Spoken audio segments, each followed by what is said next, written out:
who he doesn't. Is that right? And I always think a wedding brings out the best in people because there's 3 people, like Scott the engineer is invited. Richard and Sal are invited. JD was invited. I was invited. You were invited. I assume Fred, were you invited? Oh, is he gone?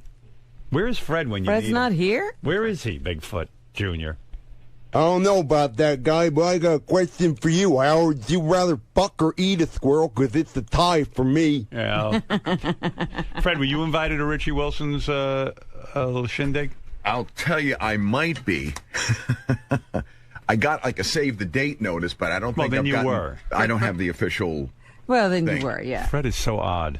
Why is that odd? They don't send you a save the date if you're not invited. Save the date and No, don't because come. they will do. No, they will do that. I like that. They go save the date, Not and inviting him. then they send you an official invite. Yeah, of course. Right. But when they send Bigfoot Jr., do you understand him? Yeah, I understand him perfectly clear it is. Yeah. He speaks my language, this guy. He's the only guy on the show you do understand, right? Yeah, because I see Fred, he's always eating his pen caps, it is, and I thought I was the retarded one. No, when you get a save the date, Fred, that means you were invited. Okay. Well, yeah, okay. I misunderstood them. Right, all right.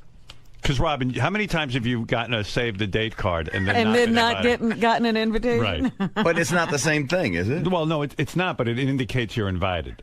So you just admitted it's not the same thing. Well, but they don't send save the dates to people they're not going to invite. I can't believe I'm arguing about this. This is why I have limited contact with Fred. And that's why I prefer it that way. I like all the email I get. Why don't you talk more to Fred on the air? Well, you talk to him. Right, Bigfoot? Bigfoot Jr., I mean. Yeah, that's right, Junior. Hey, I got a question. Where's Robin is? I can hear her voice, but I can't see her. Is she a dead ghost it is? She's a dead ghost, that's right. This is the ghost of Robin. All I know is if Robin, I can't see you, but if I find you, I'm going to fuck you like a wild mammal it is. That's why I'm lost. Well, Robin, you just stay away then. You want to hear from John Lieberman with some headlines? But so wait. Wait a minute. Yeah, who don't we like? So the following people, I'm assuming Fred's invited because he got to save the date. Well, according to you, I am. Right. Well, according to the universe, you are. Okay. Holy shit. I never see anybody get so upset over nothing. No, Fred, you're confused whether you were invited? You got to save the date. I'm not confused. I was just telling you. That's your interpretation that I'm confused. You because you're not invited. What's that? They sent you a save the date to torture you because you're not invited. They just want to go like, nah, is that what they did? Yes. I didn't know that. All right. The 3 guys that I've determined out of the whole staff who aren't invited, Gary Delabate, Will, and Steve Brandano. Like Jason was even invited. Wow. It's just Steve Brandano, Gary, and Will. Isn't that interesting? I was invited too, it is, but I was told not to save the date. Oh, you got to not save the date card. Yeah, I got on my card, it says, do not save date. Fred is invited, I assume, if he got to save the date. Yes, yeah, they were mailed out about a week or 2 ago, so right. Maybe Fred doesn't know that. I didn't get it. Okay, well, no, you got saved the date. No, I got one like months and months. Yeah, the actual and invites months just ago. went out. That just went out. That's what I was talking about. I did not get that. Jerk off. I'm not the jerk off, dude. You're the jerk off. Who's the jerk off? You. Bigfoot Jr. Who's the jerk off? Oh yeah, he's going to say he's going to go against you. What do you mean who's the jerk off? I just jerked off out in the green room it is, so I guess it's me. So why not Gary? Why not? I mean, like, if you're inviting it's almost like you've invited everyone. We forgot Lisa G. She's off. And Lisa G is off. Yeah. So, like, you sat down with a list of the staff and you decided, like, those 4 people are not coming. Yeah.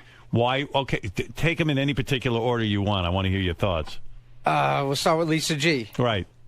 Would you want her yours? Yeah. Okay. I mean, did you invite John Lieberman? Lieberman, yeah. Lieberman's a fun guy. I love hanging out with him, and I socialize with him. I enjoy being around him, and after seeing him dance at the Christmas party, there's no way I wouldn't have him. But the way I look at it is, if you're going to invite everyone, because you're basically inviting everyone, to leave those 4 people out is it such makes a them statement. stick out.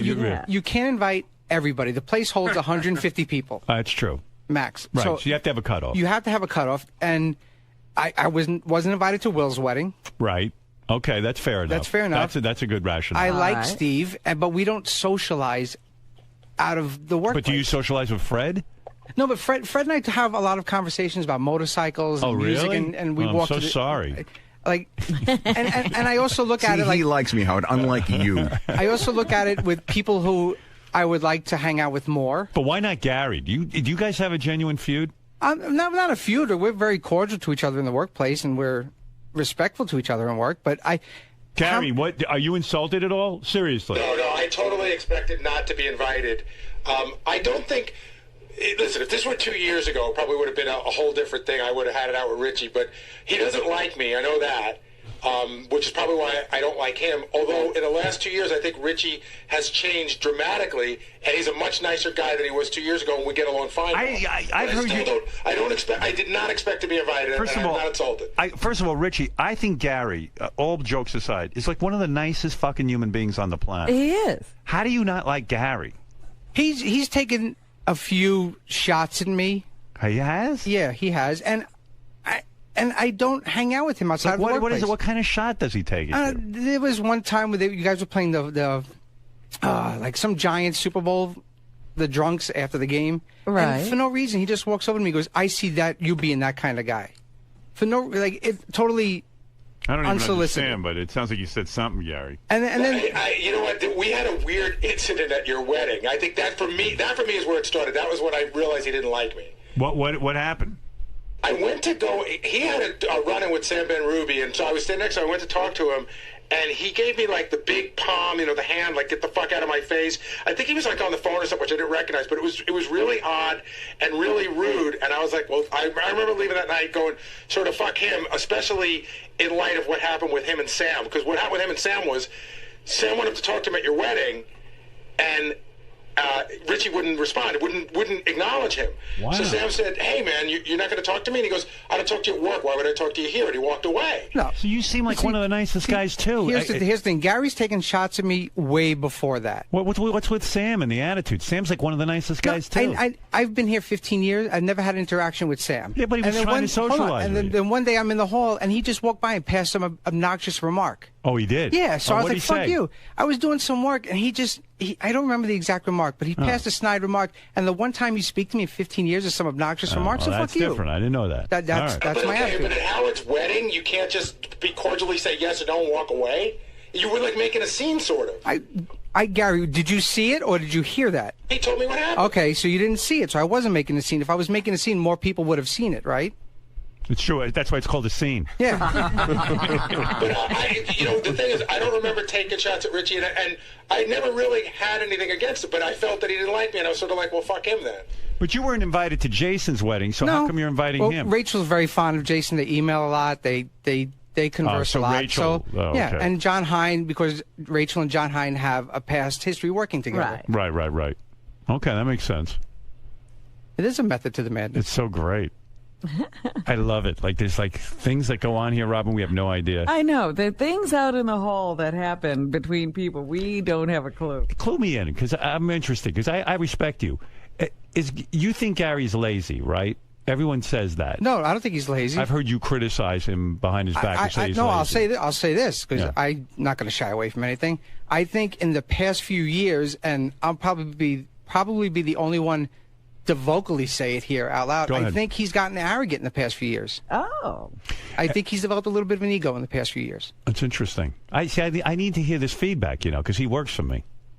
And I don't see that. I mean, like, there was an incident once where I know he told the camera guy to turn it off so he could talk shit. Right. Like there was going to be a segment here once when a guy wanted to come in and perform some sort of fat injection surgery. Yeah. And it was on the schedule for a while, and I brought it up like, that's an open surgery in the middle of a studio. We can't have it. Right. And then he bitched like, who the fuck is Richie Wilson to do my job? Right. I don't think that happened that way at all. But the other thing is, I think that sometimes when I got here, Howard, you told me to take more charge. Right. And I think some people see that as arrogance. When you have to be in charge, you have to tell people they can and can't do things. And when you used to be a different person, some people get a chip on their shoulder about it. Well, it's not a chip on the shoulder. It's not, when you say turn the camera off so you can pass a comment saying, who the fuck is he? Then I got have no an idea issue. what you're talking about. I genuinely have no idea what you're talking about. But I would say that if anybody would be the definition of a chip on their shoulder, it would be you, although I don't think that's true of you anymore. But I think there was a period of time where you had an enormous chip on your shoulder. I mean, I always have. I think again, I wouldn't be the only one to say that too. But again, I talked to Howard about this at dinner the other night. I don't think I've changed. I think you've changed. Now, you know what's interesting?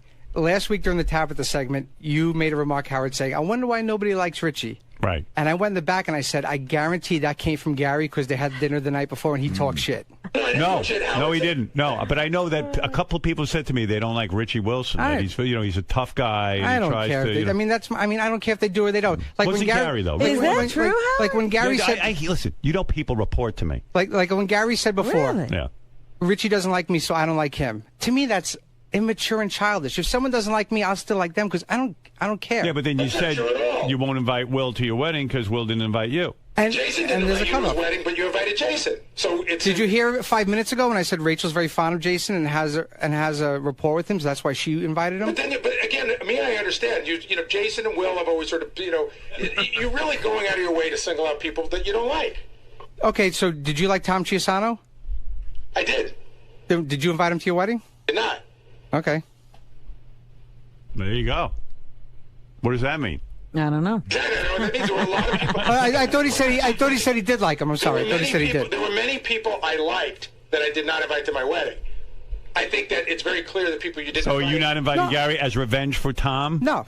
I mean, I like Will. I like Will a lot. Right. Anybody else? Will, are you insulted? Now's your time to speak up. I mean, Will said it once. Will said it with his wedding list. There's an A team and a B team. You can't invite everybody. You only left off 4 people. Right. I mean, right. You know what I mean? Like, he left off 4 people you selected. It's interesting.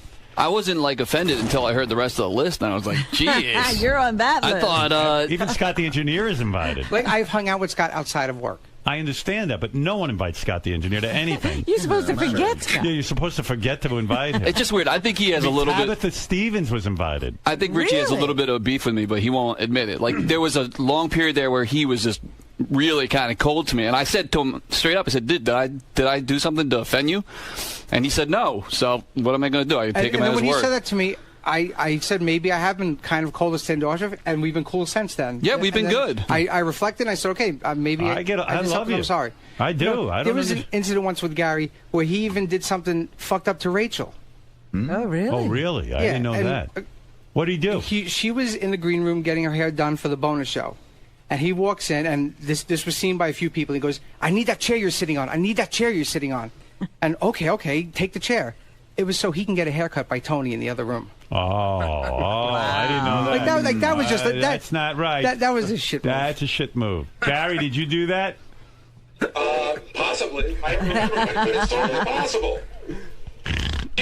Howard, there's a million places to sit in there, and we needed a chair that moves, and that was the one. No, you needed a chair. Yeah, not we. Well, me and John, but it's not that big a deal. There's a whole sofa in there. And well, you could say, hey, Ray. She was getting her hair and makeup done. You can't get it on a sofa. It probably went something more like this. Doesn't matter. Gary needed a haircut. It probably went something more like this. Do you mind if we borrow that chair? But Richie probably... No. There were other people here. If they want to come in or if they want to say it happened that way... Oh, I know. This must be good because John Lieberman has his microphone out. He's like, he's ready to report. He's ready to cover this one. Bigfoot Jr., you believe this, what goes on here? No, I can't believe it all is, but I figured I could at least try to sum it up. Gary's professional relationship with Richie is like at a 9, but his personal relationship is like at a 2 it is. Yeah, right. You know, you're right. You're making sense for one. Good for you. Bigfoot Jr., everybody. Well, anyway, I don't know what's going to happen. John Lieberman, do you know anything about this? Or is this news to him, too? Yeah, go ahead. Oh, all right. Here's the official news report on Richie's wedding. All right. Who knew? Who knew all this John was on going top on? of this Like, for the already? ones that you say, like, don't like me, then don't be nice to my face. To me, that's bullshit. If I don't like someone, they're going to know it. It always If I have to work with you, I'm not going to be a dick to you. I got to work with you. We just worked together yesterday. Should I be, hey, fuckhead, come in here and look at this? Or like, hey, let's go in and look at this together? Okay, that's fine. We have, like I said earlier, we have a cordial, respectful, working relationship. Can I ask you a question? Have you not noticed in the last year that I have made an effort to be nicer to you? No. Then that's you. That's who you are. That's who I am. He hasn't. You don't detect this new nice Gary? No. No. New Bowie. I actually thought I've gone out of my way to be nicer to Richie, but I guess if you don't kiss his ass, it's not enough. See, like, he gets all angry. Like it's childish to me. Like, I don't like you, so you don't like me, and you don't kiss. I never asked you to kiss my ass. Never once. Well, I didn't kiss your ass. I just said I made an effort to be nicer to you, and I think if somebody makes an effort to be nicer to you, and you rebuff that, that might be considered a little childish. How have you been nicer? Yeah, in what ways are you nice? I've just been really. I think. How many times have you invited me to your little man cave for a football thing? How many times have you invited me to lunch? How many times? No, answer the question. I'm going to answer. How many times have I had people to my man cave? Once. I didn't invite really Brian, once? Once. I didn't invite Brian Phelan. I didn't invite Doug. I didn't invite a ton of people. Why do you want to go to his house? No, I'm just saying. I was there. It's horrible. I know. I'm just saying. That's a stupid thing because. How could you say that? Sorry, I forgot. There's only 8 chairs and 4 bar stools, and the bar stools were taken. But have you ever invited me once to hang out with you socially? Go to lunch, hang out, or anything? Have you ever? But I don't hang out with any. I don't take JD to lunch. I don't take Tracy to lunch. I don't hang out socially. I don't live in the city. Where are the things that I've done here socially that you've seen me do with others, but not with you? It's called, hey, let's go grab lunch at work or something. Just if you made a concerted effort to bury the hatchet, it would be nice. I don't do that with Will and John and Jason, and I work with them every day. Yeah, I get that, Richie. He's always with John Hine. He can't be with you. Yeah, he's between you and John Hine. He wants to be with John Hine. But I gotta tell you, even the time I spent with John Hine, I get that. Here. He's in love with John Hine, man. Yeah. Those two should get married. That's a bromance like I've never seen. John, what do you know about this? You're a newsman. You must be on top of this. Yeah, we're on top of it. We've known about this for some time, Oh, Howard. have you? Right. And in fact, we were going to bring it into headline to you today, but you got to it before. Look, I think Richie is a polarizing figure. I think a lot of people like him, and I think a lot of people dislike him. Are you on top of who likes him and who doesn't? I have a pretty good idea. Who doesn't like him? Who doesn't? Who doesn't like you? Well, I think we just heard. I mean, I think Gary clearly, has a little disdain. I think the radio side more dislikes you, and the TV side likes you. And I think it's because Who knew maybe Richie was so involved. Yeah, a polarizing Richie figure is. even. Yeah, I think he can be intimidating to some. I think some think you're smug. I mean, I just don't. I don't take any. You don't take any shit? It's either black or white, man. Either. And you see, Richie has aligned himself with Ronnie, which also then. Yeah, Ronnie's a good friend of mine. That makes sense. That is where the polarizing fact. Yes, Robin. Wow. This is where the polarizing effect comes in because Richie has so closely aligned himself with Ronnie that anybody who might not like Ronnie automatically associates Richie with the strip club Ronnie scene. Yeah, because this is what's going on. Yeah, Ronnie is a polarizing figure too. Yeah. Oh, Ronnie. Wait a minute. Ronnie's behind Are this. you saying a lot of people don't like Ronnie? Then you're an idiot. And by the way, Ronnie, I'm not doing this again. John Lieberman? I'm not doing it again, Howard. You're out of line with him. Number 3. Did you see what you're wearing? Yeah, I see number 3. He comes up to me this morning. He says, I'm getting a number 3 emblazoned. He didn't use that word, of course. Right. Put on the side of his sport jacket because Dale Earnhardt was known as the Intimidator, and I'm calling Ronnie the Intimidator. Yeah, so because I'm friends with Richie, nobody likes Richie. You stupid man. Howard, I don't want to get into this with Ronnie. All I said was... Then why did you bring it up? Because I was explaining why Richie is seen as a polarizing figure. Some people really like him, some do not, in part because of his association with you. Are you saying people don't like Ronnie?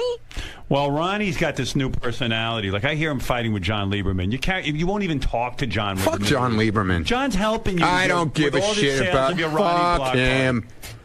You're out. You are a big out shot. of line. Yeah, I'm a big shot, right? You got a little carried away. Yes, I got carried away. Ever since you got that TV deal. What happened to that deal? No, ever since I got my pace car. Oh, that's the thing. Why won't you talk about your pace car? Who gives a shit? And Ronnie was seen, Howard. I now have it through 2 sources. Yeah. Ronnie was seen tooling around town recently in the pace car. You're so full of shit. You're so full of shit. So you're denying it? When? Are you denying it? When? Are you denying it? When? Tell me when, and I'll tell you if I was out. When, asshole? Have you, in the past 7 days, you 3, been... Look at you with a 3 on the side of your fucking headphones. Richie, you hang around with Ronnie? How does that go? Not anymore. You're disassociating yourself. Stupid. Ronnie, what's the big deal with this pace car? When John asks you about it, why do you make such a big deal about it? I want to know when he saw me out. When did you see him? I just said I did not see you. My sources saw you. When did your sources see me? Sources? Over the past... Sources, man. When? I can't even have a conversation with you, You're Ronnie. an idiot, that's why. How?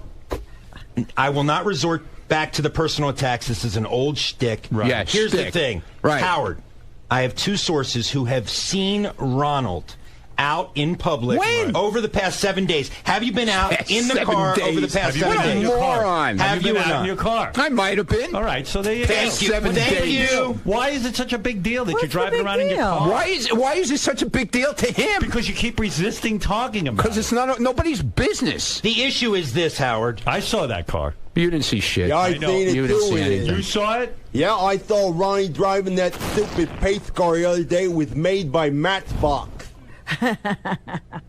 I didn't write this stuff.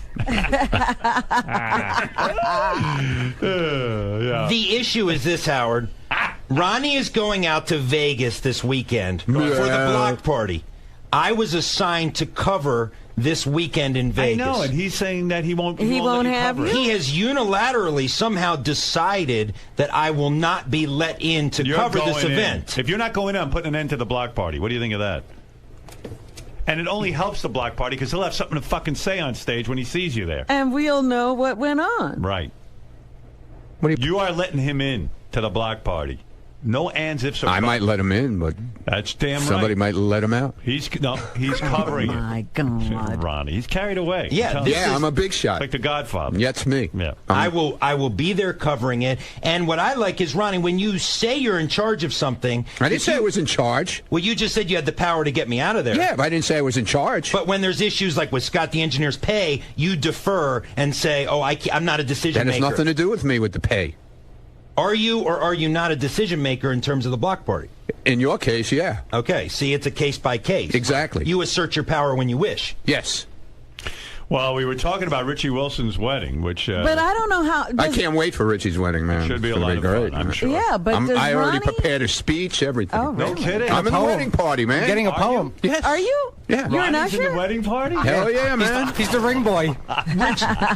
Richie, will you tell Howard what Ronnie wrote on his RSVP card? You have to hear this, Howard. Go ahead. The RSVP card was a postcard, Right. so Yeah. everybody could see it, and he writes on the back like, "Fuck you, dick ass," or "I can't wait, you dick ass." Oh, my God. That's in the regular post. Because that's what goes on between Yeah, us, but his man. wife's going to see it. She But calls it's in me the dick mail. ass. No, the Postal Service It's will in the see it. It's mail. on a postcard. Oh my God! The postal service will see it. Oh my God! Oh, John! Why do you write something like that? You become a whole thing. Yeah, I became a whole Try to thing, be a man. A little whole thing I Try to be became. classy. There is one thing that's clear. I can't wait you for can't this talk wedding. to Ronnie anymore. Yeah, no, you can't. Nah, shot. can't talk to me.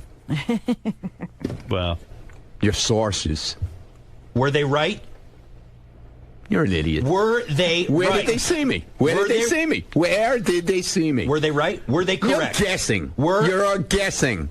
Who are your sources and where did they see me? A, I'm never giving up my sources. Okay, where B, did they see I me, have idiot? locations and times and places. Well, let me hear 'em. where All right, your car was Let seen. me hear 'em. Anyway, Let Let no, me hear them. I'm done. Yeah, with you're that. done because you don't have the information. There are more important things to Bullshit. talk about. Bullshit. what was he doing in the pace car? Bullshit. What was did I your doing? sources He was say? just driving. Yeah, just I was tooling just around. driving, tooling around. Yeah. In a T-shirt with his tattoos exposed. What a moron. I'm You are a descri- moron. You are a moron. Ronnie, your personal attacks are old. Okay. Bigfoot Jr. is getting upset. Would you please give me the times and the dates? And where? Why? Why not? You want know- me, you you know want where- me to answer? You know where you were in your car. You were in No, your I pace don't. Car.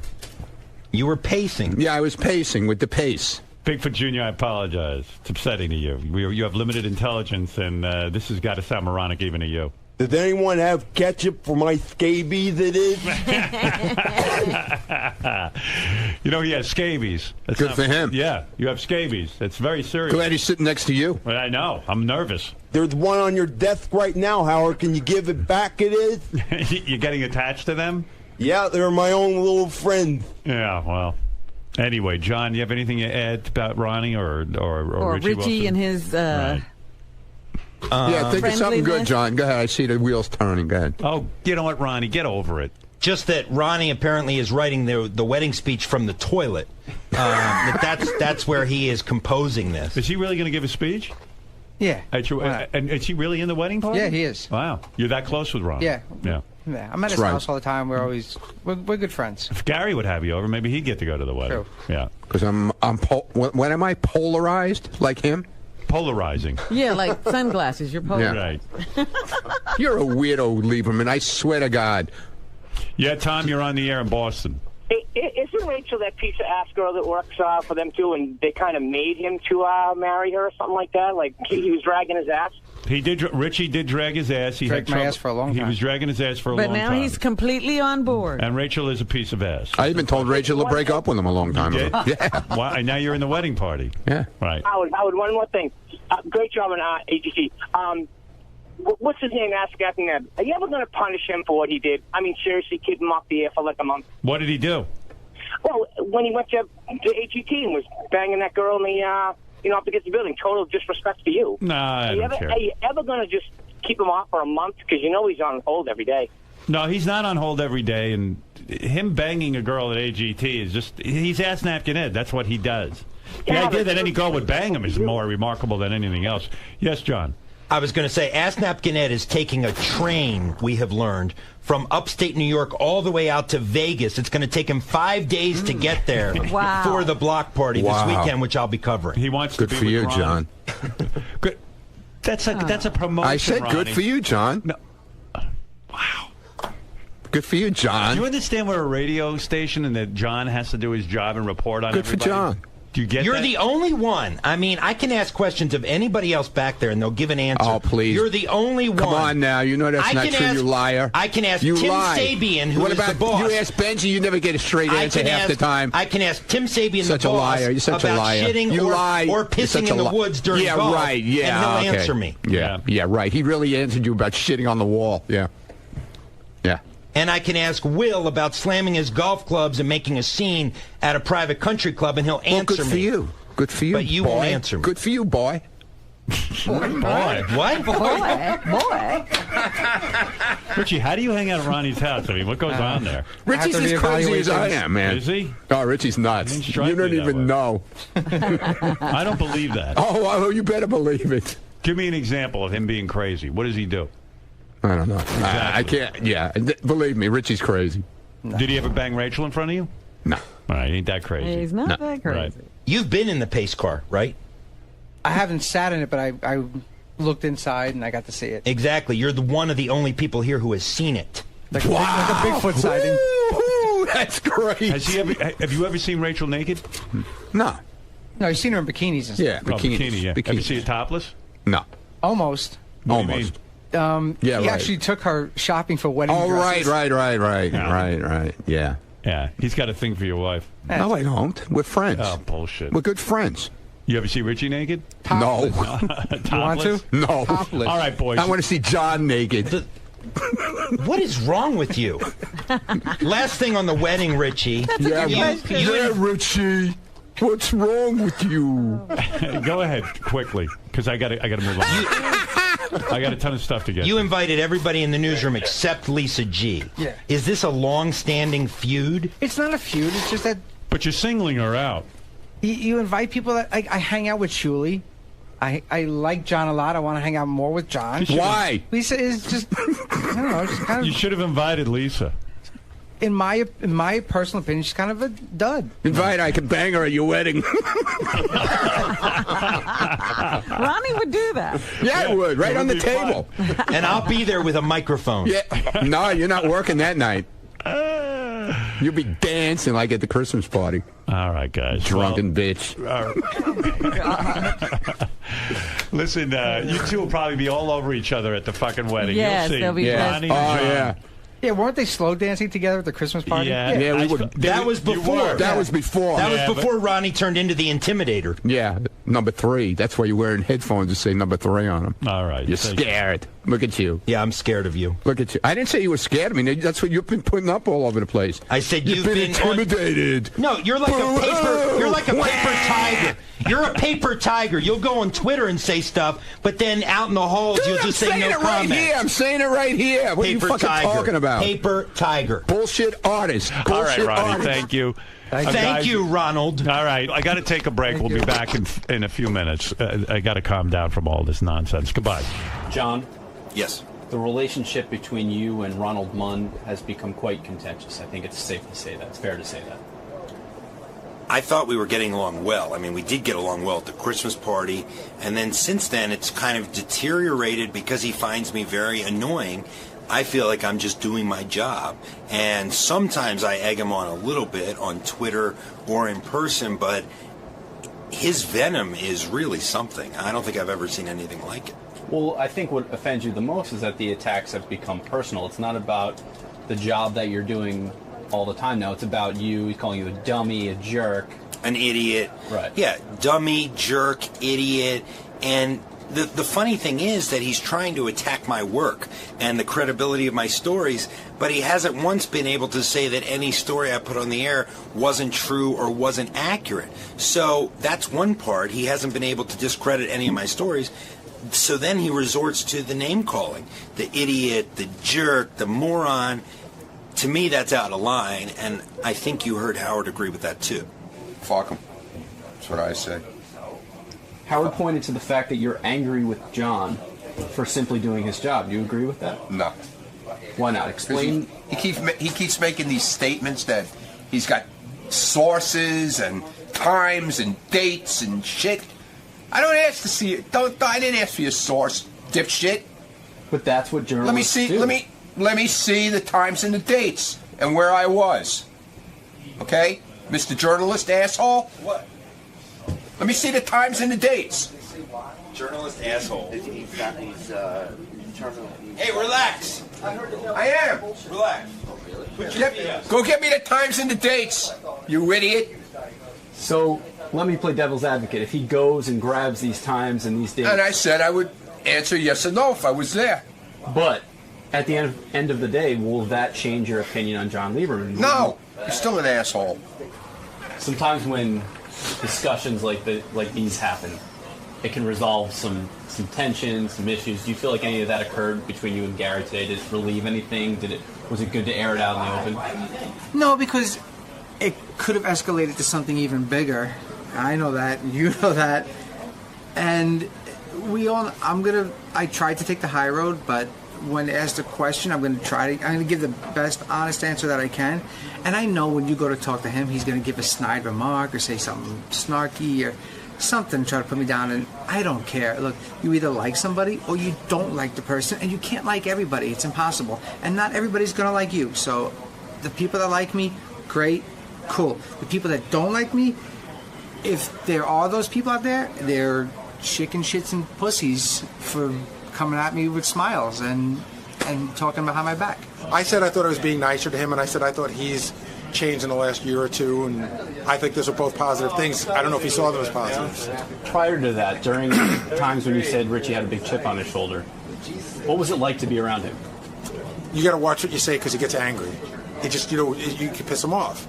And I was sort of like, well, I'm in charge here. Why do I have to walk on eggshells around him? But he doesn't really work for me, so I don't really have any power over him. And so it's just a matter of coexisting and getting the job done, which I think we've done. However we feel about each other, I will say this: it's never affected the job that either one of us has done here. As far as your relationship with Gary and some of the things that happened in the past, do you feel as if he's glossing over them and choosing not to remember them the same way as you, or do you think he legitimately doesn't realize that he was rude to you on several occasions? I think there's a big case of selective memory here. I think he remembers things the way he wants to remember them. Hey, look, how many times during the show will he come in and say, oh, I know, it's this, and he's dead wrong. Selective memory, I'm just calling it with that. Some of the things that he pointed to as far as maybe comments you made or ways you treated him, you don't seem to remember them the same way. Well, I think that when, we all break each other's balls here. Right, so the comment, like when after the Giants parade, I could see you be one of those guys. Like Will and I, and a lot of people can make that comment. So if you like each other, it's a funny comment. If you don't like each other, then you take it very personally. I probably made the comment liking him, not knowing he didn't like me. So it's I think that if you don't like somebody, everything they say is magnified. Merman, yo. It doesn't seem as though things got resolved. I mean, you guys are cool, but you still believe there was some underlying beef. Listen, this is clearly a move, like a fuck you move, to me. He could say it's, what was his excuse again? Oh, I didn't invite him to my wedding, and then Rachel and Jason are close, but, you know, when fucking Scott's getting invited, John Lieberman, who's probably been here less than a year, I hung out with Richie I've been here over 10 years, and we hung out all the time early on. And yes, I didn't invite him to my wedding, but I didn't invite a lot of people here. He seems to have invited everybody but 3 people. So when Tabitha Stevens is invited to the wedding, and I'm not, like, how can I not be like, well, what the fuck? That's definitely a fuck you to you. As far as Will's lack of invitation, I think the one thing that got to him is the fact that there are only, 4 people, or he's one of the uninvited 4. Whereas with his wedding, I think he had to make a lot more cuts, just given his scenario. Do you see it from his perspective at all? I kind of can, but also when you come out and say, "Wow, I wasn't invited to your wedding," grow up. You weren't invited. You're not going to be invited to every party. You're not going to be invited to everything that goes on. That's just the way life is. And it's my wedding. I'm inviting who I want. It's not a Stern Show staff wedding. It's my wedding. So I want to invite who I'm going to invite. I wasn't invited to Will's wedding when he invited a lot of other people from here. Did you go? Yes. There you go. And I've known Will a lot longer than you have. So what right does he have to get pissed at me? I mean, I'm not mad at the guy. I respect him for the fact that he came in and he said what he had to say. Like, that takes balls to do. And I respect that about the guy. Steve-O, who's become lost in this limited list of the uninvited. Right. It's yourself. Yeah. An innocent guy, a guy who goes about his business for the most part around here. For the most part. Pretty much gets along with everyone. Yeah. Do you feel hurt by your diss? Oh, see, it's very weird. At the beginning of the day, somebody came around and said, "Were you invited to Richie Wilson's wedding?" And I said, "No, but that's okay. I wouldn't expect to be." And I kind of felt pretty much what Richie said on the air, where, like, we get along, but I wouldn't expect to be invited to the wedding. Then, like, as it goes on, they go, "All right, Will's not invited. Well, let me go. Lisa G's not invited, who I know Richie doesn't like. Gary's not invited, who I know Richie doesn't like. Will's not invited, who, I don't know, I'm on the fence on whether Richie likes or not. And then me. So then the question is either you're the one guy who didn't get invited, or Richie doesn't like me." So then as the day went on, it was more like, what's the deal, But then, he went on the air and talked, and I was like, okay, now we'll find out. And like I expected, he didn't have anything bad to say. Richie walked by during that, too. I know. If I were to invite everybody here from work plus a guest, that would take up 75 of the slots already.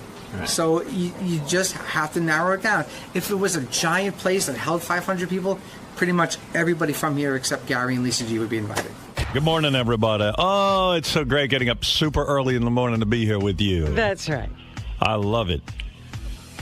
Big show today. Want to be the first to say good morning. Good morning. Yeah. Well, where did we last leave you? Tuesday. Yeah. It was that long ago. It was that long ago. We left you on Tuesday. Lest anyone think I wasn't working, I was. I saw you working. Yeah. I went and watched you work. Yeah. Robin was with me over at AGT. Which Judd Apatow says I shouldn't talk about because he's such a genius. Oh, really? He tweeted. He tweeted his opinion. You shouldn't talk about AGT? Yeah, I shouldn't talk about America's Got Talent. No, I only spend half my life there. I won't talk about it. That's the problem with elitist Hollywood guys. They get to be on movie sets and live exciting lives. And guys like me, who basically are sequestered, when we finally get on something cool and we're doing something cool... You're excited about it. Yeah, that's what I do. I talk about my life and what's going on. And if you don't like it, and you're supposedly a friend of mine, shut the fuck up and don't listen. It's so simple. Did he say something bad? No, he tweeted out that I talk about AGT too much. And it's like, well, okay, maybe I do. But, hey, man, do I talk about that last shitty film you made? I keep it to myself. Which, by the way, was the one with Adam Sandler. What was that? The fucking... Jack and Jill? Did he do that one? No. What was? Was it Funny People? Funny People. I mean, the worst movie ever made. And it's like, his criticism of me talking about AGT is that I go on and on. You ever see the movie Funny People? You talk about going on and on. I mean, I'll take advice from somebody who didn't go on and on in their movie. I mean, come on, Judd. I don't put my wife in every project I do either. I didn't know he did that. Yeah. He puts his wife in every. But that's who employs his wife. He does. He puts her in everything. But okay, I don't sit there and dwell on it. I'm a Judd fan, but I don't call him out on every artistic decision he makes. Turn the fucking channel. Not everything's a gem. Yeah, hey, maybe my show's not that good anymore. Just shut the fuck up and tune into somebody else's show. No, I meant for Judd. Everything's not a gem. No, I don't say that I make every right decision. I come on the air and talk about what's on my mind. And if you're not down with it, get the fuck off my channel. You don't want to be in that conversation. Yeah, that's all. No need to, whack me from the side of the head. Then it got in the newspaper that Judd Apatow thinks I blow, and he's a big fan. He's been listening since he's, 12 or something. Uh-huh. And I'm proud of that, and I like that, and I like Judd, but what kind of bro are you, dickwad? Right, maybe say it off air. Yeah. Or out of Twitter. Yeah, so fuck off, and you're not my friend, scumbag. Everybody's got an opinion. You got an opinion, keep it to yourself. I mean, do I talk about that movie with Adam Sandler? Creative people shouldn't necessarily do that to each other. I mean, the worst film ever. What is it called again? I keep blanking out. You say Funny People. Funny People. Like it was 3 movies in one. All over the place. Funny People. That's your review. 3 movies in one. Oh, my God. Did you try and sit through that movie? Rent that movie and try and sit through it. I defy you to sit through the entire thing. Funny People. He's telling me what people can sit through. When you've got a perfect track record, we'll listen to you. Cocksucker. Fuck. I was just like, what a dick. How about criticizing some of your fellow movie makers? Oh, no. Because he's sucking dick over in Hollywood. Like all the rest of them. Yeah, great. Do something brave. Yeah. Crazy. Yeah, no. Criticize somebody who, has to do with filmmaking. No. They need their budget. What am I going to tell you? Anyway, that kind of ticked me off. Oh. It's one thing you want to call me or something and say something, or, you just kind of tune out. Don't even call. I mean, yeah, so or you just don't tune like out. this particular... Yeah, this is the phase of my life. When I made the movie Private Parts, I talked about it a lot. When I did the Channel 9 shows, I talked about it a lot because I was there all day. That's what I do. I talk about what's going on in my life. And I admit, I know I'm not for everyone on every subject and that you might tune out. So what? You got to talk about what you're interested in. That's it. I mean, what am I going to tell you? To me, it was interesting. I mean, to me, it's interesting that Robin showed up at AGT and if she had a good time or not, or, that kind of thing. I don't know. All right, I'm back. What the hell? I don't need to. You're the only guy from the show who didn't show up at America's Got Talent, JD. What happened? I thought for sure I'd see you there. I wasn't. Oh. Sorry. Well, I love talking to you. It's so loud. Yeah, I was doing stuff here, and it wasn't. I didn't really want to sit around for the taping and whatnot. I just did my work here. Yeah. Yeah.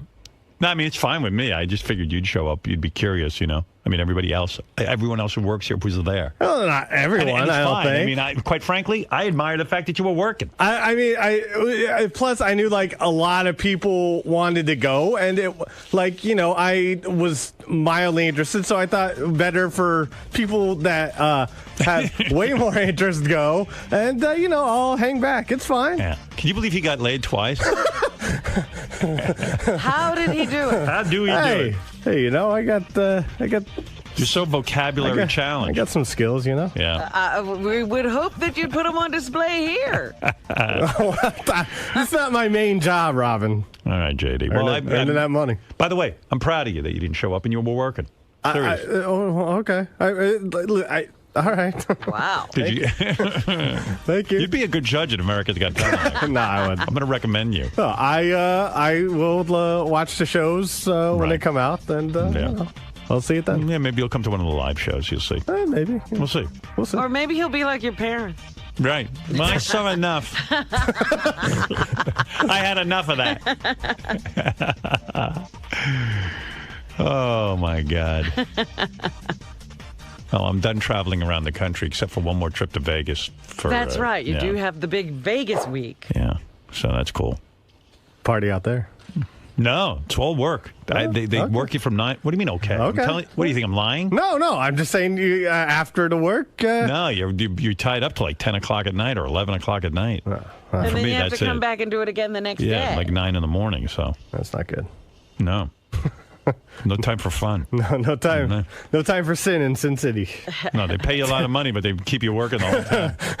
They get their money's worth. You're in Vegas, but you're never going to see it. No, it makes no sense. Might as well be anywhere. Might as well be in Newark.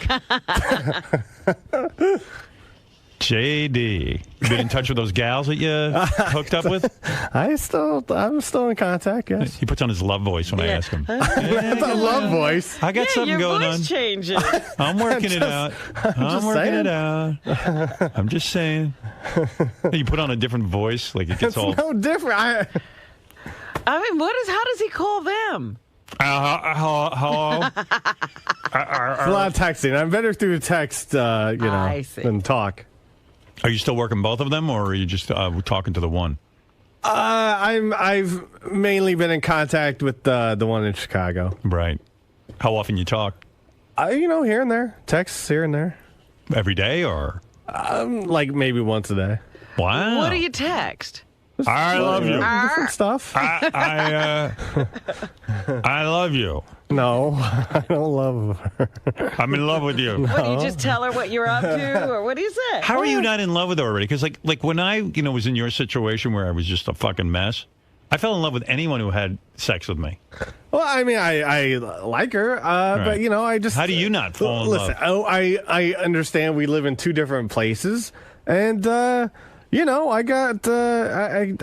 more worried about other things. Did the one in Arizona contact you and say, "Hey, I hear you like the one in Chicago better"? Like, no, because that was sort of the first time I said something. I mean, on air, right. But I sort of said something like that back in Arizona. But do you ever know what he's talking about? No, Me what neither. is he saying? Like, do you think I know what he's talking about? Like, I think you know what he's talking about. No, I don't know anything. I still don't know if he's done anything with the girl in Arizona. Right.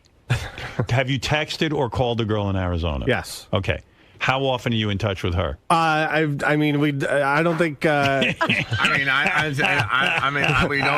texted since last week, since like Tuesday or Wednesday of last week.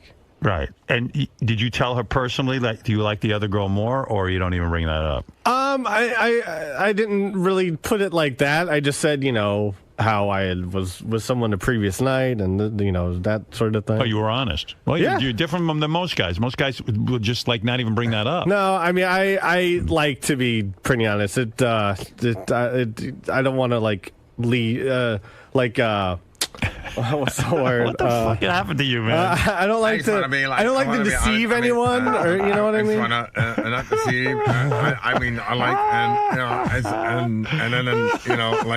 and then maybe 7 days. You know what it is? You're an honest guy, but no one understands it. Oh well, because no one can understand you. Is it that he knows so many words he can't grab the one he wants? No, I think it's just the opposite. He doesn't know any words. I grabbed deceive. I grabbed the one I wanted that time. But JD, that's not a difficult word. What do you want from me? Sometimes actually the words don't come so fast. I don't understand something. Yes. So you were with the girl from Arizona. You had something going on with her, and you have something going on with the girl in Chicago. Yes. Why can't you just kind of let things ride? Yeah, they're both long distance. No, like all of a sudden you're calling and breaking up with the one. No. I'm just. Bad news. I can't fuck you anymore. No. Sorry. That was the text? My seat is exclusive to Chicago. There was more. Listen, the girl in Arizona is lovely and beautiful and very nice. Right. But there's more of a connection between me and the girl in Chicago than there was. Right. The one. It's a closer flight. Anybody talking about getting together again with the one in Chicago? Yeah, we've talked. Yeah. When's the next rendezvous? Whenever. I don't know. Different schedules. I don't know. Hello. I'm sorry I have to tell you this, girl in Arizona, but I'm 3,000 miles away from a different girl and have a similar relationship. And I don't know. I got to break up with you. Wow. Complicated, all this love. Well, talking about it on air doesn't help. Do you think about the girl from Chicago all the time? I mean, not all the time, you know. But a lot of the day? Like, does she pop into your mind? Sometimes. Yeah. What do you text? Loving feelings could be developing. Yeah, but what does he text? I mean, I'm not getting. There's no like any kind of sexting going on. I really don't. I don't want to get into. So it is sexting. It's not. You don't know what anything is, Robin. Dreaming of your tongue on my taint. Let's hear about your sexting, Robin. Are you sexting with anyone? I don't sext. Well, I'm sorry then. I don't know what to say. Do you beat off to her? I know. You haven't beat off to her yet? Not yet. No. Get the fuck out of here. You didn't beat off all weekend? I didn't say that. And you didn't think about her? I'm really not getting. I don't know. Oh God! I beat off last night.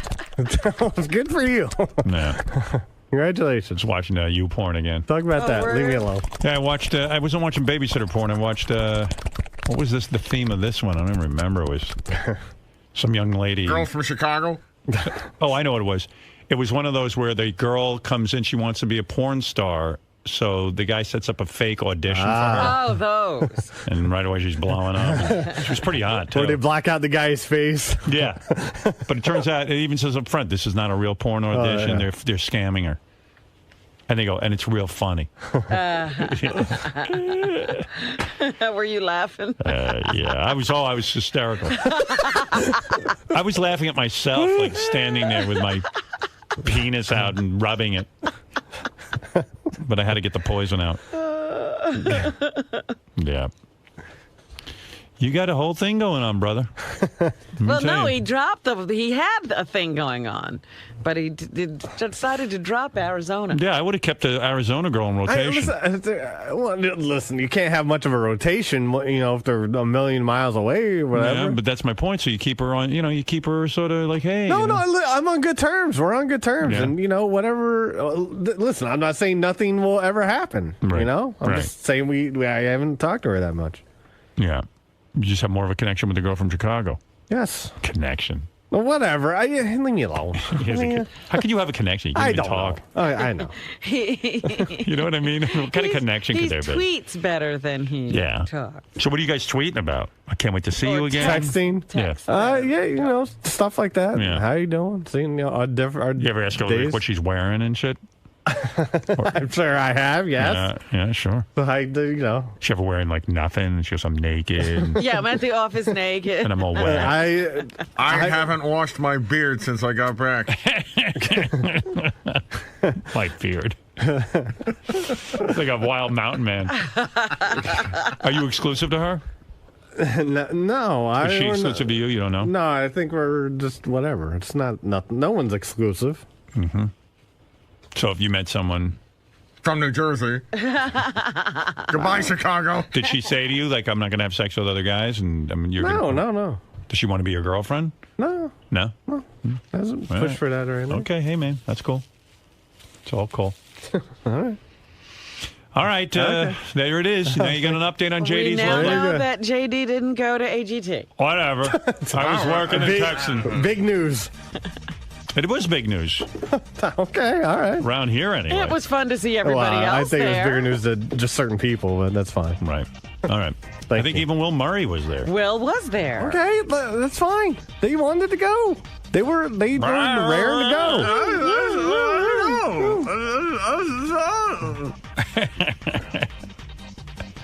What'd you do this weekend? Anything? No. Yeah. Played Tiger Woods golf. Oh, yeah? How is that? That's good. It's all right. You like golf that I'm getting much? I'm getting better. Yeah, I like all sports pretty much. But on a video game, he likes it. Like, you don't actually golf. Oh, no. I tried golfing once with my dad. I went to the driving range a couple years ago, and I did a blister on my thumb. Right. So what do? You just buy the video game of golf? Yes. I'm the Eli Manning of Wii. Hey, man. If I can win the Masters on the video game, I'll do it there. All right, man. Cool. Sounds like a pretty cool weekend. Okay. Texting some chick in Chicago. And I pulled a hamstring. Dear, what's her first name? We don't do that. Dear girl from Chicago, I am now winning the Masters. When I win the cup, you'll get a good fucking. He's like the real Tiger Woods. Get a girl in every city. And are you doing more Ronnie block parties? I'm sure I will. I haven't confirmed any dates, future ones yet, but I'm sure there will be more on the horizon. Cool. I will make announcements whenever they need to be announced. All right. Why is he all of a sudden interested? Listen, it's okay. It's fine. If Ronnie's there, it's I just let him do his thing. That's fine. Dear sweetheart, I just played 18 holes. Man, are my thumbs tired. What a workout. I'm going to go have something to eat. Carpal tunnel. How many hours do you play on the... I like maybe an hour at the most. Bullshit. No, I don't want my PlayStation 3 to overheat or something. Right. Imagine his PlayStation 3 blew up. How old are you? How old are you? I'm 32 years old. 32. His PlayStation might overheat. I can't wait to see you again, my darling, when you can take your beautiful place next to me at PlayStation. It's also my DVD player, too. Do you have 2 controls on there? I only have 1. So if she visits... I would love to plug you in, but I can't. You'll have to sit in the corner. If someone and play with yourself. If someone visits, I will get a second controller. That's when you know it's serious. Jay Diz. Yes. First thing I want to ask you about. Why only 1 controller for your PlayStation 3? Because I'm usually the one playing it. Go ahead, next question. So what happens if someone comes over and wants to play? Oh, I rarely have people over to my place. Are you one of those guys, like, when we were kids, I used to have friends that would invite you over and then they'd play these one-player games. You'd have to sit and watch until they were done. I mean, that sucks. I don't have people over, Greg. What do you want from me? You should be prepared in case, like, what if I wanted to come over and game a bit? What's your next question? I'd have to bring my own controller? Or I'll buy you one. Next question. Go ahead. I'm holding you to that. All right. You'll never come to Brooklyn. My next question is, why is the chick in Chicago more appealing, or why do you have more of a connection with her? Is it sexual? Is it more of an emotional connection? It's just different things. I really don't want to get into it. It's, Is it a physical thing, or is it more of a... She's lovely. The one in Arizona is beautiful. They're both fine. But you don't want to dangle them both on the line. I don't want to dangle anyone. I don't want to. You don't want to be a player. I don't want to deceive or hurt people or stuff like that. Right. So, right. You're not a player. You just crush a lot. That's all. Whatever that means. Okay, this is dumb. Finally, no, real quick. My last question. My last question. I know this is painful. Yes. Robin and Howard and Fred, as usual, were mocking your speech pattern. Yes.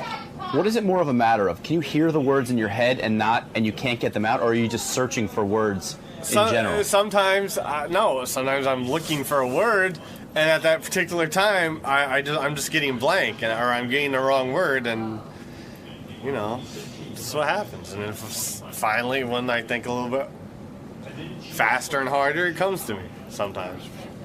Sometimes it doesn't. Is it a matter of nerves? I told you. Huh? Is it a matter of on-air nerves? I'm probably that, and you don't want to sound totally stupid. Debbie the pet lady. Oh. Real quick, I'm not going on with this. I heard a thing where she and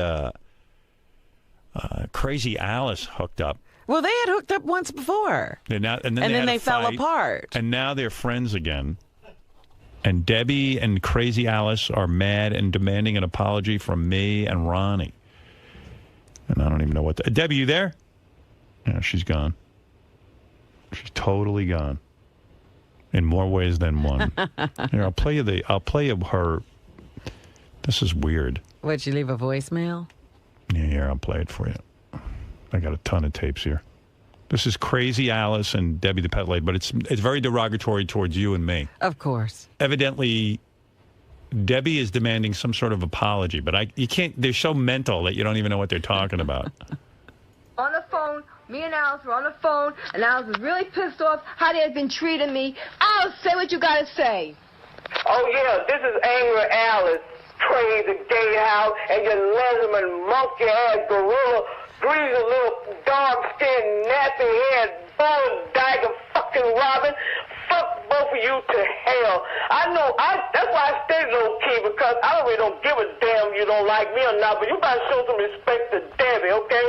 She cares about the show. I don't give a damn about you if you don't give a damn about me. The faggots don't like women anyway, and I definitely don't like y'all blood-sucking, AIDS, dick-eating. Was that sentence, faggots don't like women's anyway? Yeah, something women's. like that. The women's.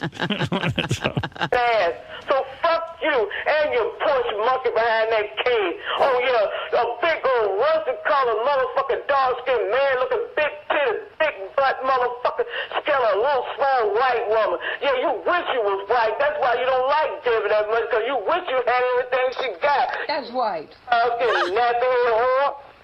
Fucking piece of shit. Tell Ronnie off, too, that fucking piece of shit. Fuck with me. You and Gay Howard, don't you ever salt Italian race. I'm Sicilian. I think I have a little Italian in me, too. You motherfucking know the woman said dead dog. And evidently, Angry Alice, now she's Angry Alice. Well, she changed her name. Yeah, She didn't like crazy. Crazy Alice evidently revs up Debbie. Like, Debbie is pretty calm, and then Alice revs up Debbie the pet lady. Is that right? Yeah, you'll see. Hitler, fucking slave, Jewish nigger, ugly motherfucker, Wilberson Jew, you fucking freak. Ronnie, you ain't John Gotti. You would never be John Gotti. You ugly, turn-neck, motherfucking stinking number 0, ugly faggot. And Game House, you ain't no 34. Take off the 4. You're 3, you ugly big nose, hook nose Jew bastard. I said Jew. You're not Italian.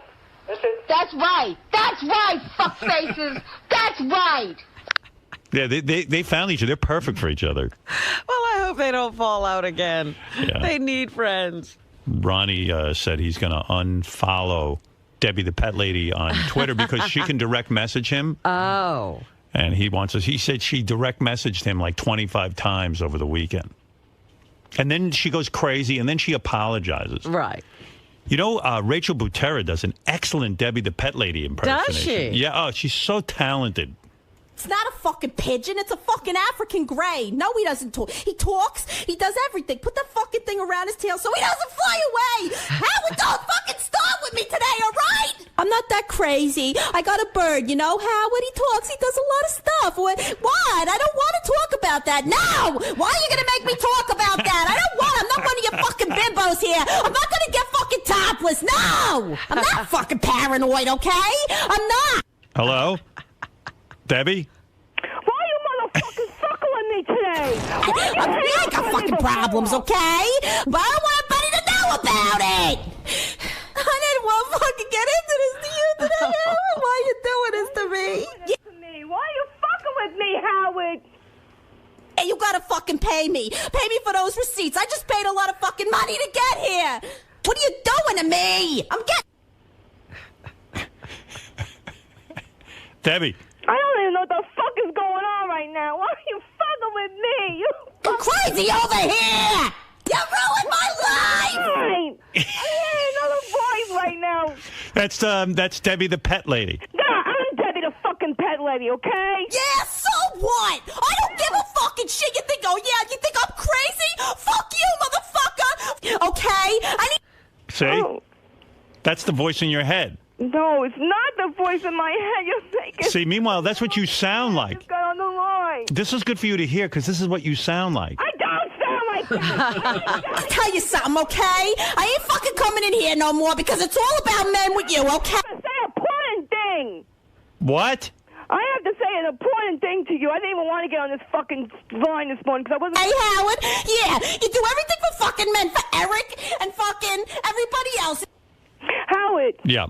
Howard, you told me to talk to you nice, and I'm trying to be nice here. By the way, Debbie was at the America's Got Talent taping and behaved herself very nicely, and I want to compliment her. When did she make that call where she had Alice calling you all kinds of names? I don't know where she made that phone call, but I think it was after America's Got Talent. Isn't that terrible? You know, you treated you a nice day. I treat her nicely. Howard! I treat her nicely, and then she gets on the phone with Alice, and they rip me to shreds. Howard, you don't know the story. I don't care.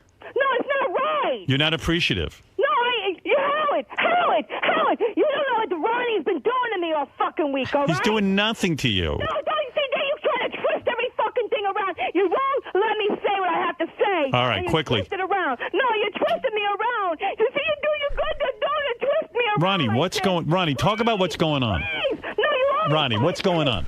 Wait. Just talk. Dude, I wish I knew what was going on. Tell me what happened. She lost her friggin' mind. That's what's going on. Ronnie. I didn't do anything to you. You're out of your mind. Wait, let me calm down, please. Yeah, please calm down. Please, because I'm going to calm down. All right, just say what it is. All right, I was sick over, first of all, you people knew I was good this weekend, okay? Yeah. All right, you knew I was good. Ronnie made a promise to me that if I was good, he was going to take me to the block party. Okay, I was going to take you to the block party, and all of a sudden you went ballistic. I told Ronnie he's crazy if he takes you. You weren't taking me. And I had never said I wasn't taking you, you lunatic. I never said that. Wait. Don't take her. I had to go to the hospital. I had to go. Yes, I made a joke. I said you were going to Creedmoor. Big deal. The Creedmoor hospital, you said, like I was a crazy bitch or some shit. And then you had everybody fucking. Why are you going to take her to one of those block parties? Because it's on Long Island. Yeah, It's but you're near going to have her your house. hands full. It's all right. Well, she quit. Howard, She's doing her own block party at a pool hall now. I mean, please stop. So she had a good thing going. She had a good thing going. No. And she blew it. She quit. You owe me this block. You fucking quit. No, I didn't quit. You quit on Twitter. You told me you're done. Because I thought you were taking me off. When did I ever say I was taking you off? You're out of your mind. That's why I said you went to Creedmoor. Everybody tweeted me that you were taking me off. You were taking me off. And then Why do you listen to everybody? Did I tell... Wait a minute. Care. Did I tell you... Debbie! Video down. What do you Did I tell you I was taking you... What was the word they gave about AGT? Was she behaved in the audience? Yeah, she was great. She was Nobody good, said right? she was bad. Yeah. But then she goes that everybody said that she was getting taken off the block party. I never said. Did I say you were getting taken off? Yes, I heard you were taking me off. I seen a tweet. And Not from me. I'm Not with her. from me. You didn't see a tweet. I did. I saw it. Tried. No, I just said you were going to Creedmoor. That's all I said. You said in another tweet, I'm done with her or something. Yeah, because you were going ballistic for no reason. No, you know what? You quit and you're going to doing your own. You don't need us. You're done with the show again. You're going to do a block party in a pool hall. You don't need us. No. Yes. I said that because I have the messages. I got 25 messages from you yesterday. Howard, no, that's a lie. It's not a lie. I try to be nice to you, Ronnie. I try to tweet you nice, and I tried to personal message you to tell you I was sorry. How many times did she personal message you? It had to be 15 times. And then there was they put up, her and Alice put up this thing, go listen to this, and that's when they put that thing up about you and Robin and me, and we're no good and all this baloney. I didn't know she was going to be that mean. Oh yeah, and then after I saw that, I said I'm done with you. I said I'm done. You quit. Debbie, all you do is bad. You quit. You quit. You quit. Debbie, all you do is bad things, and then you apologize. Howard, see, this is why you don't understand me. Right. You damn straight. I'm in a mood, but it doesn't mean All right, calm the fuck down. Calm down. All right. You did good at America's Got Talent. Ronnie says... Howard, please, put this out there, because I don't care about anything right now. I just want the world to know you try to make it look like I was going to be like the animal, and then you know damn well you try to make Howie Mandel say something bad about me. Howie Mandel said nice things about you. You're out of your mind. What they said. Tell the truth. He said he was even going to come to the block party that you're going to be in. Tell the truth. You are out of your... I'm going to tell you something, Debbie. Woo. You're so fucking ill. Howie Mandel was so thrilled to see you, and he was shocked at how good-looking you were. That was it. I got dressed. No, he said he liked me. Yeah. Looking forward to see me on a block party. Right. Lying.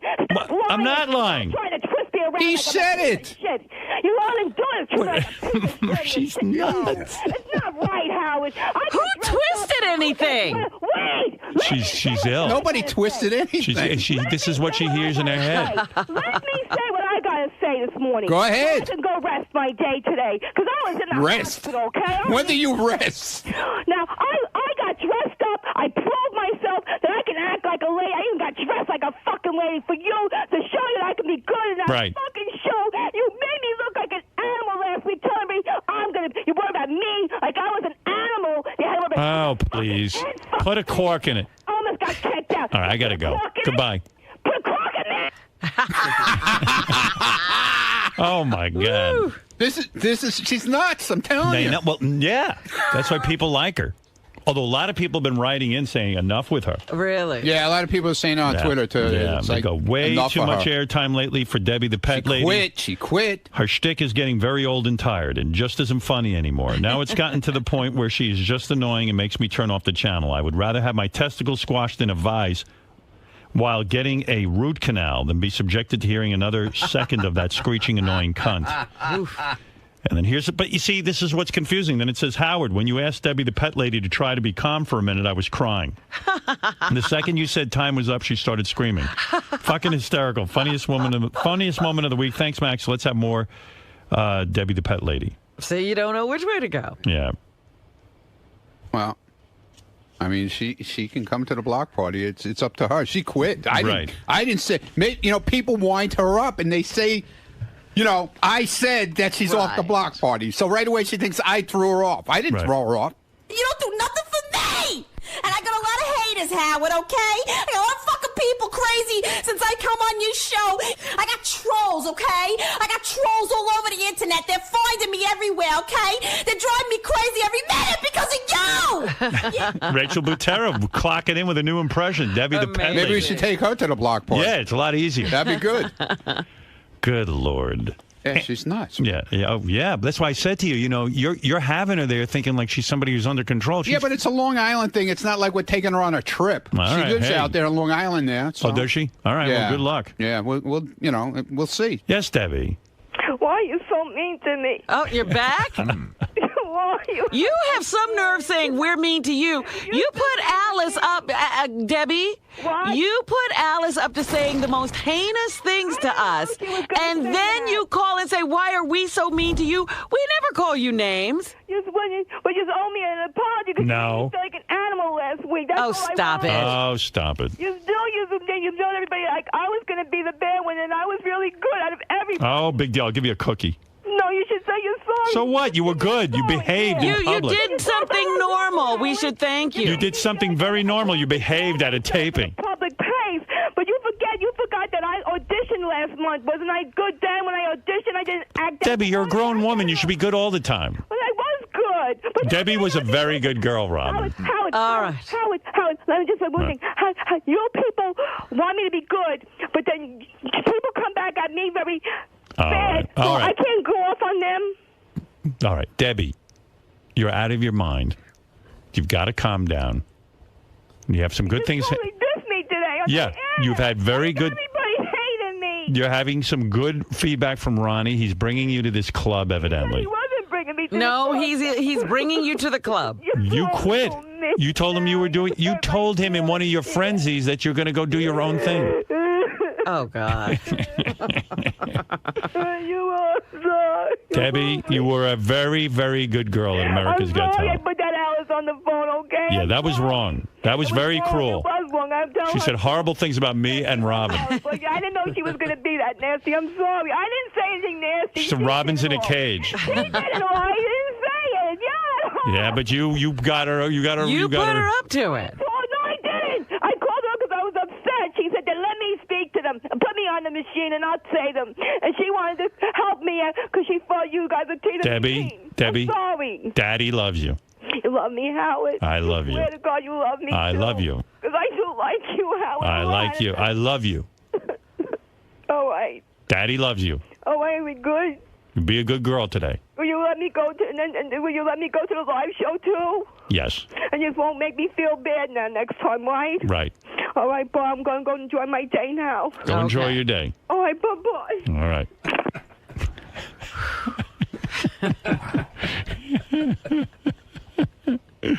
Poor tortured woman. Maybe that's the key to keeping her calm. I just have to keep saying Daddy loves you. Like it's a father thing, you know? I'm going to try that for a while. Okay, see how it works. I'm so bummed I found this out after she hung up. Do you know how she stayed calm at the show? How? Well, how? Triple medication. Oh, really? wow. Yeah. Good for her. John Lieberman interview. Triple medication. I said, how is she controlling herself? Yeah. How has she not gone berserk? Triple medication. Maron, what could that be? I don't even know. And she was still awake and alert. Right. Daddy loves when you take triple medication. That can't be good for you either, right? You're not supposed to take triple medication. No, doctors don't. They say take it the way they prescribe it. They don't say take as many as you think you need. Look at this. Look at direct messages. Look at it all day yesterday. She said horrible things about me and Robin. I didn't know she was going to do that, Nancy. I'm sorry. What do they say? What do these direct messages say? He's in a cage. Let's see. Yeah, here's the lesson. I'm done with the show. I don't want anything to do with you. Well, at least you're getting some of the action. Normally what happens is, just so you know, Debbie, I get texts and calls from Eric, the actor, day and night about San Francisco shows in Sacramento. He's texting me jokes he wants to try out on stage. I got Jeff the Drunk, for some reason, thinks he's going to come to Canada with us. What? Yeah. Oh, yeah. He leaves me messages going, I got my passport. He's not going. No way, man. He goes, I don't go. Yeah. All right, Paul, I'm going to go enjoy my How I'm feeling about the Debbie situation right now. Are we all going to wear, like in that movie Hurt Locker? Are we going to wear like the bomb diffusing outfits when we're around her? So when she fucking explodes, we don't get hit with shrapnel? We should bring that girl that does her imitations. We should bring her to the block party and have her backstage with a microphone, and when she's on stage, have her going. Here's what we need to do. That'd be so great. We don't have to do anything else that night, dude. We just have to send her out there. The most important thing for that night is we make a path from the stage to the door so she can run out of there at any point, because I have a feeling that's what's going to happen. The second she gets on stage, Twitter's going to become real life for her. Oh my God. She's going to lose her shit. Awake and alert. She's not going to be able to. He loves when you take triple medication. Yeah, Shirley brings up a great point. You're not supposed to take this is all being done on the internet. This is all being done via Twitter and then phone calls. But when you actually have to deal with her in person, are you scared for Joey Boots? You're on the life of the block party and for all this chaos that's going to ensue? Not worried about it. The risk is still worth the reward. Not worried about it. Not worried. Shirley, how do you view this situation based on this last phone call? If I was security elite, I probably wouldn't be nervous either. But I will say this, while it may not be the amount of people fucking with her on Twitter that may fuck with her at the actual show, because once you see Debbie in front of you, you know, it takes a real set of balls to go after her at that point, because she's got that look in his eyes, like, you know, they call it the Vietnam stare, and, you know, she's killed an Asian, I think. It's that look in her eyes. So there's going to be one or two dudes who are going to yell shit out, and we'll see how she reacts. Cool. Ronnie, is there really anything that Debbie can do to get her kicked off the block party? I mean, Ronnie on here. Like how much go ahead, Brian. Yeah, the watch is here. I'll be out in a minute. Howard, like it's his job. It's incredible. Copy. What an experience, Howard. What's that? I was saying, is there anything Debbie can or would do or is capable of doing that could get her kicked off, or are you just messing with her? Just to kill me. That's the only way. And it's not impossible. Just to kill me. So anything short of that will only make the block party stronger. She'll be fine. She'll be fine. But you're really never going to kick her off. I never kicked her off. No, I know, but people put it up. People got to her. Yeah, I never said anything. Well, you threatened her. No, I didn't. Well, you said if she didn't behave, you know. No, Howard said that. I didn't say that. But you would never give her the axe. No. Yeah. She gave herself the axe. She quit. She's doing her own block party in a pool. I went down to America's Got Talent the first day of taping after work. Specifically, they didn't tell me to. I went down there on my own so I could capture Debbie showing up to AGT for the 5 o'clock taping. So I waited there for an hour. She wasn't there. I left. And I wrote on Twitter, hey, waited for Debbie, didn't see her. You know, I'm sure she'll be fine. Later that night, you didn't wait for me. Just admit it. You're a fucking liar. You didn't want to see me. You didn't. I was like, dude, I didn't even come down. I wasn't even told to come down here. I came down here just out of my own fucking thing, you know. Now I'm catching shit for it. How does that all work? I'm wondering. You can't win with her. I mean, we sent the names to them and we told them exactly who everybody was. Unfortunately, 10-4. Fred's the only one that got weird seats. This is the best of the wrap-up show. A recap and behind-the-scenes look with John High and Gary Dell'Abate. The best of the wrap-up show begins now. Hey, it's Gary Dell'Abate, Baba Booey. On Monday's wrap-up show, we talked about how Howard was really bummed out that because of the storm, his parents had to stay at his house all weekend. And Scott DePace and I sort of sympathized with him about what it's like to have relatives overstay their welcome. Here's what happened.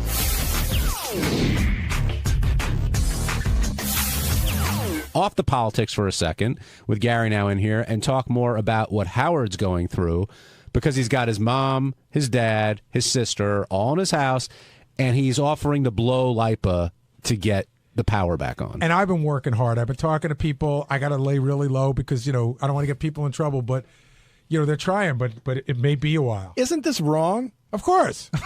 Well, it's not wrong to me. I got a boss who needs something, and I need to get it done. That's all I give a shit about. Yeah, but what about the poor old lady who lives 3 blocks away? I got a boss who needs to get something done. So if somebody comes to fix something at your house, but your neighbor needs it more, are you going to send them their way and wait your turn? No, but if my neighbor was scheduled to get it done and I can somehow use influence to get it done at my house first, that's wrong. Are tempers and tensions running high, Gary, around just in general in your neighborhood? And I was telling John, Lucas and I went out to get gas on Friday, and it was like, early in the day, and he just said to me without any provocation, he goes, Dad, man, everybody's really tense because you could just feel it. First of all, our block has never been that crowded at 11 o'clock on a Friday morning. The cops are out everywhere because there's like 10 gas stations within a quarter mile of each other. But yes, tensions are high. How difficult is it Howard's dealing with a couple things right now. Some stuff as small as like, he sees the newspaper after his dad went through it and his dad's like, you could throw him out. He's like, wait, you see the paper and it's all crumbled and you want it clean. But the other thing is ultimately, he's trying to get his parents into a condo or into a place that he thinks they would benefit more, but they don't want to go anywhere. And it's not an easy conversation to have. It's a tough thing because older people have a system and a routine, and they don't like to mess with that routine. I get that. Mary said to me, wouldn't it suck if we were old to be going through this? And I said, because I could not get my internet back till like late last night. And I said, no, because if I'm old, I don't really have a job, so I don't give a shit whether I'm on the internet. Like, I'm struggling to get on so I can do work. I think that's like, for them, they think that's the beginning of the end. Your kid is putting you off into a home, and, I had this conversation, I talked about this in my book, but with both my parents, I tried to get them to turn their money over to the kids, which is a common thing before the 5-year look-back rule. And I talked to a couple of my friends about it. They went to the parents, and one of my friends came back to me, and he said his father glared at him, and he goes, so wait a minute, let me get this right. You're going to take my fucking money, and when I want money, I got to come and see you? And it was like, but at the end of the day, you're just trying to do the right thing for your parents and for their kids. Yeah, that is weird, though. Howard also mentioned Beth offering to take in one of his parents down the road, and Howard was like, that's grounds for divorce. And Howard loves his parents more than anything. Of course. But there's no one who can get on your nerves more than your parents because you're really treating them like your kids at this point. I saw one of my neighbors that I was using internet at their house, and I saw them getting like a little flustered with their parents. I never saw them get like that before. But of course, your parents can... I'm like really nice, and I'll go to my mother. I'm like, Mom, why are you giving me shit? Because it's your mom. That's what they do. Greg in Boston, you're on the wrap-up show. Good morning, guys. Thanks for taking my call. Love the show as usual. 2 quick things I wanted to hit on real quick. I didn't hear any mention of Howard's house in the Hamptons. Did he get any damage down there at all? I didn't. If he said it, spoke about it. I missed it. But I think I saw a note from Beth. I think I saw a note from Beth. I think it was fairly minimal. Nothing house damage, maybe some trees or stuff, but nothing major. No, he's lucky. I know he's close to the water. My other quick thing is, with all of his dough, why does he not put in one of those whole house generators that goes in your backyard? It's fueled by natural gas. He talked about that a little bit today. Why doesn't who put it in? He's saying, why doesn't Howard put a generator in his parents' house? Or his parents, yeah. He can't get his dad to take a TiVo. No, they don't have natural gas, he said there. So that was the I don't have natural gas either. And then the propane thing, he said they weren't, I don't know, they weren't into the idea. Yeah. I bet they'd be into it now. No, it's one of those things where the generator thing for a lot of my neighbors was like, oh, it's such a pain in the ass. And now when I built my house, I put in a whole house generator. I was the only one in the neighborhood with it. I don't think there's one person in my neighborhood without some form of a generator, whether it's the gas one you drag out. How big's your propane tank? Is it? It's underground. When I built the house, I put one underground. I think it's 300 gallons. Huh. You have a generator? I do. I just have a portable one, but finding gas for that was just as much of a misery. It was a pain in the ass. Yeah, the interesting conversation I had with Lucas when he was talking about how on edge people were, we talked about it reminded us of that. Remember that Twilight Zone episode where they thought the aliens were coming and all the neighbors were like ganging up on each other? Oh, Maple Street, great episode. It started to feel like our neighborhood was great, but when you went out to the outside of your neighborhood, it started to feel like that. The people online are angry, and it was weird. How do you think Howard's holding up after the weekend with his parents? It's a lot to deal with. It's a lot. I mean, Mary and I have had, those, have you never had relatives over your house for a sustained period of time and you love them, and when they leave, you let out a huge sigh of relief and you're like, I love them, but Jesus, I just need my house back. That's everyone's shaking their head, but yeah. I was just going to say that's what family's all about, for better. And you love to help them, and you love that they're there, and you're like, I'm glad they came, but God, I have an in-law come to my house every year for about 2.5 weeks, where my wife goes away, and what do you mean? It's hard. Wait, your wife leaves when the relative comes? Well, in other words, the in-law is there to take place of my wife. I see. For the kids, help me out a little bit. Right. And you're not a big fan? I am. Yes, I am. But it gets hard. It fucks with your routine. Yeah. I find I keep escaping and leaving and just, I'm going to go down to the store. You know who's great? You know whose routine it didn't fuck with? Starting John told a great story on the air how his mother-in-law was staying with him for a week, and she walked in and caught him jerking off. I'm like, in an apartment, in a small New York City apartment. I'm like, you can't not jerk off for 3 days while your mother-in-law's there? I would have to divorce immediately, so I would never have to look at her again. Hey everybody, it's Sal Governale, and on Tuesday's wrap-up show we discussed why I was voting for Romney. You're going to find it to be brilliant because I am a genius on this show. We also discussed Sour Shoe's great appearance on the show and all the crazy things that went down that day, so check it out. Sal Governale now joining us on the wrap-up show along with Sour Shoes and Ronnie. And as I'm reading that ad, Sour comes over and starts taking stuff out of this lunchbox and giving it to Sal. Sal, what did he give you? He just gave me a whole shitload of Kiss cassettes. Kiss Destroyer, Where's Kiss the Dynasty. VHS tapes? Hey, what are you going to do with them? Throw them in the garbage. Oh, that's not nice. Is this a gift, or were you just trying to impress me with this? I was trying to impress you. Oh, okay. Do you want it was very nice, but I mean, what am I going to do with old cassettes? I know exactly what you do. You go down to Astor Place, you throw them on a blanket, you sell them for a nickel a piece. Sour, do you want these back, or are these a gift? Well, you can keep them if you want. Are they a gift? Well, that's very nice of you. You know what the funny thing is? They smell. I'll give them back to the guy. They're in his lunchbox. I know, but they smell really bad. What do they smell like? Like, you ever remember as a kid when you went into your friend's house for the first time and it was a smell you'll never forget? Everybody has that house. It smells like that house. It's just... Yeah, old people smell. Yeah, old people, liverwurst, newspapers, cheese. This is... Yeah. Well, it was in a lunchbox. I've touched some crazy things. I touch these cassettes. I want to boil my hands. Sal, I'm not kidding. I got to ask you, because we know what happened 4 years ago. You said that you voted for Obama, then later we found out you didn't vote at all. Are you going to vote this year? I am definitely going to vote this year. And who are you voting for? Well, I am voting for Romney. Really? Yes. Why? Well, I look at it this way. Obama did a great job, and Romney's going to, I guess, will do You're the only person voting for Romney that thinks Obama did a great job. Well, he did a great job, and I think whoever goes in there, I mean, he did a pretty good job. He killed Bin Laden and all that other stuff. But the thing is this. We live in a world of bullshit, and to me, the man with the biggest line of bullshit wins. The country really doesn't change that much drastically, maybe in little bits and pieces.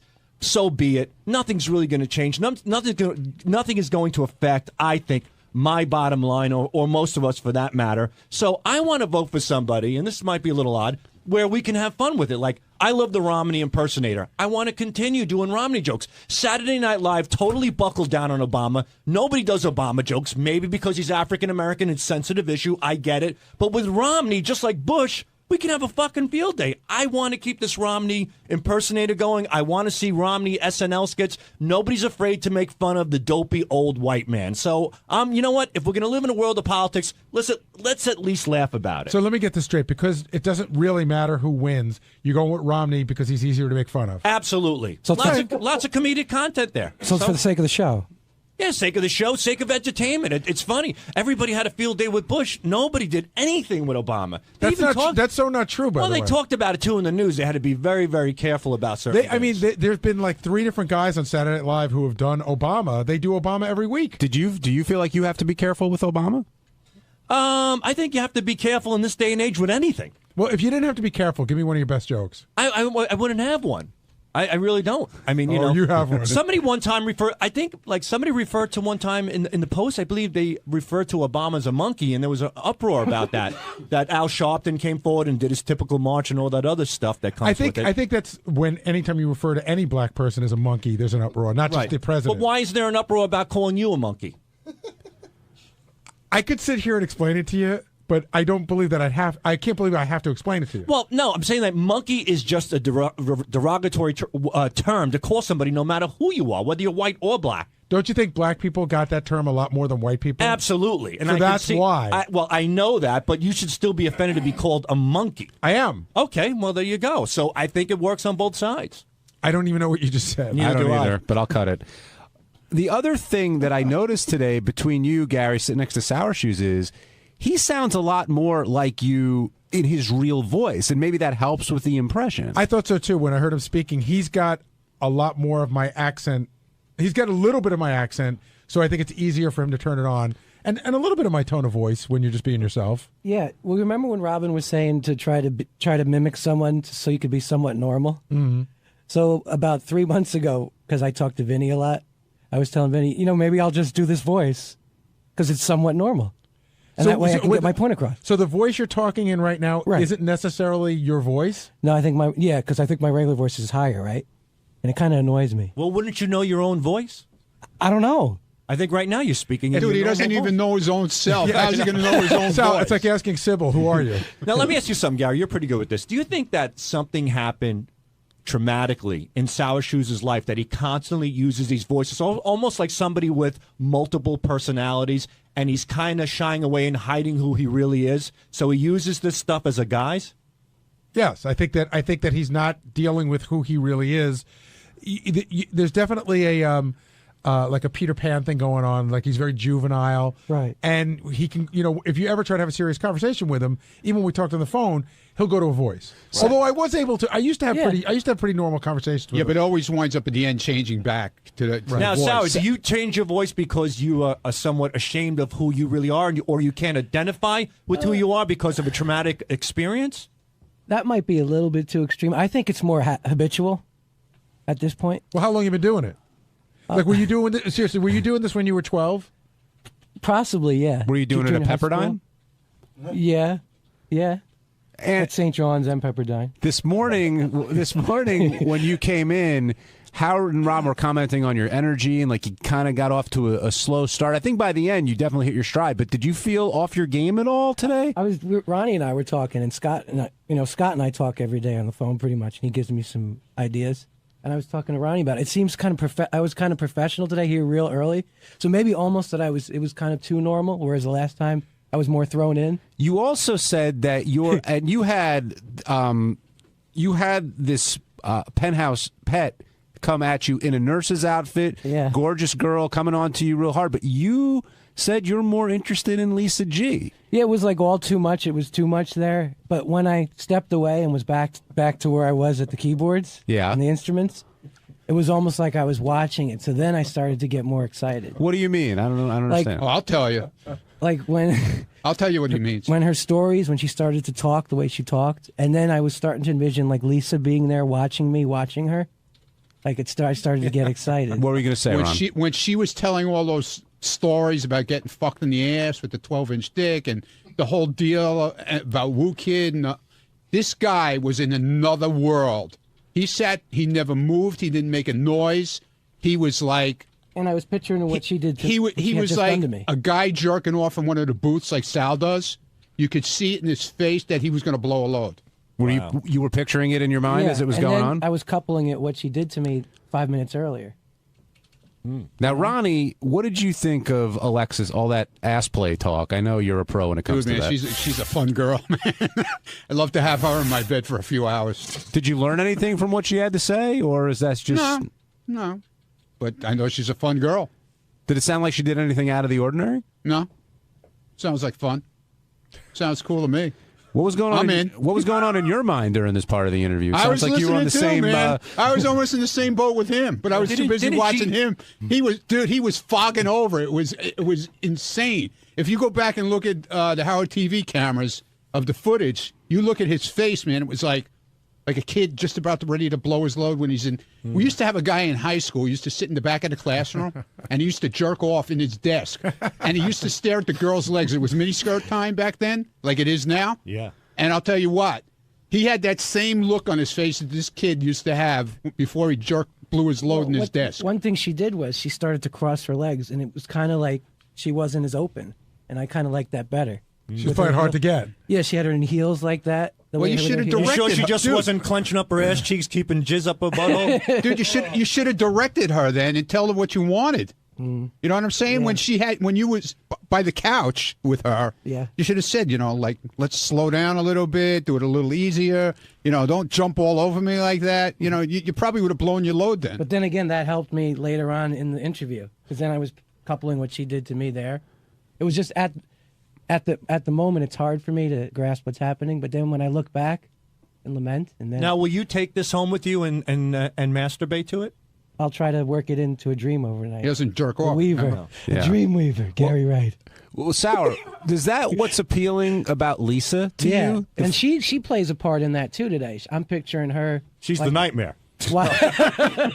Watching me and kind of putting me down a little. Well, no, I mean more like you said when Alexis crossed her legs. That was more of a turn on to you Then because when she first walked in, right. And Lisa's sort of conservative, so I wonder if that's what appeals part to of you. it, yeah. Because Ronnie's into Lisa too, but not for that reason. I don't think. I'm into it for that hotel room.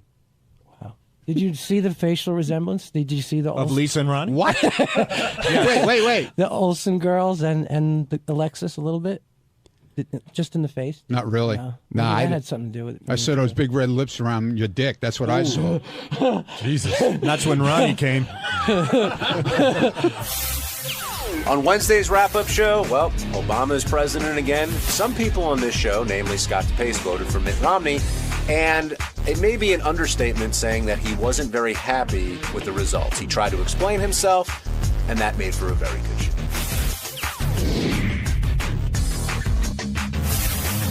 How late did you guys stay up for the election results last night? 10:30. I stayed up till 10:30. I was fairly confident when I went to bed.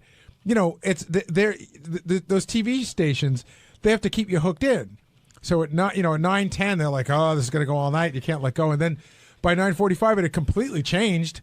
It looked like it wasn't going to be as close an election. But yeah, about 10:30. Yeah, I went to bed a little before 10, and I had a feeling the way it was going to turn out. How about you, Will? 8:15. Oh, that's your usual bedtime, though. I'm not staying up for that. You know what? The answer's still going to be the same in the morning. I did get up this morning, and I keep an iPad on my vanity, and while I brush my teeth, I sort of just look at the headlines, and I was so afraid. When you play fantasy football and you're way ahead and you have to go to bed, you get up the next day, and then somebody scored a shitload of points in the second half. I was so afraid that it was going to be, Romney won Florida, Ohio, and this and that. And I was like, holy shit. Yeah, I don't want to get too political here on this show, but Will and I were talking a little bit, and I mean, the Republican Party, this is it. Clearly, they're not going to be able to carry an election without having some support of different groups, and there's going to be a split, or something's got to happen. Well, you put it a much better way. Somebody said DePace is the last of a dying breed. An older white guy.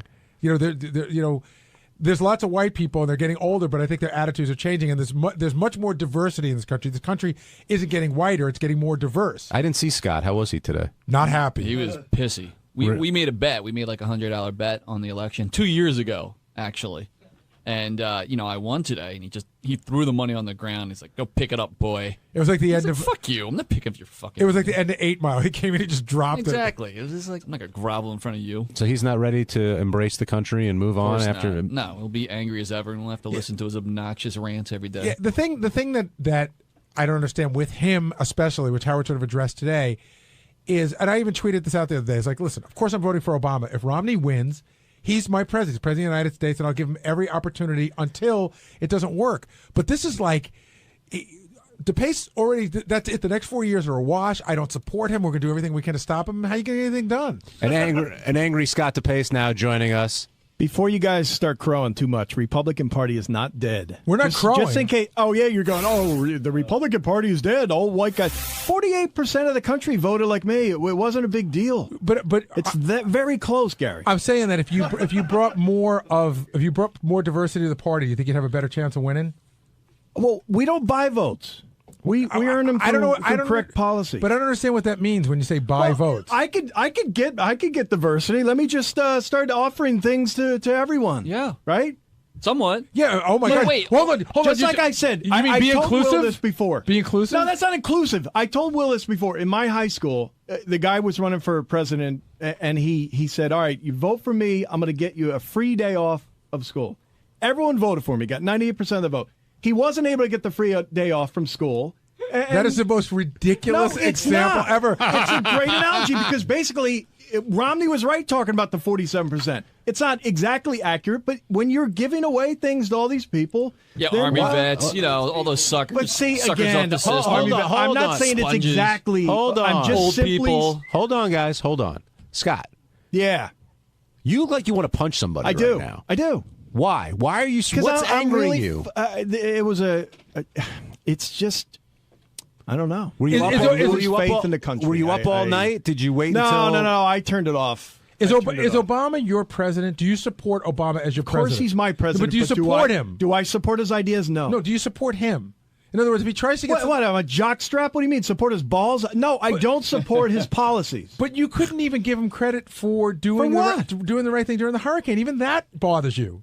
No, more than anything there, I'm putting out the hypocrisy that when Katrina hit, the media was all over Bush like he had just like he created the damn hurricane.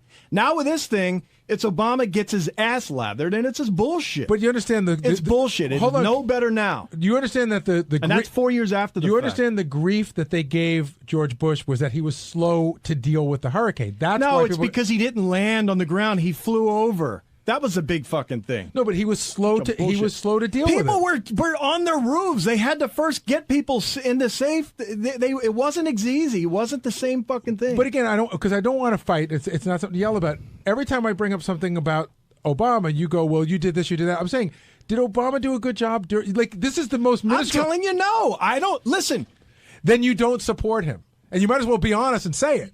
You might as well say there's nothing he can do that I will like. I don't understand what that means. Support him. Do I wish the country is on a correct? Yes. If that's what you mean by support, yes. I want the country to do better. I want unemployment to go down. Is there any idea? But do I believe that his ideas are going to get us there? No. Scott, and I'm pissed off the country would vote for a guy after these last 4 years have been so shit. So what you're saying? Hold on, just last thing. So what you're saying is, try to keep your comments to yourself. No, what you're saying is, for the next 4 years, you will support anything that will stop or hinder Obama from getting any of his ideas done. Because that's sort of what I'm not in Congress, Gary. I'm not going to. But you would support people in Congress that will do that. Absolutely. If someone says we want to create, for example, another Obamacare, yeah, I support that. Hey, by the way, I meant to ask you, how has Obamacare affected you specifically? Okay, so far it is not enacted yet, but it starts this year. Well, sure. Okay. There's very few provisions have been enacted so far. So how is it going to hurt you? I want to know. It is going to hurt me in thousands of ways. One, I think it's going to hurt this whole country with. I didn't. I'm talking about you, Scott DePace. How is it going to hurt you, Scott DePace? Allow me to tell you how the economy works. When the whole economy I asked about goes you, down, it's that a very affects simple me, question. Gary. No. I'm answering you. You won't listen to me. If the economy is bad everywhere, I understand that. I get affected. I'll take that into account. But specifically Obamacare. Next, there are tax increases. How is it going to affect you on a very personal level, specifically, not as the whole country? I'm telling you, and you're not listening. Open your fucking ears.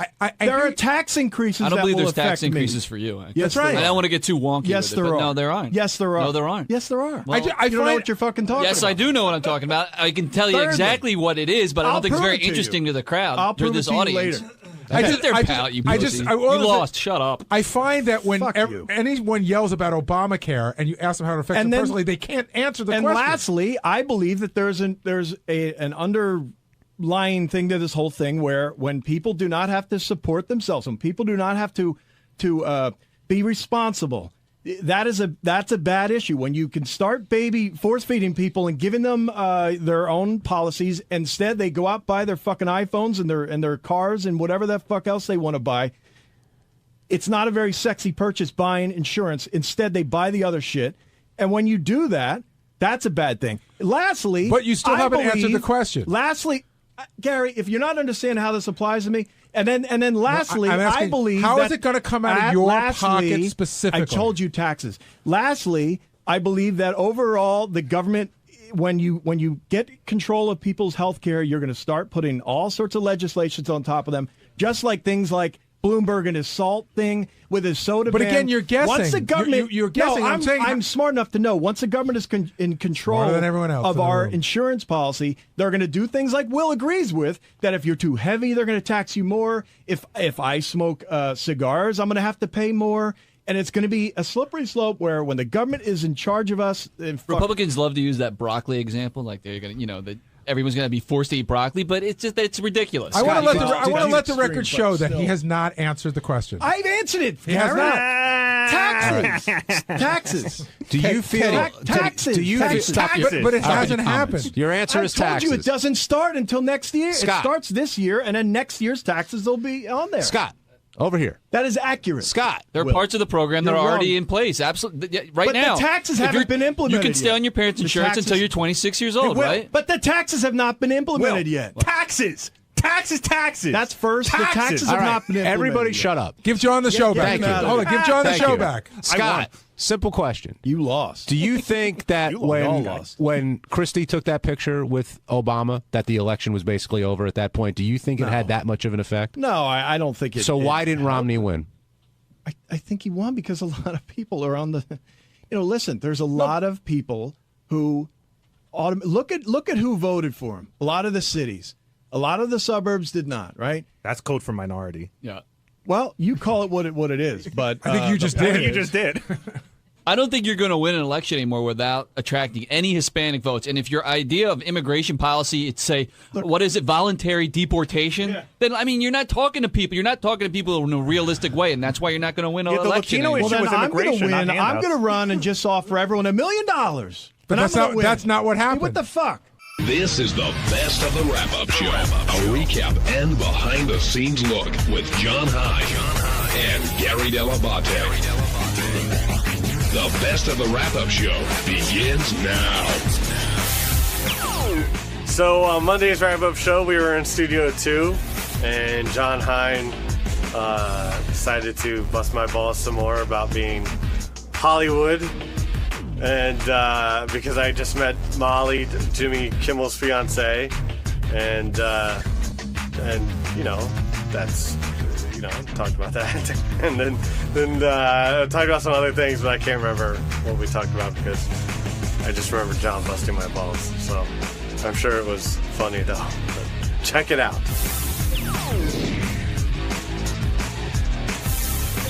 I think Rod Stewart is one of those guests that Howard always wanted to interview, loved his music growing up, and they had a really long chat about a bunch of different stuff, and I think Howard was really happy finally getting to hear Rod speak to him. And the thing I liked about Rod Stewart, JD, is that he didn't hold anything back. He was happy to tell the stories and talk about the rock stars, and similar attitude that you have, I think, when it comes to being on the air. I guess. I don't know. Depends on what I'm talking about.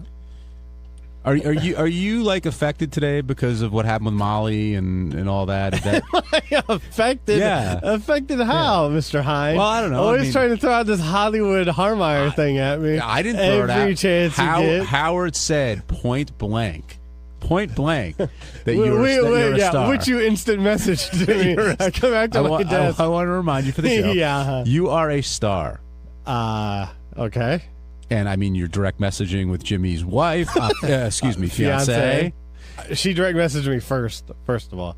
I don't feel like a star, but if people want to feel that way about me, fine, whatever. You don't feel that way, really? No. You've got some celebrity. I mean, people come out to see you, and some, but it's just some. It's not like I'm not like Jennifer Aniston. If I was getting photographed a million times or whatever, then maybe I'd feel like a star. But I'm not. No one recognizes me hardly on the train. You're comparing yourself to Jennifer Aniston. I mean, I think that's a big. I did not. I said if I was getting photographed like her a million times, then I would. I am not Jennifer Aniston. Where did you come up with that? I didn't say you were Jennifer Aniston. I said you compared yourself to Jennifer Aniston. I didn't know. She is in a different spectrum. She's a celebrity. Well, thank you for pointing that out. Anyway, That's not comparing myself. All right. How did I just compare myself to Jennifer Aniston? You gave an example, and you said if I were like Jennifer Aniston, that is comparing yourself to Jennifer Aniston. No, it's not. That's saying if I were. Teddy, give me a ruling here. What? If I was saying, was he comparing? Does he look like Jennifer Aniston? No. Was he comparing himself to Jennifer Aniston? Yeah. No. Thank you. If I was hold on. Okay, maybe I don't understand English so well, which I don't.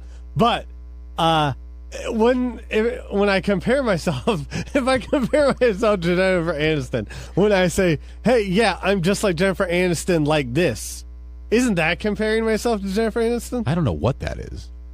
That's comparing myself. You're taking on like a diva type attitude right now and have this conversation. No, I'm just gonna shut up. No, don't. Go right ahead. Let's talk more about Jimmy, because I know you love him and his show, and Molly Big clearly.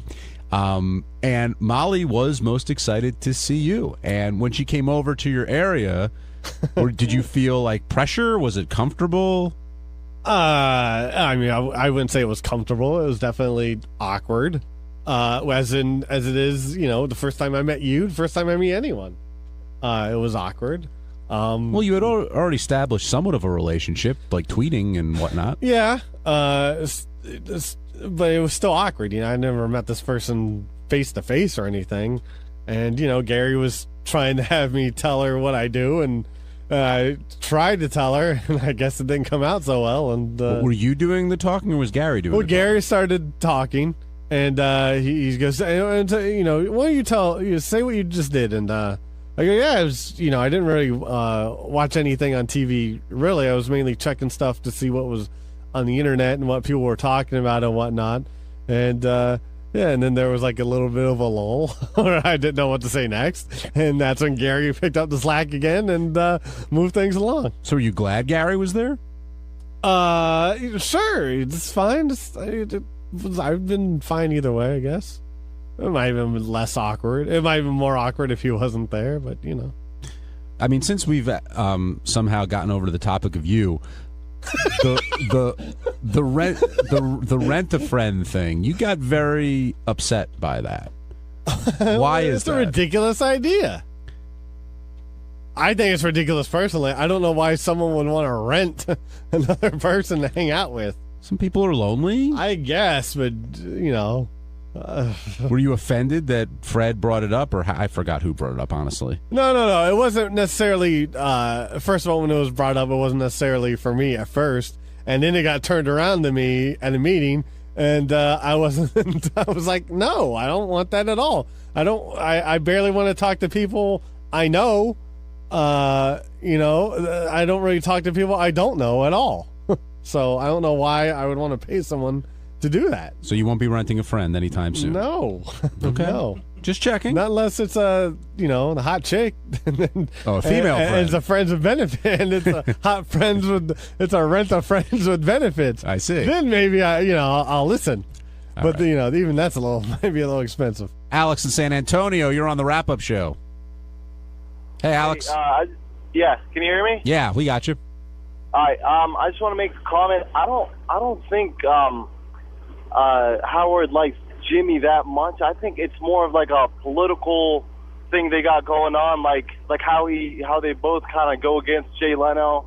I don't think they're like I don't know. I don't feel the chemistry between them. I just want to know what you guys think. So if Jay Leno's going to go away next year, and Jimmy Fallon comes on, do you think that Howard and Jimmy's friendship will fade because there's no Leno to hate anymore? No. I think Howard just likes to stay tight with him, just so that they can go it's like his way of like having a foot in like the late night community. You know what I mean? That's like he propped him up. At like for example, like Howard and Ralph have like a true friendship because Howard has him come over, wash his clothes, like puke in the clothes or whatever. That's like a true friendship. Whereas like I don't necessarily know that's a true friendship. Well, I mean, they're like they go through downs and ups, and it's not like based on like politics. Whereas, well, okay, in that case, do you think Ronnie and Howard have a true friendship? Yeah. Oh, yeah. Howard loves Ronnie. I mean, as much as he complains about how much he doesn't like his shows around the country. Yeah, I think I mean, I think he enjoys them overall. All right. Like I think he might be a little off on that one. I think I don't think they're true friends. You talking about Howard and Ronnie or Yeah. Howard and Jimmy Kimmel? No, Howard and Ronnie. You don't think they're true friends? I think they're it's boss and employee who've gotten close over a number of years. but not a friendship. Yeah, and Alex, I think you're off there. I think Howard and Jimmy are very good friends, as a matter of fact. I think, Jimmy idolized Howard. He said so, but over the years, they've become very close, to the point where Howard said, kidding, Jimmy and Molly are our only friends. I mean, Gary, he's got more friends than that, right? Totally. He's got tons more friends than that. But they're very good friends. Now, how excited was Molly to meet JD, Gary? I didn't know till later. I know she was very excited to meet Richard and Sal, but she seemed very excited to meet JD. I just knew that Jimmy said she was happy to be here, so I said, Molly, you want me to take you on the tour? And she's like, yes, that'd be great. And we said Jimmy's at his wedding weight, which everybody gets down to. And when that happened at the restaurant, is he embarrassed by that? Does he just have fun with it? Having to wear the jacket and then the picture's now showing up someplace, or is that just the price of doing business? It's the price of doing business. Have you ever had to wear the house jacket at a restaurant? I have. And it's sort of humiliating in its own funny way, but you can make a joke out of it. What's the restaurant? I don't even think they're open anymore. The one that's at the top of Rockefeller Center, the famous one. Top of the Rock? No, the Rainbow Room. Mary and I went to the Rainbow Room, and they made me wear the idiot jacket, I call it. And they have them in all different sizes, by the way. Just for many idiots. Exactly. Yeah, I don't know. I must say I don't frequent a lot of restaurants that require a jacket. In fact, I talked about this on the air. I remember now. I talked about the jacket Nazi at the Rainbow Room because I put the jacket on and then I sat at my chair and I took it off. And they started hovering around me. And I got up to go to the bathroom and they made me go back to my chair to get my jacket to go to the bathroom. Are you kidding? Yeah. Lord. Ugh. Does Howard have any interest in being in that wedding party at all? I think he's being disingenuous. I think he would like to be there if everything could be handled and done, and he just had to, be there. Do you know what I mean? Like, I don't think he wants to be involved in any of the, like, if you were in Jimmy's wedding party, what does that mean? Do you have to do the bachelor party? Does Howard have to go get fitted for a tuxedo so everybody matches? That shit he doesn't want to do. Well, I wonder how many wedding parties Howard's actually been in. Well, I was in one with him. We were both in Ross's wedding party. And? How'd that go? It was really easy. How involved was he in all the best man stuff? It wasn't a very involved thing at all. We all, I don't even remember if did we get tuxedos or did we just all wore black suits and we walked somebody down the aisle? It wasn't like, it was fun, but it wasn't like a lot of work. Where do you think Jimmy and Howard's relationship is now in terms of how close they are? I think they're very, very close. Very close. I mean, they go on vacation together. They talk a lot. I think they're very close. And Jimmy works with Molly now. Do things change when they get married? I know they're. It shouldn't, because they've been doing it for so long. It shouldn't change. But I understand what Molly is. Molly made a really interesting point about if she changes her name to Molly Kimmel, it sends a message out to people, and people sort of start treating you a different way. Yeah. Do you see that, JD? Sure. I mean, I wouldn't. I'm not married, so I don't know. I don't view people differently like that. I thought it was interesting because when Howard talked about getting married to Beth, I mean, he loved Beth, but he talked about one of the things that was going on was he didn't like the way people treated her as if she was just his girlfriend as opposed to his wife. Yeah. And I understand that.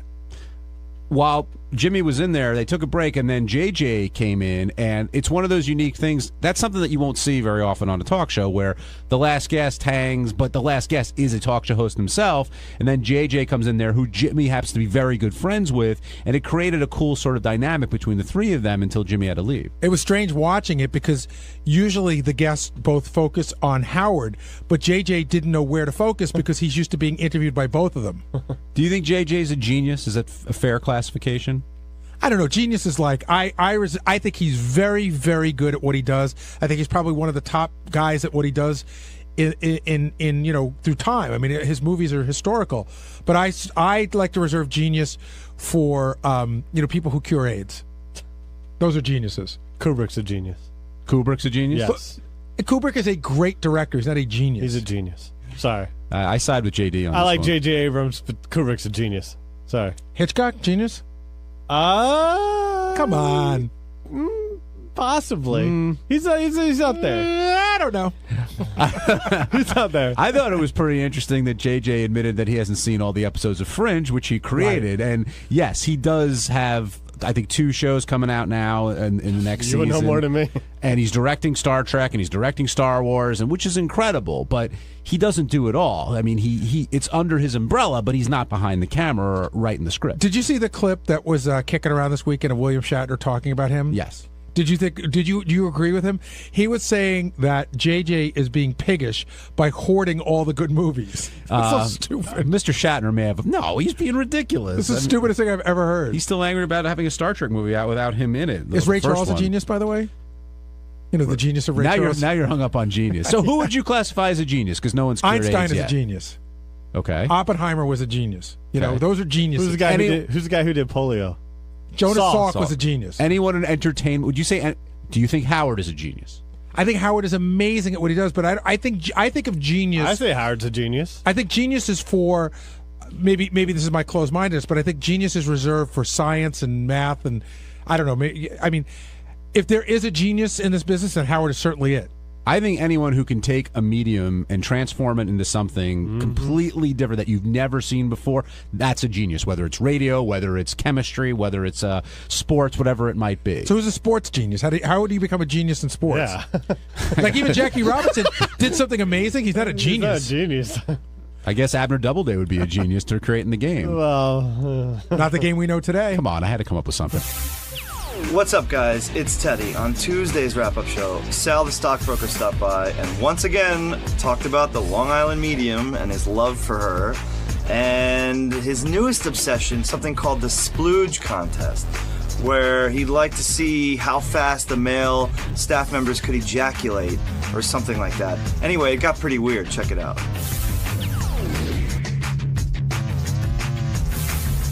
Scott Salem taking a bow before ZZ Top even started to play. And this is one of those things, if you're a fan of the show, you know if Scott the engineer is saying thank you and taking a bow before something happens, something will definitely go wrong. And sure enough, Howard tries to start talking to the band, and the mics, weren't working well, and they fixed it, of course.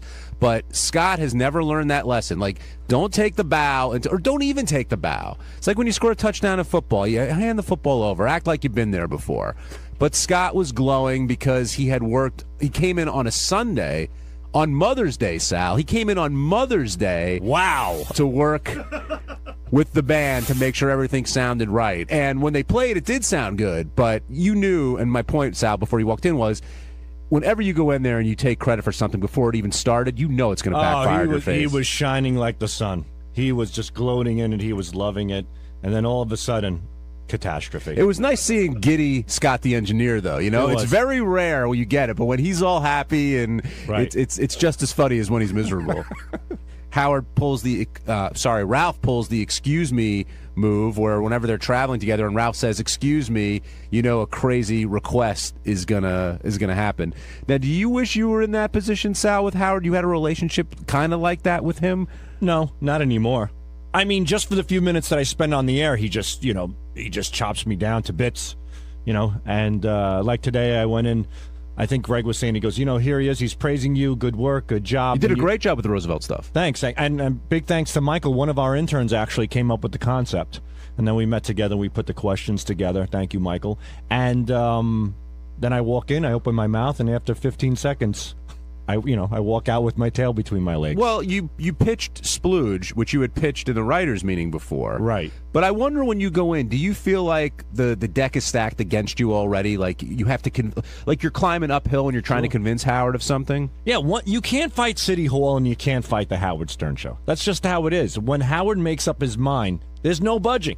That's it. That's just the way it goes. You'll never hear Howard say, good point. I do like this. Once Howard's mind is made up, there's no changing it. I think that's probably one of the reasons why I am like really pushing this Teresa Caputo. I think this could be the one element ever in the history of the show where he might say, you know what, Sal's got a point here. You're not going to let that go, are you? I am. I mean, I have to let it go. You said you were going to let it go 2 weeks ago. I know I have to let it go, but I don't want to let it go. So maybe right now, by me talking about it, I'm not letting it go, but I need to let it go. That's exactly what you're doing. And when you were in with Howard, you brought it up, right? I don't know clearly okay.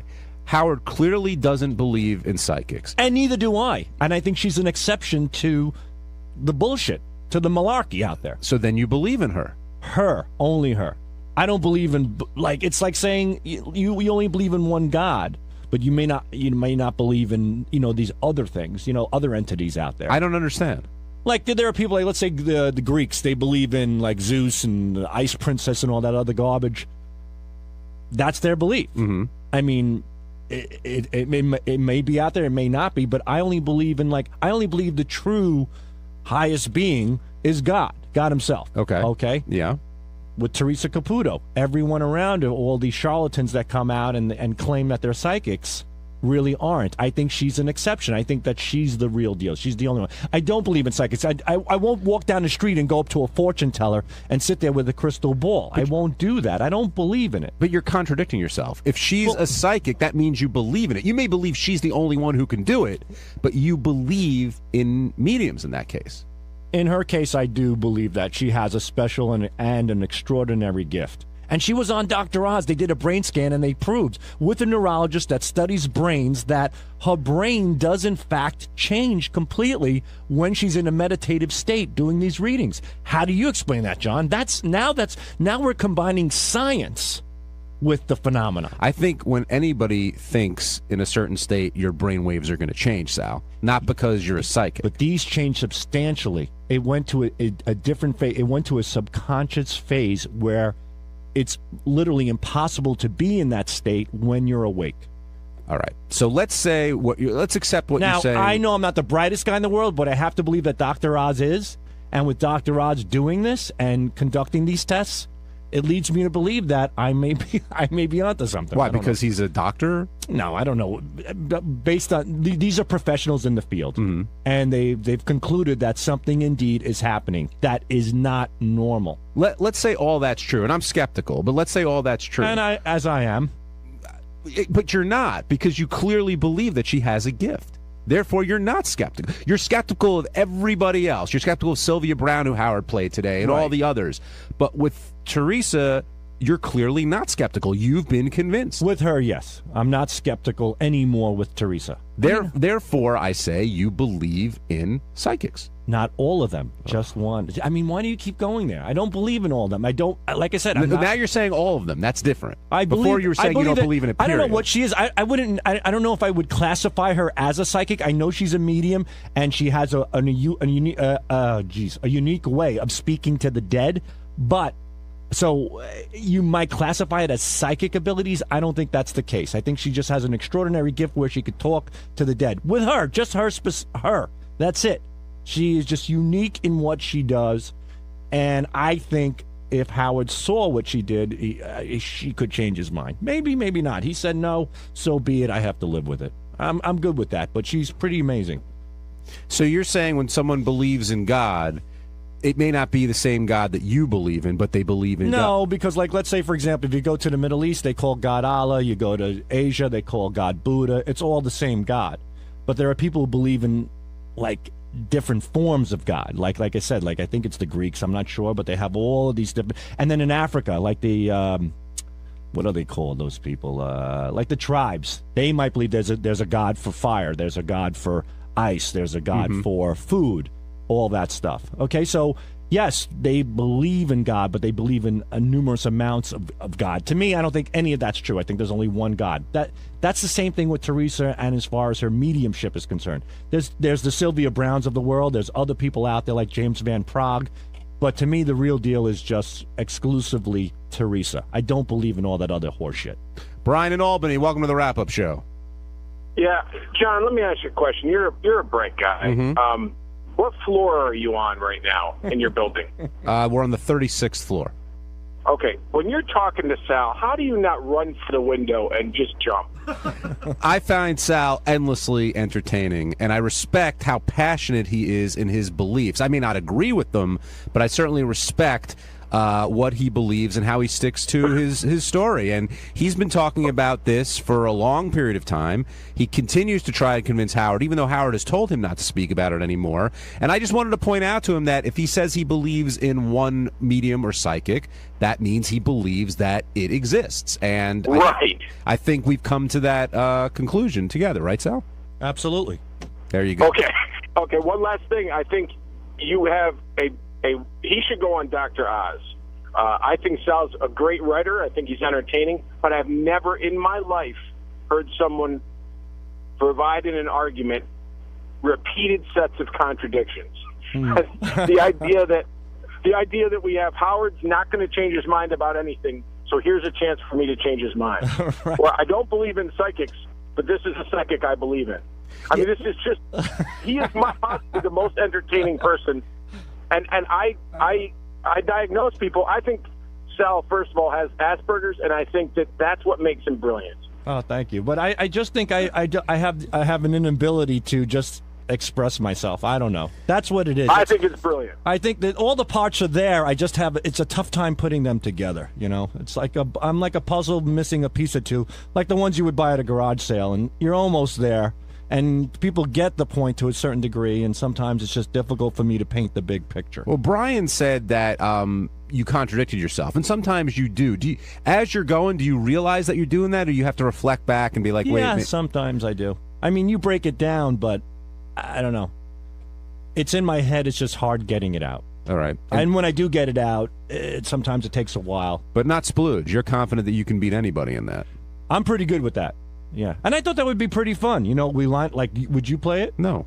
We'd line up a bunch of guys like you, me, Richard, JD. I just said I wouldn't play it. It doesn't matter. Hey, listen, if you're a team player, all right. You line up guys. Go ahead, and we all toss one off, and the first guy who splooges wins. And you think you can get off in 30 seconds looking at Tan Mom? I could get off on Tan Mom. Absolutely, I could do it. Why are you proud of how quickly you can do it? I'm just fascinated. But like, isn't the goal to last a little bit longer? A few weeks ago, I went into the bathroom and it happened so fast. I was like, "Wow, is this normal?" I thought that was pretty interesting. How fast? It was probably 90 seconds. And what was your stimulation?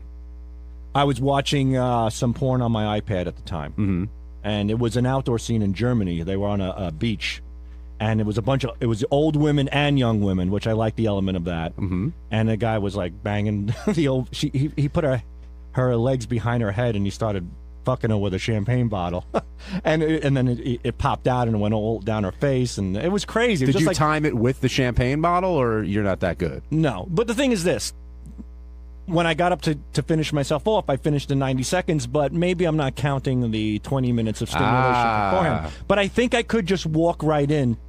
I think I could beat anybody in the game of splooge. I think if we all were lined up and we all unzipped and we all went for it, I think I'd be the first guy to shoot a load. I think you're an odds-on favorite.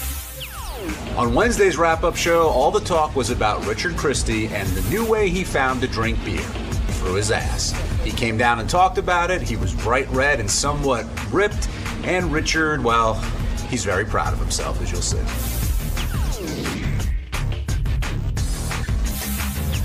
Welcome to the wrap-up show. I'm John Hine, soon to be joined by Gary Delabate, but we do have special guest co-host Rob Corddry here. Hello, hello. Hi, Rob. Well done. During the news, Richard Christie decided to show everyone how he can ingest beer not through his mouth, not through his ear, but through his anus. Richard, how are you feeling?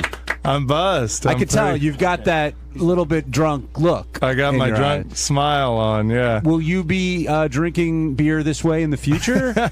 If it's for the show, I'll do it. Now, yeah. Why was J.D. I'm not in a bar. I don't think I'm allowed to go in a bar and do it. I wouldn't put it past you. But why was J.D. pouring it in your ass? I expected your buddy over there to be there. Well, J.D.'s the one that come and got me and told me to go in, and he says, "Is there a beer around here?" So he was looking for. I knew he was looking for a beer somewhere. So I told Sal, I'm like, I'm all buzzed. I wish Sal would have done this with me, so we'd both be buzzed together. Where were you? Were you still upset about the psychic? I was. Ganji grabbed me in the hallway and he was talking about pizza places.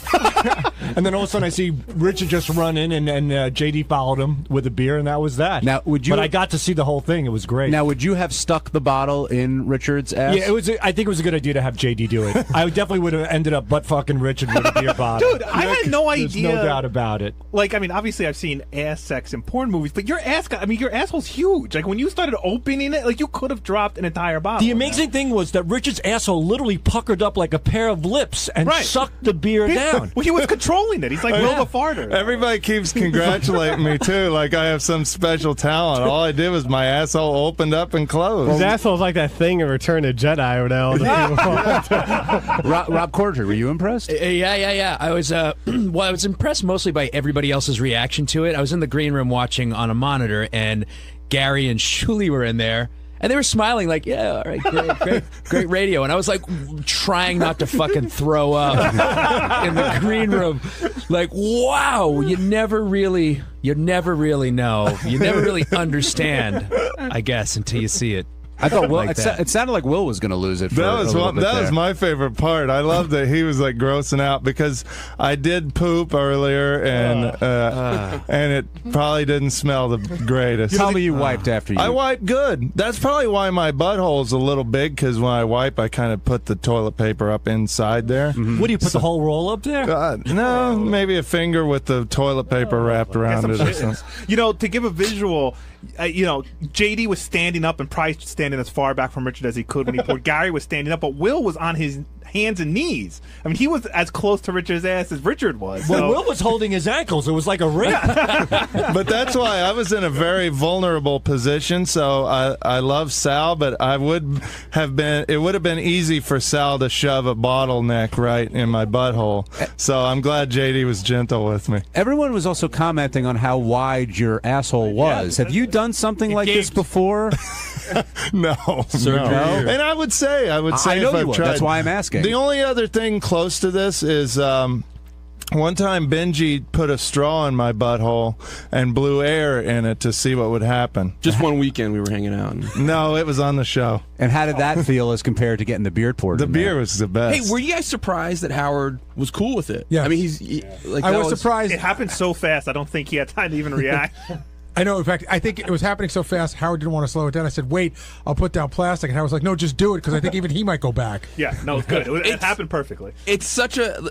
It sounds silly, but it was the visual is like it's like there's some beauty to it. It's so thanks. Yeah, it's like watching like a volcano or a waterfall. After that first drink, I was like, wow, I can actually suck this beer up in my butthole, and I was excited. I had a whole different take on it. You didn't see the beauty? No, my take was that I'm going to all these great lengths to, make the guests comfortable and happy when they're here, and we're putting out breakfast, and we're trying to make it a more pleasant experience. And Rob and his publicist are in the green room, and it's up on the screen, and I see Rob's publicist taking out her iPhone to take a picture of it, because no one will believe this ever happened. No, absolutely We not. should make like Richard like a fountain in the green room. That would be a great picture for the hallway, and we could give it to our guests on the way out. Yeah, that's a great idea. This is the studio where Richard got a beer poured. I just love not only how proud everyone on the show is of Richard, but Richard is like glowing right now, and it's not from the He's drink. buzzed, yeah. I don't think it's really buzzed. Yeah, but the question has become, and a lot of people said this, you or Sal have not been in the studio in ages to do something like that. What preempted this? I'm always up for something like this. It's just, it just kind of happens organically. You can't force something like this. And it happened, they had a news story about a woman pouring beer in her ear.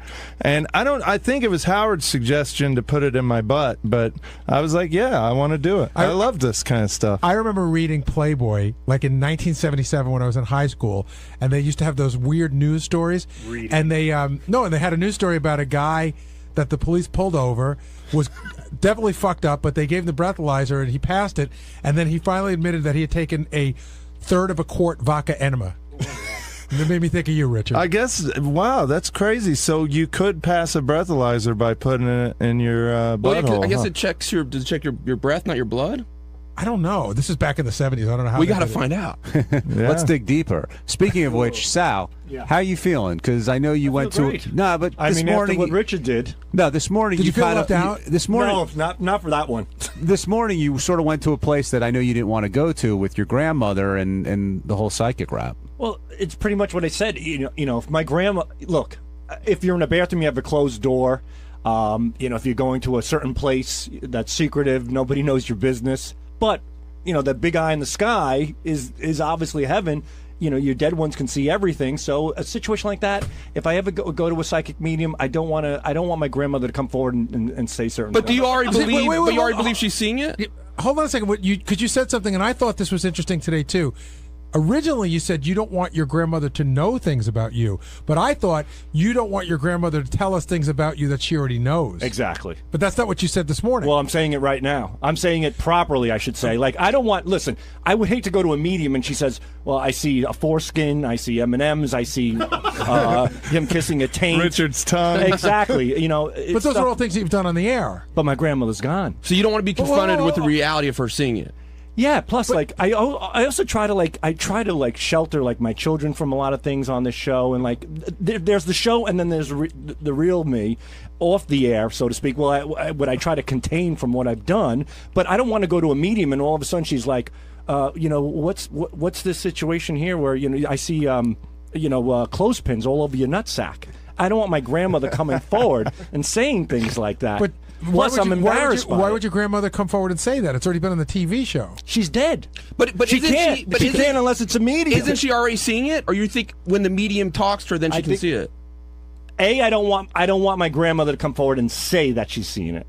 B, I don't want the medium knowing certain things. It's embarrassing. So you're worried that the medium, when the medium channeled your grandmother, they would both be able to see what when you're a medium talking usually about. talks to somebody, it's like, your son says, I love you, he passed away. With me, it's going to be like chocolate sauce and testicles. But you don't want the medium to talk about what's been on television already. It's not like it's a secret. Right, but if okay I go to a for- medium, it's going to be a serious. It's like going to your doctor. It's like it's not. To me, it's like a serious thing. You're sitting down, you're doing this thing. My grandmother coming forward, I would be embarrassed. I would be embarrassed and humiliated by what my grandmother might say. I might feel like I upset my grandmother. And B, it's a little embarrassing to see to have the medium speak about it. That's my fear. Would it happen? I don't know. You really believe that there's an eye in the sky, that all our dead relatives could see every single thing that we do? I really believe they're around us. Yes, I believe in that case. Yeah. If you believe that, where do you think you're going to be when you pass away? I have no idea. You going upstairs or you going downstairs? I hope so. I think that heaven is broke down in all different levels as like a stage of purgatory, depending on everything that you've done on this earth. Mm-hmm.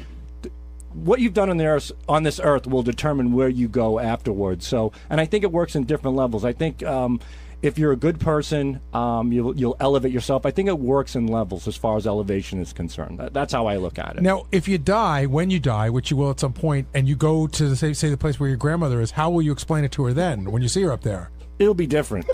You're okay with her seeing it. You just don't want her to talk about it. If I see her in person, technically you don't bring up things that would make you uncomfortable. But I think if she had to transcend messages to me, she perhaps would use my balls. She's probably watching Oprah up there, not Howard TV, though. She might not even know what you're doing. I'm never saying that. Look, before I was married and stuff with the massage parlors and stuff, I would hate for my grandmother to say, "Hey, I see you here, blah, blah, blah, blah. You know what's going on? What are you doing?" I don't want stuff like that. But to come do you out. think your grandma saw the booths? I really. Sometimes when I leave, I think about that. What if you get up to heaven and your grandmother goes, "My favorite game show is Splooge"? This is the best of the wrap-up show. A recap and behind-the-scenes look with John High and Gary Delabate. The best of the wrap-up show begins now. Hey, it's Gary Delabate, Baba Booey. On Monday's wrap-up show, we talked a lot about collecting. JD collects baseball cards and spoons and Pez dispensers. Ronnie collects die-cast cars. And then Ronnie came in and tried to explain what he meant when he said that Howie Mandel looked cute. This is what happened.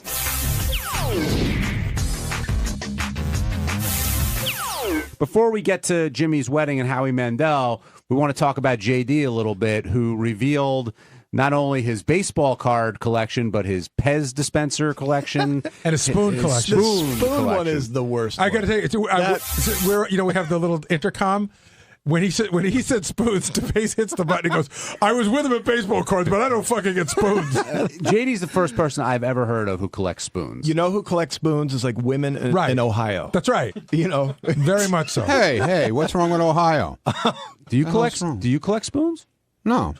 Do you collect? Stephanie's from Ohio. She doesn't collect spoons. Do you collect anything? Are you a collector? She's also Yeah, my 28. NASCAR shit. No, she's 30, dude. NASCAR. Sorry, I insulted her. Wait, your NASCAR stuff? You're a collector? Yeah.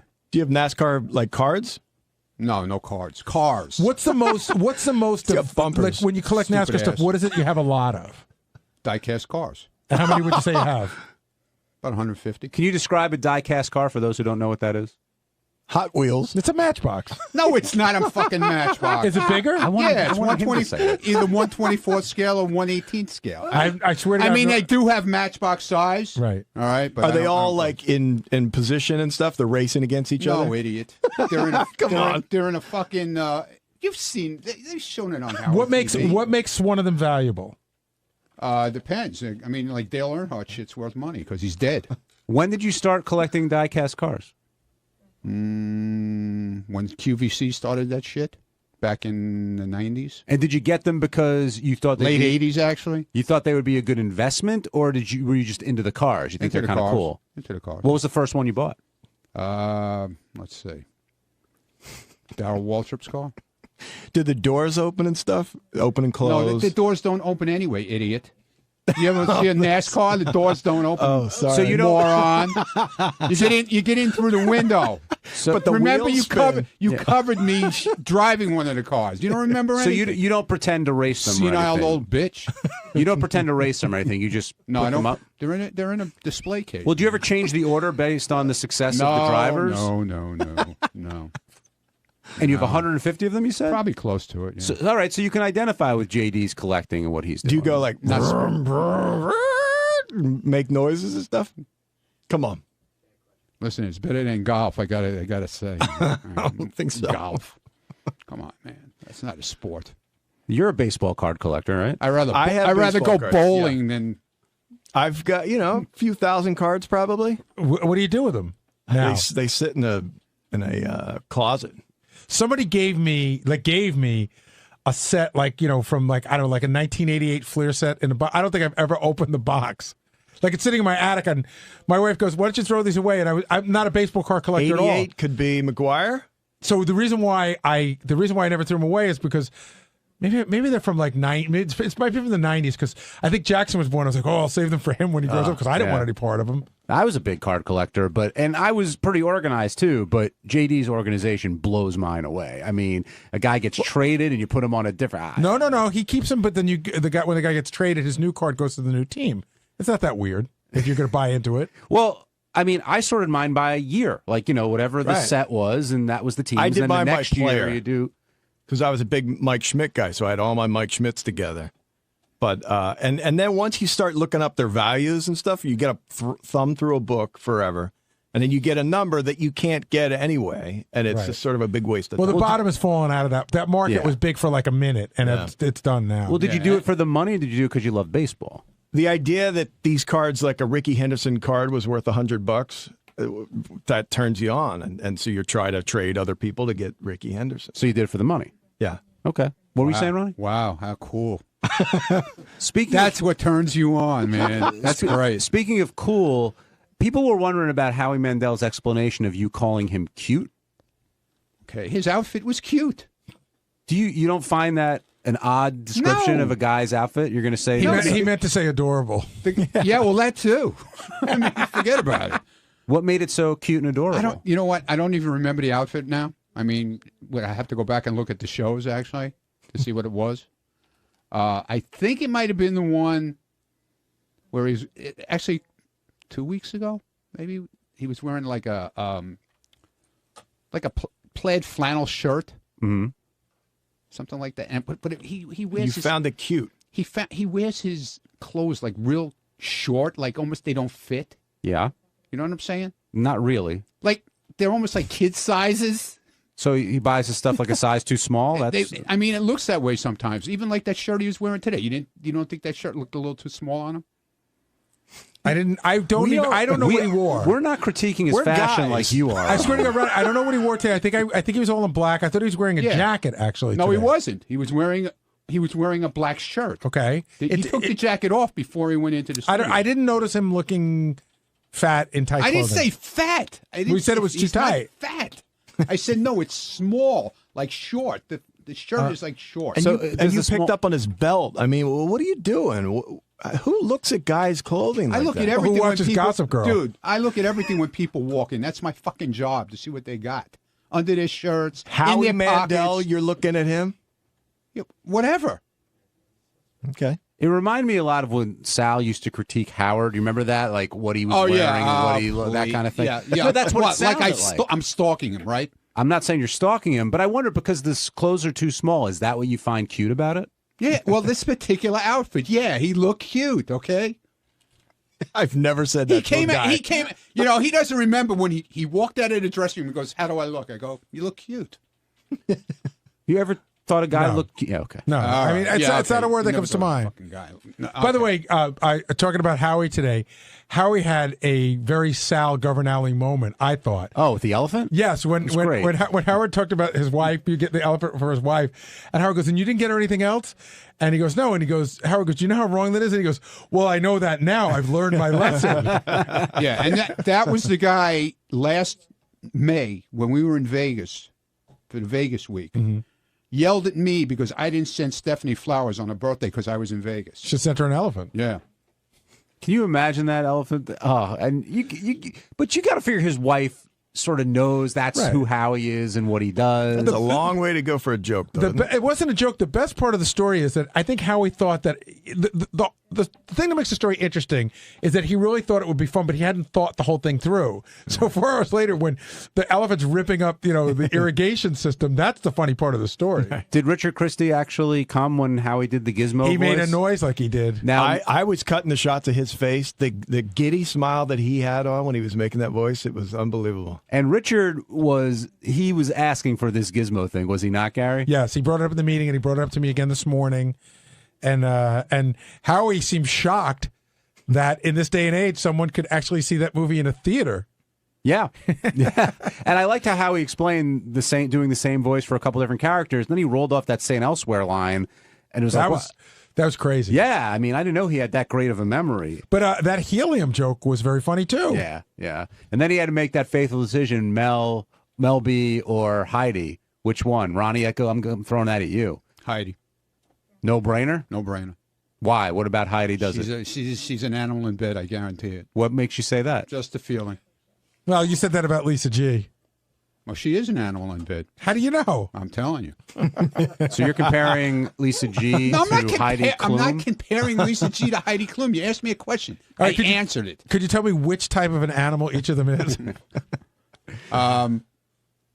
Let's see. Heidi would be probably like a panther. And Lisa? Lisa would be more laid back, like like a log, an iguana. That's a David iguana. An iguana. It is an animal. Andrew on Long Island, you're on the wrap-up show. Hey, what's up, guys? Big fan. I wanted to say I was watching AGT when the guy came out doing the salsa, and I just thought it was awesome seeing all the Stern Show guys, especially Ronnie, dancing on the stage, or with Howard doing the conga, running around the audience.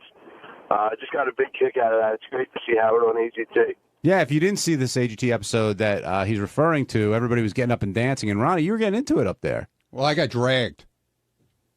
I was standing minding my own business. And actually, Heidi was the one who dragged me out. Really? Yeah. Are you and Heidi like pals? Yeah. No, I mean, I've hung with Heidi. And Like if Heidi was here today, I would go, "Do you know this guy?" She'd go, "That's Ronnie." Yeah, she would know. When did you hang with Heidi? One night in San Antonio, we were all hanging out. We went to dinner, and we were all sitting outside by the Riverwalk, drinking and hanging out. It was her and her boyfriend, and Howie, and his guy Rich, and a whole bunch of people. We were just out there till like 1 o'clock in the morning. Did you have that mustache then? No, I Batman? didn't. No, I didn't. No. Why does that bother you so much? Why is my Because mustache it looks ridiculous? So does your head. That's all right. You know. All right. Can't do anything about that. With that, Gem Al, we'll go to break. So on Tuesday's wrap-up show, I went in to talk about golf, my favorite game. Howard made some claim on the air that he hit a ball 300 yards. Not accurate. So I went in there to talk about that, and then I laid a $10,000 bet down.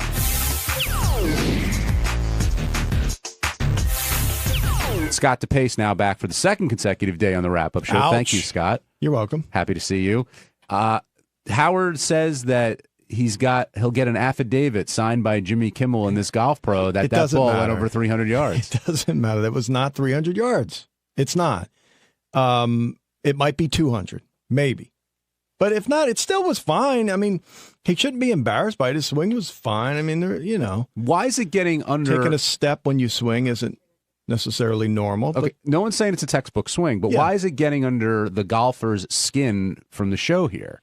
It's not. It's Really? not under my skin. No. I was happy to hear that he actually tried it and liked it. Well, Will's all fired up about it. I know Rob Martin's fired up about it, and people think, Well, because I think people think that they're feeding Howard like a kiss-ass line, like, hey, you're great, and they're not being accurate because it's obviously not 300 yards. What I said at the beginning of this show was he hit the ball. Whoever was there told him it was 300 yards. Yeah. And he doesn't know any better. He's not a golfer. Right. I don't blame Howard, but he should take our opinion as well as everyone else's that was not 300 yards. Mike in Florida, you're on the wrap-up show. Yeah, hey, about the golf swing. It reminds me of the episode of The Munsters where Herman went golfing and hit the ball into the next town. Kind of like that, no? Well, you should throw that by Howard because he's a big Munsters fan. I do know that. But I know what you're saying. You took a swing, you hit it, and it went really far. And it doesn't mean the next one's going to go as far. So, But he said you're talking about Howard's, yeah. He said he hit at least 10 of them 300 yards. That's what he said to me this morning. No, he said to me, he goes, I whiffed on some. He goes, some I hit and nicked and they dribbled off. He goes, but I hit, 5 to 10, I hit at least 300 yards. But don't you think he was $10,000 that says he cannot hit a ball 300 yards unless it's on a concrete surface or something like that? What do you mean on a concrete surface? Because like if he cheats, right. So, on a range, there is no way he is hitting the 300. You're throwing down $10,000. Sure, $10,000. Okay, $10,000 to his $1. All I want is $1. That's the bet. Well, why don't you take the 10? Oh, because that's ridiculous. Well, you Why? gotta take yours. Fine. All right, 10,000 to 10,000. But I'd be happy with the $1. It's fine. Wow, that means you really believe in the bet.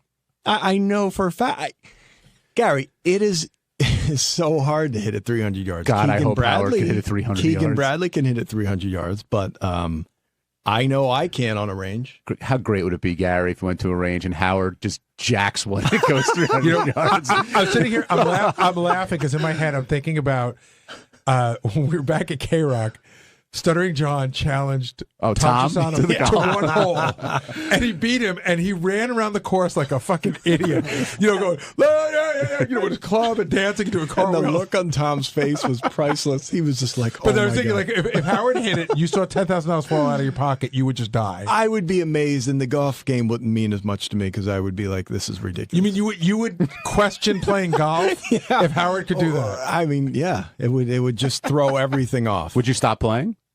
No, I wouldn't stop playing. But it would certainly, I'd be like, what the hell?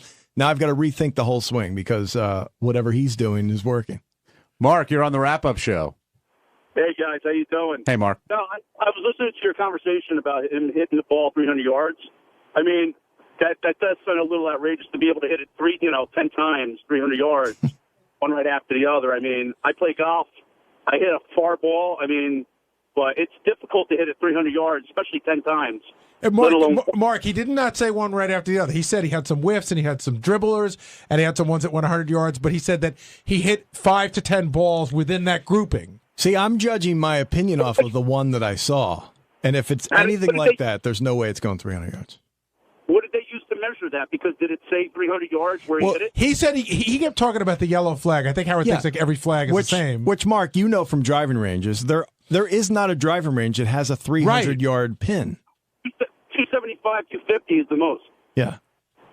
Look, as I said before, Mark, somebody there told him that the yellow flag meant 300 yards.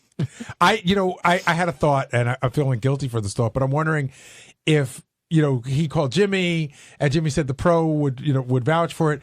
I hope this isn't some elaborate practical joke that Jimmy's playing on Howard. I was saying that yesterday, that Jimmy may be messing with Howard here. Right. But now it's reached the point where if Jimmy is messing with Howard, I'd highly recommend that he comes clean, because Howard's, rolling with it. And now Scott DePace has put $10,000 of his own money on the line, saying that Howard can't drive a ball 300 yards. So it's going to be interesting. And before Howard says he won't take it, we'll give it to North Shore Animal League. But you'll take it if you win. The $1. Yeah. Scott covering all his bases. Eric in Ohio, you're on the wrap-up show. Hey guys, thanks for taking my call. Here's the thing, guys. I'm an avid golfer. Driving ranges normally won't even have a 300-yard stick or a 300-yard sign, and DePace can vouch for that. That's right. All the news has to do is call the driving range and ask them. Will's on it. Will said he was going to do that. We should probably do that. That's an interesting thing. Will's on it. Will already has the number. He's going to call it today. But why did that happen? Did you? It was prompt his him? idea. Will just said, "I'm calling there today," because there's no way that Will's fired up over Yeah, this. I understand. I understand it too. Because Will's like one of those shorter hitters. He hits a ball maybe 230 at the best, and 230 short. Really, yeah. Like what do you drive on a regular basis? 245, Right. not tons more, but it's definitely a club or two more than his, and so that really offends him. It would be interesting, Gary, if a few of us just went to the driving range and hit just to see where everything went. I went to the driving range last summer. I got a set of clubs that my son got. It's and they're really, it's like fairly new compared to like when I used to go to the range, and I started hitting them. I was surprised at how far I could drive the ball, not because I was so good, because the head of the club now is the size of a fucking head of lettuce. When I was younger, I mean, if you can get anywhere near the sweet spot, you can whack it pretty far. That's what it's all about. But it's not about. I can't tell you that I was hitting them straight, but I was hitting them pretty far. John, you're probably horrible, aren't you? Oh, at a driving range? No, I can hit the ball pretty far. I've hit it over 300 yards 10 times. Bullshit. That was a callback, but no, I go out on the range and hit with you guys. I think I can hold my own. You looked there. horrible at the baseball thing. Baseball's a completely different thing. Right. And why? Because I threw a bad pitch. Threw a bad pitch. You looked bad in the cage. I forgot about the cage. Oh, I did not have a good day there. Will Murray, Scott DePace says you're following up on the driving range and you're all fired up over this. Well, no, the thing that offended me is when he says he drives the ball so much further than me, which is not true. No, you don't. You know I do. No, you don't. Brandano, you've been on case. There are occasions, and probably 80% of the time. Yeah, but there are times when I outdrive you and you don't significantly outdrive me. I can't be perfect every time. But don't say I can't hit the ball. I hit the ball. You're a shorter hitter. You would admit slightly. Yeah, and you have 70 pounds on me. Whatever. I'm just, I have a question for you. You're the self-proclaimed father of the year. I knew this. He's our Kim Jong-un, by the way. I knew. He's bowled 7 300 games, had 20 holes in ones, and is better than us at everything. Yeah. It's not that, eh? I'm very competitive. He comes in today. He comes up to me. He goes, I'll tell you what. He goes, I'll strike you out any day of the week. Let's just do it. Was I'm that like, all right, let's do it. Was that unsolicited, by the way? Yes, of course it was. Well, no, it had to do with we were at golf, and then we went. John claims to be this great baseball guy. I did not say a word about that. Be honest. When he walked in this morning, what precipitated you saying, I'll strike you at any time? No, it was during a commercial break. We were talking golf with this thing, and then I think I started talking about my kids' baseball, and I said, I've been pitching a lot of batting practice. I bet you I can strike you out. So, yeah, it was my bet, but I believe it. Where, because you're striking out all those 10-year-olds? No, but I did find out that in batting practice, if you're on Scott's team and you get a hold of a few, he throws in a few curves to make sure the kids miss it to keep them, Teach a lesson. I got to keep them humble. But I asked him if he brushes any of them back. So what did you think I was going to ask you, by the way? I wasn't going to bring up the baseball thing. You said when I said Father of the Year, you thought I was going to. Oh. Well, no, you guys have this opinion of me that, Gary's the same guy that I am. He's very confident and is always claiming to be better than I am at things. What? Hey, you claim everything. No, I don't claim to be better than you at everything. Like, what are the things I think I'm better than you at? Cultured. No, that's your opinion. No, that's your shortcomings about how you feel about yourself. No, you always think I'm some hick from Delaware. And I've never said, Scott, I am more cultured than you. You are a bit of a hick from Delaware. You have said that on the air, in fact. And Fred does a hillbilly voice of yours, yet you never bring up his name because you're scared of him. And then whatever happens in our meetings where people want to pit us against each other, you're always, right there. Well, like what? I'm not. Should I start spelling out some of the ideas people have had? Yeah, you can throw me one. I think one of them was a sperm test. No. You said the dog. Oh my God! Oh yeah, the dog trainer. Hold thing? on, the sperm test. You said it, not me. It wasn't my idea, but I said, yeah, I'll take my sperm against your sperm. Somebody in a writing meeting. Somebody You can said, shoot it on each other. Somebody said we should have a contest to see whose sperm has more testosterone. Now, I don't say a word. I'm not even sure it's a funny idea. And Scott goes, I know mine is more than Gary's. I went to a doctor. So how is that? But wait a second. You just said that I'm always saying that I'm greater, and I hadn't said a word yet. All right. Then it was a whole joke about whose dog is smarter. Now I very jokingly said, I know my dog's smarter than your dog because I know it pisses him off. Then we were going to put our kids up in an IQ test. And I said that that's probably not fair because my kids are older than your kids. I said, I'm confident my kid will beat your son. But how is that me saying that I know I'll win? Every story we just told is you saying that you're better. I can't rattle them off right now, but you're rattling them off fine. You always think so. Okay, so anyway, getting back to your self-proclaimed father of the year, what do you think makes a good dad? Like what goes into it? Love for your kids, and the ability to bond with them and spend time with them, and what do you think it is? I don't know. There's a lot of elements. Yeah, I think those are a couple. I think spending time. I think sacrificing some of your stuff for what they want to do. That's a key. That's a key. Sacrificing things that you want to do for things that they want to do, or sacrificing things or doing things that aren't necessarily fun for you, but are good or fun for them. I scheduled a practice for this Friday in the heat. I have a practice on Saturday in the heat. I don't want to do either of those coaching. things. What's non-baseball related activities that I do with them? Yeah. Or non-Scott fun. How about what are things that you do for them that are just not fun for you? Well, watching kids' movies. Like which ones? Playing my kid hockey video game. Please. You like playing video games. Yeah, that is kind of fun. Is there anything... Somebody beats me. It pisses me off. So is there anything that you do that you really don't want to do, but you do it because it's your kids? Well, yeah, like going to the pool. I hate going to the pool, and I'll go under protest. But I go. Pam take him to the pool? Most of the times, but I'll go a couple of times. Under protest. If it's really hot and he wants to take a dip. What do you do? Oh, God, please. John. Don't even have this conversation. He's got 2 daughters. Everything's unfun. I'm out of it. I win. On Wednesday's wrap-up show, we talked about JD struggling with his dating. We also learned from Sal that Angie and Steve Brandano might be gay. And Bob Saget stopped by. You never know what you're going to see on the wrap-up show. Check it out.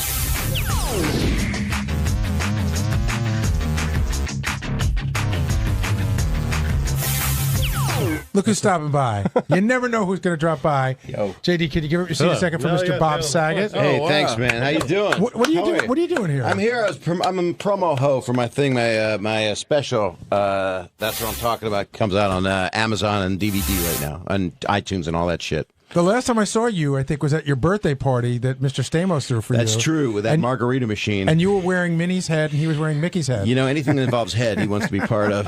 And the mouse. We're not even allowed to have those heads. I'm well aware. He's told me. It's good to see you. Good to see you, too. So what were you guys talking about with chicks and stuff? We're talking about JD, who works for us, right? Hey. He's always trying to get chicks, but I don't even know. How would you explain it? Well, JD and Ganji as well, they can't get out of the friend zone. They're trapped in the friend zone. And you can't get laid if you're in that zone. And when they try to come out and just say, hey, like JD just told a girl, you know what, I'm not going to hang out with you if we're not going to fuck, she blew him off. Well, I don't blame her because that's the ultimatum. It's already over. So there's got to be a middle ground somewhere, and that's what they're working, and that's what they're trying to figure out. Yeah. What's your advice, Bob? I would say, consensual sex. You have to kind of be romantic at the start. You can't try to be friends first. You can kind of be friends for a little bit, but you'll just be a bitch boy at that point. But he does a lot of his stuff online now because he's you say you're masturbating. Well, he does that with chicks on Skype. Will you masturbate with chicks on Skype? Man, I don't. Are you need to sure be they? I don't want to talk about I mean, is this it like chat fucking roulette? sex. Are you sure that they're chicks? Yes. So you're not sure. accidentally doing one like JD, or do you have any fear, by the way? Of course. That one day somebody's going to drop you a file of you jerking off? Yes. Wait, yeah, do that's crazy. Wait, Yeah, 'cause does they can Bob record the other Saget side. do chat roulette? Is it possible I'll be No, on chat I was- roulette when and chat- all of a sudden you'll be jerking off on it? No, that's the worst thing in the world, too. I went over to a friend's house when chat roulette came out, and he went, "Hey, look at this, man." And I stuck my head in, and there was a guy jerking off. I'm like, "Get the fuck out of here. I'm not sticking my face in chat roulette." I just put the side of my dick in it and left it there. One of the problems that these guys are having is they're saying, like, in this day and age now, like this girl called up the show today, and she talked about how JD tried to fuck her at the bar, and just, just... And he had to hear that? Yes, No. it has So to hear you're that. kind of humiliated a little bit. Oh, it's not good to hear. No. But you should try to start anew and not do that philosophy. You should just meet a girl and get out of your head on it. And just, if you're attracted to her, try to just be a person, I try. But are you with anybody now? Or are you dating? I am single. So I'm 5 months single, but I would, Do you worry about? Would you worry about when you're out in LA and you go on a date? Like, is TMZ following you around and saying? Well, like, I'm not even going on dates. I'm trying to avoid the problem you're having. I don't even know how to date. I'll meet somebody through somebody, or I'll meet someone and go, "Hey, that'd be a cool person. Maybe she'd be interested or something." But it's hard to go on a date. What do you talk about, salads? And it's like, "Hey, want to see Despicable Me afterward?" That's like your dick goes inside your body and out your ass. There's no sex to be had. The other fear they have, Bob, is that they're just the women are using them to get on the show, like to call up the show and say, "Hey, I went out with JD," and it's a way to get closer to Howard versus actually being into them. Right, and that's a sycophantal problem. So maybe you need to quit the show. But have you ever dealt with anybody? Have you ever dealt with somebody and you're like, "Hey, this is going well," and then you find out that they're way too into Full House in like a strange fucking way? I'm so old now. It's just really fucked up. It's like saying, "Let me get you. I'll pick you up from junior high tomorrow. That'll be fun." God, I love your show. Well, that's a joke. My joke is I grew up watching you. Good, and I got to go down watching me. So I don't want. Yeah, I wouldn't want some. I'd like somebody now that would say, "Hey, my niece watches," or my kid who's much younger than Right. My 28-year-old really likes you. I got to go. Sorry. I'm 70. I'm a big fan of Full House. Want to fuck? So what about the referral system? Like, do people ever try and set you up outside of the world of the show? Not really, no. See, I get the impression his referral system is when he goes out and does live shows. In other words, JD and the gang are going to be out doing a live show. Yeah. Here's where we're going to be. And that you just can try to pluck from the crowd, or you tell your Facebook friends, "Hey, I'm going to, in the area, come and meet me." Something like that, yeah. Right, so that's sort of your referral system. Yeah. But does this, talking about this on this show right now, doesn't exactly help your cause, No, does it doesn't. Not at Because all. it's blowing your B game. It's just blowing everything. Yeah, but what is your? Are you trying to get laid or are you trying to get a relationship? It's both. It's more the first because I'm very I've never really been someone's boyfriend, and I don't know how good I would be at that. So What about the Korean chick in fifth? What? Oh, that was fifth grade. JD, can we talk about the weird conversation we had during the break with Howard? We had this very odd conversation where Howard goes, "Well, you know what? Maybe you shouldn't sleep with somebody that you don't really care about because it sends off a bad message." Oh. And I said, JD could care less about her feelings. No, he just doesn't want to get caught. No, you no. don't give a shit. You want to get laid. I do. If I like someone, if I genuinely like a person, I don't want to piss them off or anything. But do you have to like anybody you sleep with? Everybody you sleep with? Well, yeah, kind of. I mean, why would I want to sleep with someone I don't like? You're missing the point. I'm You not sound fucking like you want to get laid, don't Right. you? Maybe you need to just get a woman, which could mean maybe someone that you maybe wouldn't want to introduce to your mom kind of woman. Maybe Well, just no, a of course see you're those gonna- all a the time. dirtier girl. I see those all the time. Of course you like somebody that you want to have sex with. You have to like them to some degree. But I mean, Yeah. you don't. No, I don't Are there wanna many be- girls that you have sex with that you care about past that first moment? I don't want to make anyone unhappy. I like making people happy. I don't want to make them mad or sad or anything. But the other thing you've been accused of is that sometimes your standards are a little too high. Like you're looking for the perfect combination, and that doesn't exist. So you're going to have to listen. That's untrue. It is. I don't know what else to tell you. I like what I like. I don't know. There's no specifics on hair or bald chicks are cool. But like that. I think one of the things that you're not willing to put in the work, and sometimes you meet somebody and you don't like them, and then you go out with them a couple of times and you get to know them a little better, and they become prettier to you in your mind. You like them. You don't seem to want to put in that work. That's just that. It depends on who it is. Hold on, I'm sorry, Bob. When was the last time you've had more than 3 dates in a row with a woman, the same woman? More than 3 dates? Yeah. Oh, it's been a while. But because I don't really go out on dates because that would require someone here in New York, and there's. By the way, that's the most absurd thing. He can't find a girl in New York. No. I'm not saying I can't find. Listen, I'm sure if I was more social, I could socialize better. I might be able to do it, but I have hardly any social skills, terrible social skills. So I just sit at home and don't do anything. Don't you have any friends that you can go out with and talk to? He doesn't go out. He doesn't like parties. He doesn't like bars. So you're not a guy that says I want an 8. I don't want to date. That kind of bad guy talk where you want a prettier woman than or a more enthusiastic woman than you think you're qualified for. No, I don't. I just like who I like. I don't know. Hey, just a lot of them to be 8s and 9s. Did Full House ever put out commemorative spoons or anything like that? What do you want? One? No, he's a spoon collector. I was a spoon. I was when I was like below 10 years old. All right. Okay. I just walked into this, but it's all making sense to me. Now, where do I donate? Thank you. Ronnie, you seem to be the leader of these two over there, Ganji and JD. Here's what's wrong. I know what's wrong with JD. I know what's happening with him. Hold on 1 second, Bob. This is Howard's limo driver. I just want to so you understand how it's all works. We've met. Nice to see you. How are you, man? How's it going? I'm getting laid a lot more than him. That's good. And I'm not getting laid at all. Oh, okay. So I'm doing better. No, but he gets laid, dude. I'm telling because I've been there and I've seen what he's laid. Not physically. It's some pretty good stuff. Oh, so this is just for talk?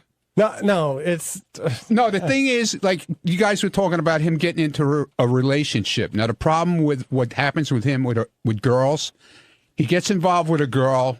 He thinks he's in love. Not in love with her, but he really likes her.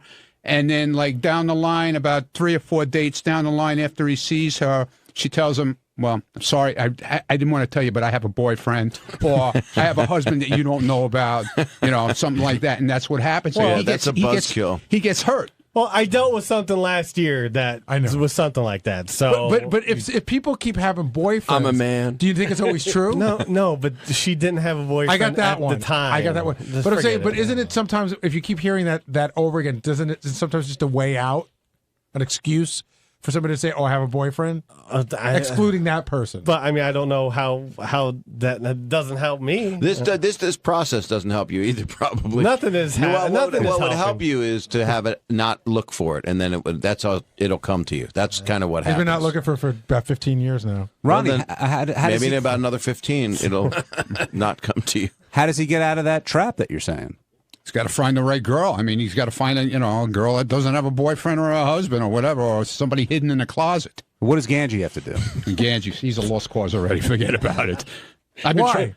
Why? Yeah, why is Ganji? Because Ganji's certainly more social than JD. Yeah, but Ganji's more social because he wants to be their best friend. He doesn't want to get laid. No, I do. He wants to get laid. Yeah, but he doesn't. He doesn't get laid. That's the whole thing. Bob had a good point. I don't turn it romantic right away, and that's you go friend too long. That's the problem. What Bob said. Yeah, but you also ought to be a masculine guy and keep your balls about you, even though at home they go away because we all get vulnerable. You don't walk around the house, with spurs on. I don't know. We actually all do. Have you considered just kidnapping a woman? I don't understand because Ganji, first of all, super likable, has pictures from he used to be very, very good looking, and he wants to get married. He's actually like a catch. He has a good job. I'm still very thrown likable. that he used to be good looking. Yeah, you gotta see old pictures of him. Yeah, but Benji, he could have got married twice, and he let them go away. He let it go. Well, that was maybe at that time he didn't want to, but now he really wants to get married. It's always too late when he realizes it's too late. It's too late. The girl's gone, and she found somebody else already. That's what happens with him. Yeah, but I'm working on the current now. That's who is the current? Yeah, who is There it? isn't one. No, there isn't one. That's the thing. I saw you took a picture with the Twinkie. I mean, is there anybody in your life? Yeah, well, that's it. Yeah, He puts pictures up of food. There's no girls. There's definitely girls like I meet and I like. Yeah, sure. So absolutely. you get their number. But I haven't. I do. But Do you guys text? Do you text a girl? No, Girls no. like texting some girls. no, no, I don't like. I don't know. I just don't make the move. I don't know what it is. Did you not get married? Because why did you not get married both of those times? I know both of the girls. Both. I would say the first one just wasn't right. It wasn't right timing. Second time, I didn't know if I wanted to get married. So Can I say something? I think that was why. I think Angie's gay. Really? Oh yeah, dude. yeah, I'm yeah, dead yeah. serious. Why? Why do you I think talked that? about this in the meeting You as did. well. He did. Did he really? Yeah. I'm convinced you're gay. Why? I don't understand. Just the way you carry yourself. right now, Dude, I'm fat and out of shape. That's usually sign number one. Sal, you There's more can't to speak generally. You got to give him I will. specifics so he That's knows awesome. what you're talking about. He's always with his mom. He's with these women Well- that he's strung along for a long time. Wait, is his Why? mom hot? I haven't seen her, Bob. But he's had these hot women before that he almost got married to, but he didn't. He always But I caves in. dated for 10 and No, like 10. You did it. It's called a beard. You did it to appease your family. Sal, do you think And then- he's no, aware and of then- it, or is he no? like And then when it repressed? came down to it, for him to finally close the deal, he backed out. Why? Because he's gay. Well, that's he fair made commitment. No, That doesn't yeah, it was- necessarily. it was no, more of and like- then he's dated hot chicks, and he can't get it together with them, and he's always online, and he's talking about just food and stuff and these mundane things. There's never anything sexual about you. Nothing. There's What kind of food do you talk about? Hot dogs, bananas, carrots, things like that? Look at him. He talks about I everything. talk about pizza mostly. The whole Hey. fucking buffet at the mall he Yeah, talks little about. fry- Hey, Sal, hold on a second. I understand that you think a lot of guys on the staff. I other think guys- he's gay. Who else do you think is gay? Sorry, Steve Brandano. Okay. But why? For the opposite reasons. Is there any way you Steve- can fill out a report for all this? I think. But why do you think Steve is gay? I think Gange is a closet homosexual. He just can't come to grips with the fact that he likes dick over pussy. Hey, I'll tell you something. A closet homosexual is probably a good idea because there's clothes in there, so you could change a lot. But wait, Sal, are you saying that Ganji acts on homosexuality and is keeping it from us, or he hasn't even acted on it yet? I don't think he's acted on it yet. Okay. What about But I Brandon? think subconsciously. I can tell you pretty much I've never acted on it. Do you think he has any conscious desire? Like, does he see us and like, I God, think I gotta fuck I think him? when Ganji masturbates at home, he thinks of men. That's the only way you could do it. Personally, privately. Guys, I don't want to be a buzzkill, but I actually have to leave. Well, tell us But what you tell us about your special. actually thinks of what? Tell us about This your is the special. greatest thing I've ever walked into in my life, Gary. Thank you for I'm bringing glad me. to have you. Thank you for stopping by. I'm sorry you got caught up in No, the it's really relationship funny. zone. You guys kind of made my day. I don't know how I'm going to nap now. I've got bad imagery in my head. I hope you all find what you're looking for. Thank you. A lot of dudes. But I would be remiss not to go back to Sal's theories on why Ganji and Steve Brandano are gay. And I should point out that Sal is wearing a bright purple shirt.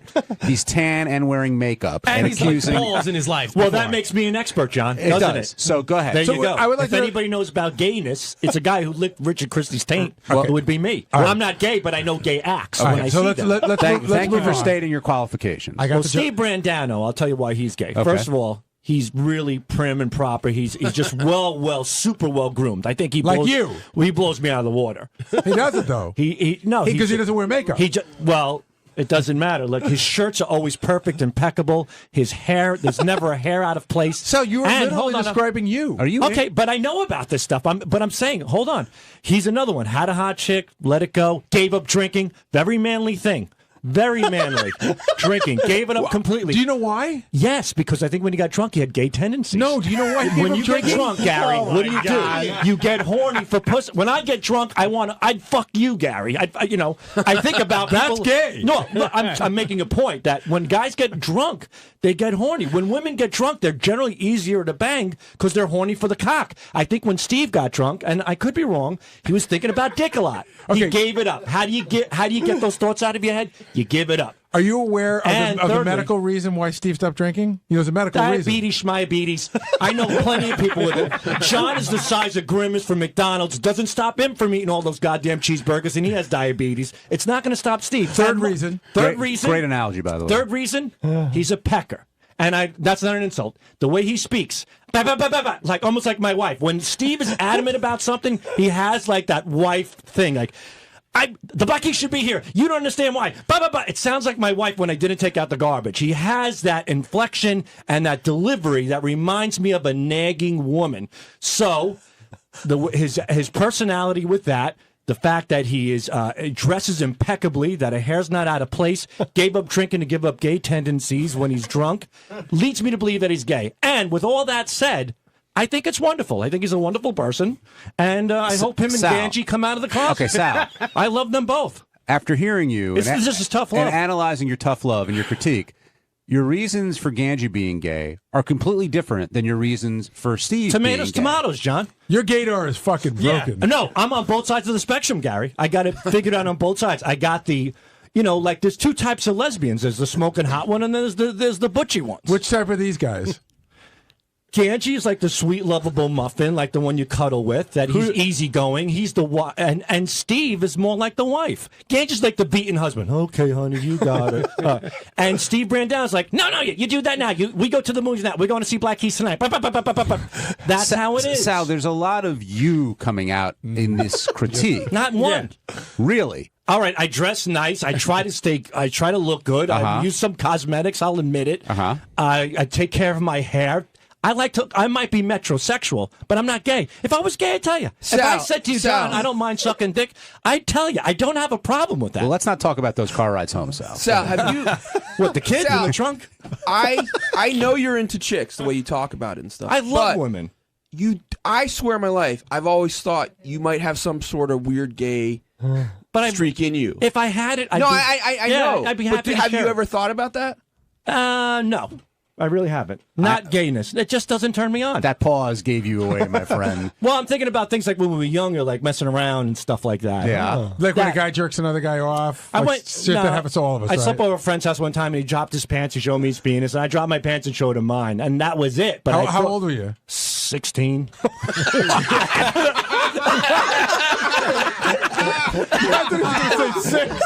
So did I. I don't know why. I slept over his house, and he just says, "What do you think?" I go, "Not bad." I go, "What do you think of mine?" And that's where it ended. You may be onto something here, Ben. I've always thought, like with your It was love just a weird for Howard, like circumstance. you're really looking for a man's love. No, I'm not looking. I have a man's love. Richard Christie's a man. He loves me dearly. I love him. You mean like a father love me? Daddy I don't kind know of thing? exactly what it is, and obviously not nothing sexually. wrong with it. And I know you're into chicks in a way too, but then also you have that whole. No, I'm not sexually romantic. I just don't see it. No, it just doesn't appeal to me. It's just not my thing. How far have you gone with a guy? That's Was that it. the Just dropping farthest? my pants and I analyzed the penis once with a guy. It was just. I gotta go Wait, back. what do you to mean the- analyze the penis? You didn't think at 16 that two guys standing in a room with their pants down, looking at each other's penises, was odd? It was so fast it hit me afterwards. Like what exactly happened? Like when I went to lay down. Like, Another lesson he learned after the fact. Yeah. It was just one of those weird things. Like that guy, by the way, ended up being gay. No shit, really? Yeah. What is this penis analysis? What are you talking about? I don't know. We were in the bedroom. We're getting changed to go to bed. This is the same guy, or is this a same different guy? Okay. Drops his pants. He goes, "What do you think of my penis?" I go, "Not bad." I felt like obligated to do. You're lucky to drop to his knees and blow you. Were you just being nice, or was it really not and bad? I felt awkward. I felt like, okay, I have to return the favor, and I did it too. What do you think of yours? He said, I don't know. I think he just nodded his head, and we left it at that. I don't know. I think if you were uncircumcised, you'd be gay right now.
staying away from that hometown family, those cousins. She's got to have a bunch of people who are like...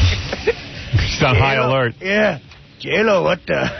J-Lo! His honeymoon is taking a long time. She should have been on high alert about New York years ago. Really?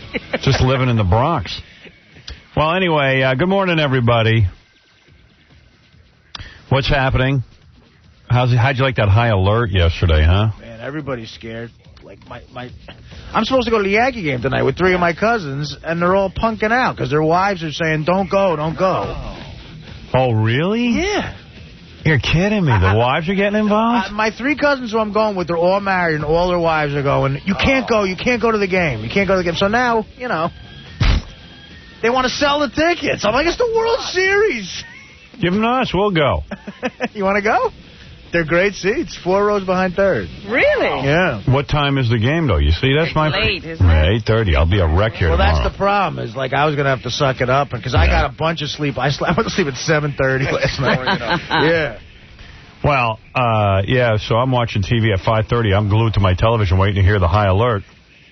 And John Ashcroft comes on looking real serious. I mean, like... Yeah. Like I've never... Yeah, shaky. That doesn't help. He looked shaky. I've never seen him like that. Yeah, he usually gives me some confidence that things are under control, but man, not last night. Did you watch the high alert? I didn't see him. I think that's a good thing. Yeah, he looked real serious. Really? And he goes, man, here's the deal. We got on good information. Something's going to happen. We don't know where. We don't know when. We don't know what time. We don't know anything. Just within the next week. So I was like, oy vey. Who needs to hear that? They think that's the kind of information they should give out.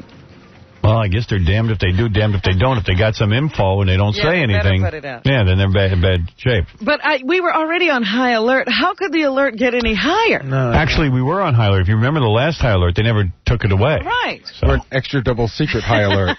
Double secret probation. Yeah, there's got to be a special high alert. I think they're thinking just Halloween is shenanigan time. Right. Well, can I tell you about the call? I'm on high alert just not to get the house egged. You know what I mean? Or paper. Trick or treat. You scumbag. I'm Osama bin Laden this Halloween. I got a call on Friday from a guy I barely know. And Casey and I were laughing about it. Now I'm starting to wonder. You know, it's one of those typical calls. His dad goes to the gas station. The guy who owns the gas station's daughter. That's where it starts. Right. She's in the city. Guy in front of her now. Guy's buying something at the deli. He's $1.10 short. She helps the guy out. The guy says, hey, why you helping me out? She's like, I just like to help people. He pulls her over to the side and says, don't be in the city on Tuesday, meaning today. Yeah. And, of course, the kicker to the story is she called the FBI. The FBI brought her down. She looked through a book for 15 minutes. She found the guy. He was wanted. And so I'm like, you know. My mother repeated the same story on my answering machine. See, my mother's 10 minutes. My mother's the opposite. I think my mother's on cloud 9 She's somewhere. denial? Yeah, she goes, I saw. It's really funny how you speak to your mother.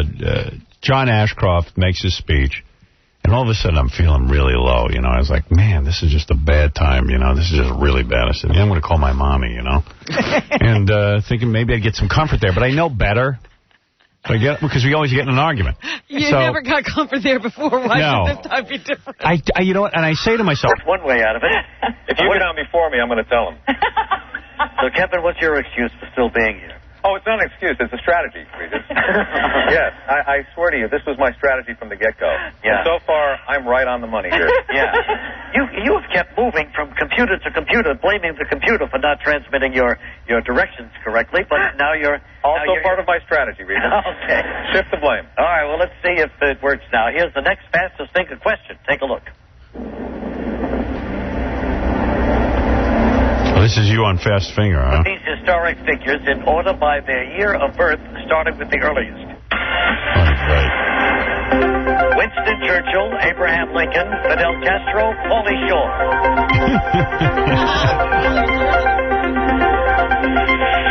All right, Robin, Kevin, time's up. Let's see the answer in the correct order. And it is Abraham Lincoln, the oldest, and then Winston Churchill, and Fidel Castro, and Pauly Shore. Let's see who got this one right. Fastest time, both of them. Robin Quivers. Way to go. See, I can't stop it and talk. Because I got Larry working my controls. I thought Pauly was older than Castro. Well, baby, you're exhausted. I thought we'd never meet. Howard. Yeah. You would have thought she won an Oscar. I'm so happy not to be the very last one. You want to team up with John Sally?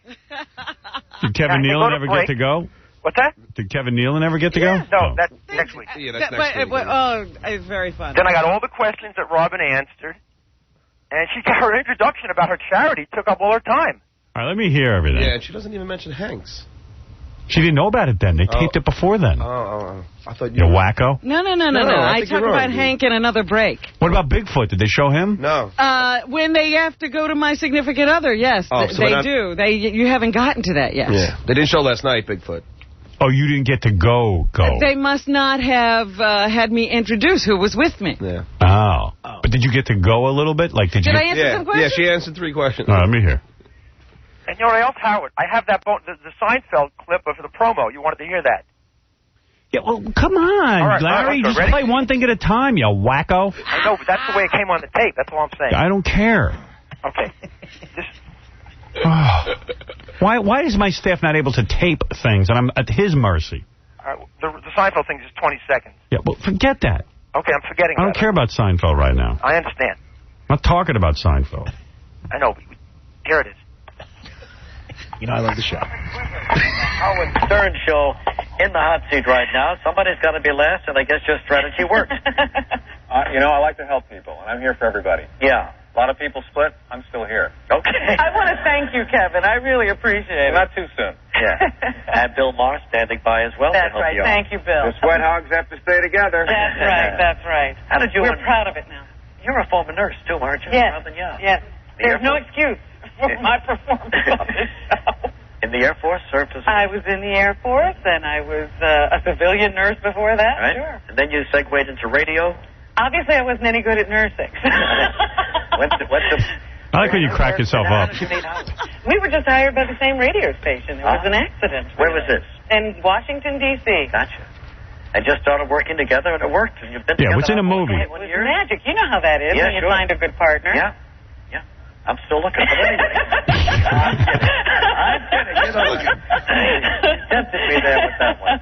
What charity are we playing for? We're playing for the Child Abuse Prevention Program of New York, which is a wonderful grassroots organization that started in the city that sends teams out to schools to teach 8th graders, you know, how to protect themselves and what to look for and what to avoid. And they also work to change legislation and to teach the puppet shows. Professionals how to deal with children who have had problems. Let's win a lot of money for them, Absolutely. okay? You know the rules. See, there you sound real good, Rob. You must know No by funfering. now. Let's play Who Wants to Be a Millionaire. See, I can't stop the tape and comment. I have things to say, but my staff can't tape anything. Robin, get ready. The $100 question is here. Hold it. Stop the tape. Is often described as his wife. Larry. Eye of the tiger. Neck of the woods. We're going to be... I'll wait till the tape comes in. I can't take it. It makes me crazy that I can't stop the tape and talk. Larry. I mean, I just don't know what to do. And he's still going. He won't come back. Where'd he go? It's making me angry that I don't have the tape. I mean, we've been waiting for the tape for months, and we don't have the tape. What? You know what? From now on, can I say something? Why do we leave it up to a TiVo? We got 20 guys who work for E. Let them tape every show every night and have it waiting for us every day. Why can't they be in charge of that? Well, I mean, we've got all these people working on our show, you know. You know, and I know you always complain, gee, we don't have enough staff. We got all those people sitting in that E room who could potentially each tape a TV show every night. In fairness to them, I had it taped. I know, but the TiVos aren't reliable. I think what happened, what everyone's saying happened, is the signal cut out in the middle, and I think when TiVo loses a signal, that's it. No, I don't know that that's the case, but who knows? I'm not an expert on TiVo. I'm just saying, let's roll videotape. And I'm talking to Larry over a telephone line, listening to this show. I will have it for you within a half an hour. All right, good. That's it. Howard? Yeah. Oh, Larry. Larry, I just can't stand it because you start playing it and I can't stop it. I have no control over it. Well, that's why I stopped it, you know. Yeah, thank you. I've got Mary McCormick talking about you also on Craig Kilborn. Oh, here we go. You sucked me in again. Last night. This bastard tapes everything. Rizza, how do you explain to my staff? I got no life, man. How do you tape every show? Because I look in the paper and I see what's going to be on. Oh, I gotta hire you. Yeah, at least alert. Give us the list you put together. I gotta hire you. I look at the L.A. Times. I look God, at I don't have anybody on my staff like Stuttering John. He's sitting out there. A lot of times he watches and won't Well, I don't have a VCR, but I would have taped it. No, but I mean, at least tell somebody. You don't have Tell a the VCR? E-crew. Tell the E-crew. They're good at getting stuff done. It's just like no one cares. Well, why wouldn't you get a VCR? No, I don't even need him to videotape. Just tell someone when you read. No, Gary was TiVoing it. I mean, it wasn't like But most times, John will see something great on TV. He always comes and tells you about it. He never has tape.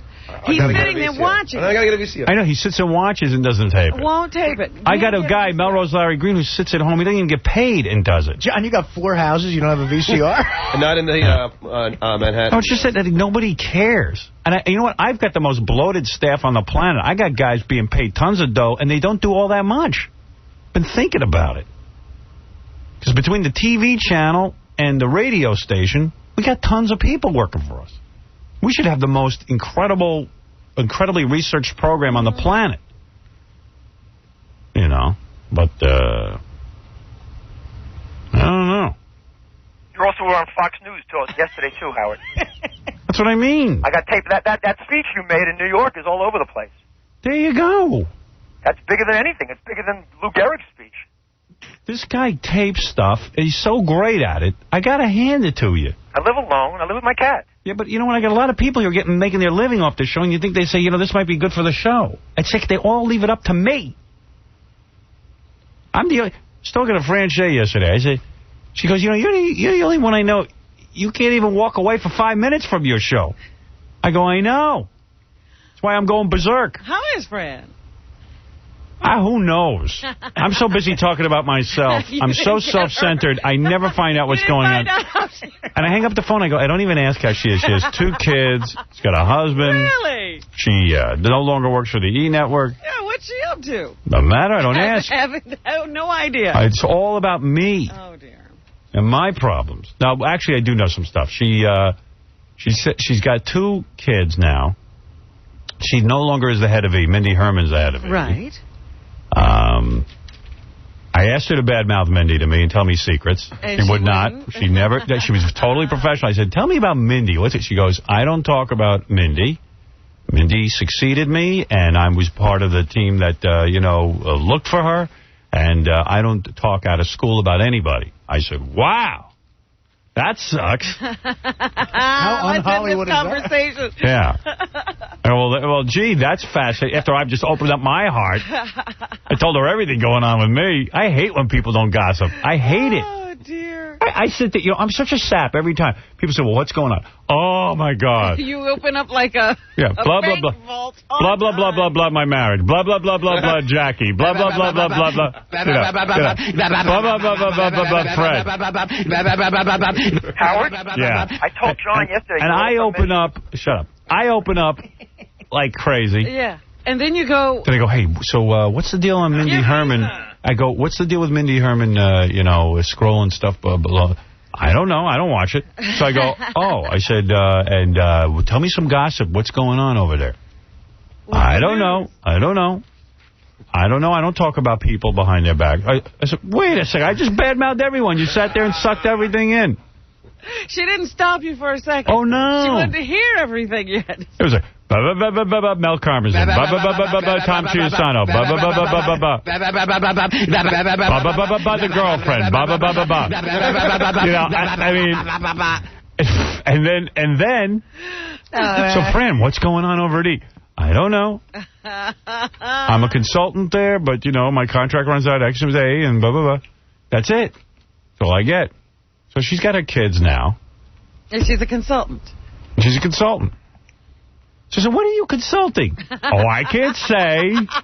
There's one show I'm working on. I don't really feel it's worthwhile to talk about right now. And there's another. You can't even get that out of her. Yeah. That's the whole point of show business, is talking about other people. Oh, please. And she goes, oh, you really must come out and visit me. I go, what, with this kind of conversation? For what? What, I don't get gossip? Hear about your kids? Yeah. Oh.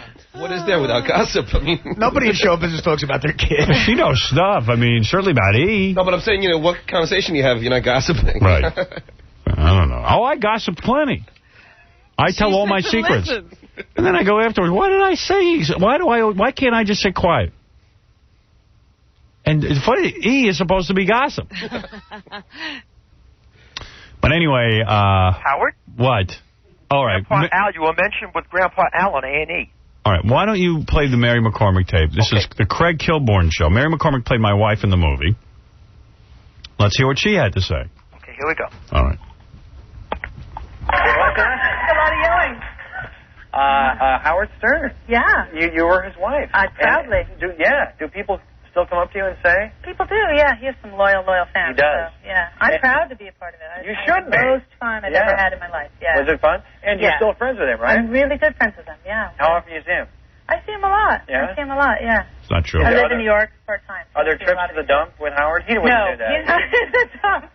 He doesn't go to the dump with me. The other, speaking of sex, she goes to the dump to take garbage. No, she doesn't. That's what she talked about at the beginning of the interview. What do you mean she goes to the dump? She drives her truck to bring sofas and things to the dump. So then Craig Kilborn said, does Howard go to the dump with you? Oh, she drives to the dump to dump things off. Right, that's her therapy, yeah. Oh, all right. That sounds like... Something she made up. That's some clever conversation going on the Craig Kilborn show. I can't believe that show's not highly rated. That wit. She also won the game in Zambo at the end of the show. What's Zambo? Zambo is this game. It's like a takeoff on The Millionaire Show where the two guests are in a contest. So she was against Bill Bellamy, and she got her questions. He got 3 questions wrong. Let me hear that. You want to hear that too? Yeah. Zambo, I haven't heard of. Well, that sounds interesting, at least. Who the hell is Bill Bellamy? Bill Bellamy used to be on MTV. Yeah, that'll take a second to find, Howard. See, he's smart, at least, to get all the guests involved in game shows, because nobody cares about any of that crap they got to say. Going to the dump. Yeah. I thought she said she took a dump, and I was... Oh, shut up, Melrose. Wow. Don't over-laugh. I love the show. That was very funny. No, it wasn't. It wasn't that funny. You killed it because it wasn't that funny. Just a comment. Here's Zambo. Guy's a lunatic. What? I'm at the mercy. You see, I resent that my staff puts me at the mercy of a lunatic. Melrose should call up and go, I have tape of Mary McCormick on Craig Kilborn, and we'll go, well, of course you do. We have that. We don't need you. No, instead I'm like, oh, my God, Larry, please play it for me. Well, that's why I tape a lot of things. All right, go ahead. You have something. Yeah, go ahead. Well, okay, I said you were good. Go ahead. Thank you. See that laugh again. A mental laugh. That was a good one. No, it was. That was a good one, Howard. It's Zambo. All right, go ahead. Here it is. Get 3 wrong and you lose. 3 right and you win. Get ready. It's Yumbo time.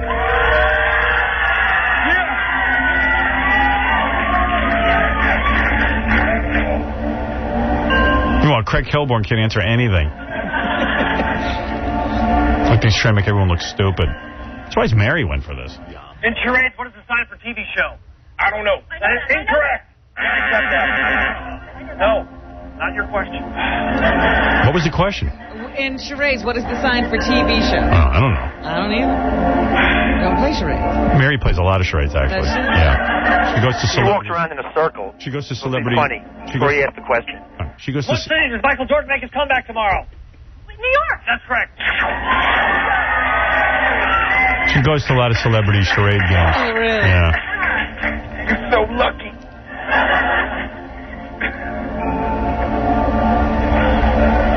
I'm so nervous. Bill Bellamy's retarded. Go on. What's the number 1 movie in America? K-Pax. That's correct. What? What was the number 1 movie in America? He asked the question really fast. I don't understand one thing he's saying. He's trying to be funny. Yeah, well, good luck. What's up with the haunted house stuff, man?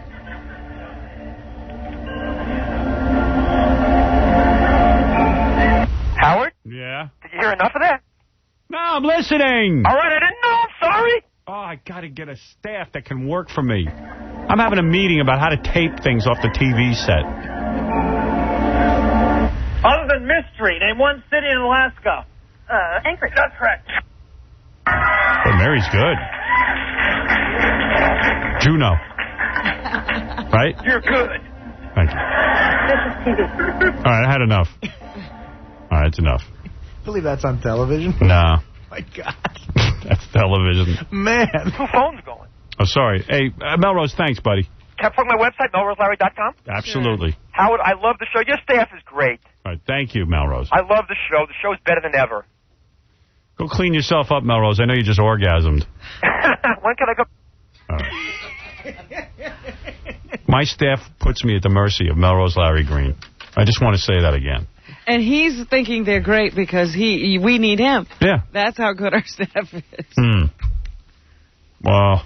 He goes from that fake laugh right into what else he has. He's like, Howard, I got tapey on A&E. Yeah, right. It's the Melrose show going on. I had some things to say about your appearance on Regis at the Millionaire Show, but it's impossible to get them out while the tape is going. Yeah. So, well, we do have some tapes. Here's Drew Barrymore talking about what she tells the troops. Because she... oh, yes, right. Messages to the troops. I was like, I wish Drew Barrymore would shut up. and Gary goes, why should she shut up? The only person busting her balls is you. Otherwise, aside from you, she'd have a perfectly great life. She's a lot of fun. Yeah.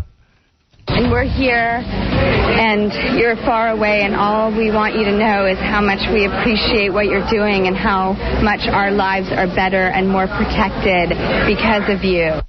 I guess it's that Valley Girl baby talk that makes it sound... It just sounds like she's retarded. Yeah, and it's just very... thank you for protecting me. Yeah. And it's because you're so far away. We're protected. I met her once at this party. It's like talking to a 5-year-old. I mean, she never would remember, but I talked to her for like 10 seconds. Like talking to a 5-year-old girl. Yeah. And she's like this big star. Right. Thank you for protecting us. You're there, and we're here. Yeah. Hi. And you run out of New York. And she hates that I'm saying that. And it's because of you. We're so protected. We're so protected. We're so protected. All right, so that's Drew Barrymore. And let's see, this is, what the hell is this dude? Oh, this is funny. What? You know the psychic guy, John Edwards? Yes. This is the best piece of tape. This is the guy who talks to the dead, right? Yeah. This is the guy who talks to the dead. This is the best piece of tape you'll ever hear. All right. This is this dude explaining that people shouldn't criticize psychics. Okay. Okay. Listen to this guy. Meantime, John Edward has this message for any skeptics. I totally respect the fact that they don't believe, and that's cool. I just ask for them to respect the fact that I do and many others also do, and not to sit in judgment of somebody's belief system. It's like judging somebody because they believe in God. No, it's not. You're God? Yeah. And it's like, you know what? No, we can criticize you. Trust me. We know it's charlatanism. You're a kook. Yeah. Yeah, I love how the dead can never tell him a name.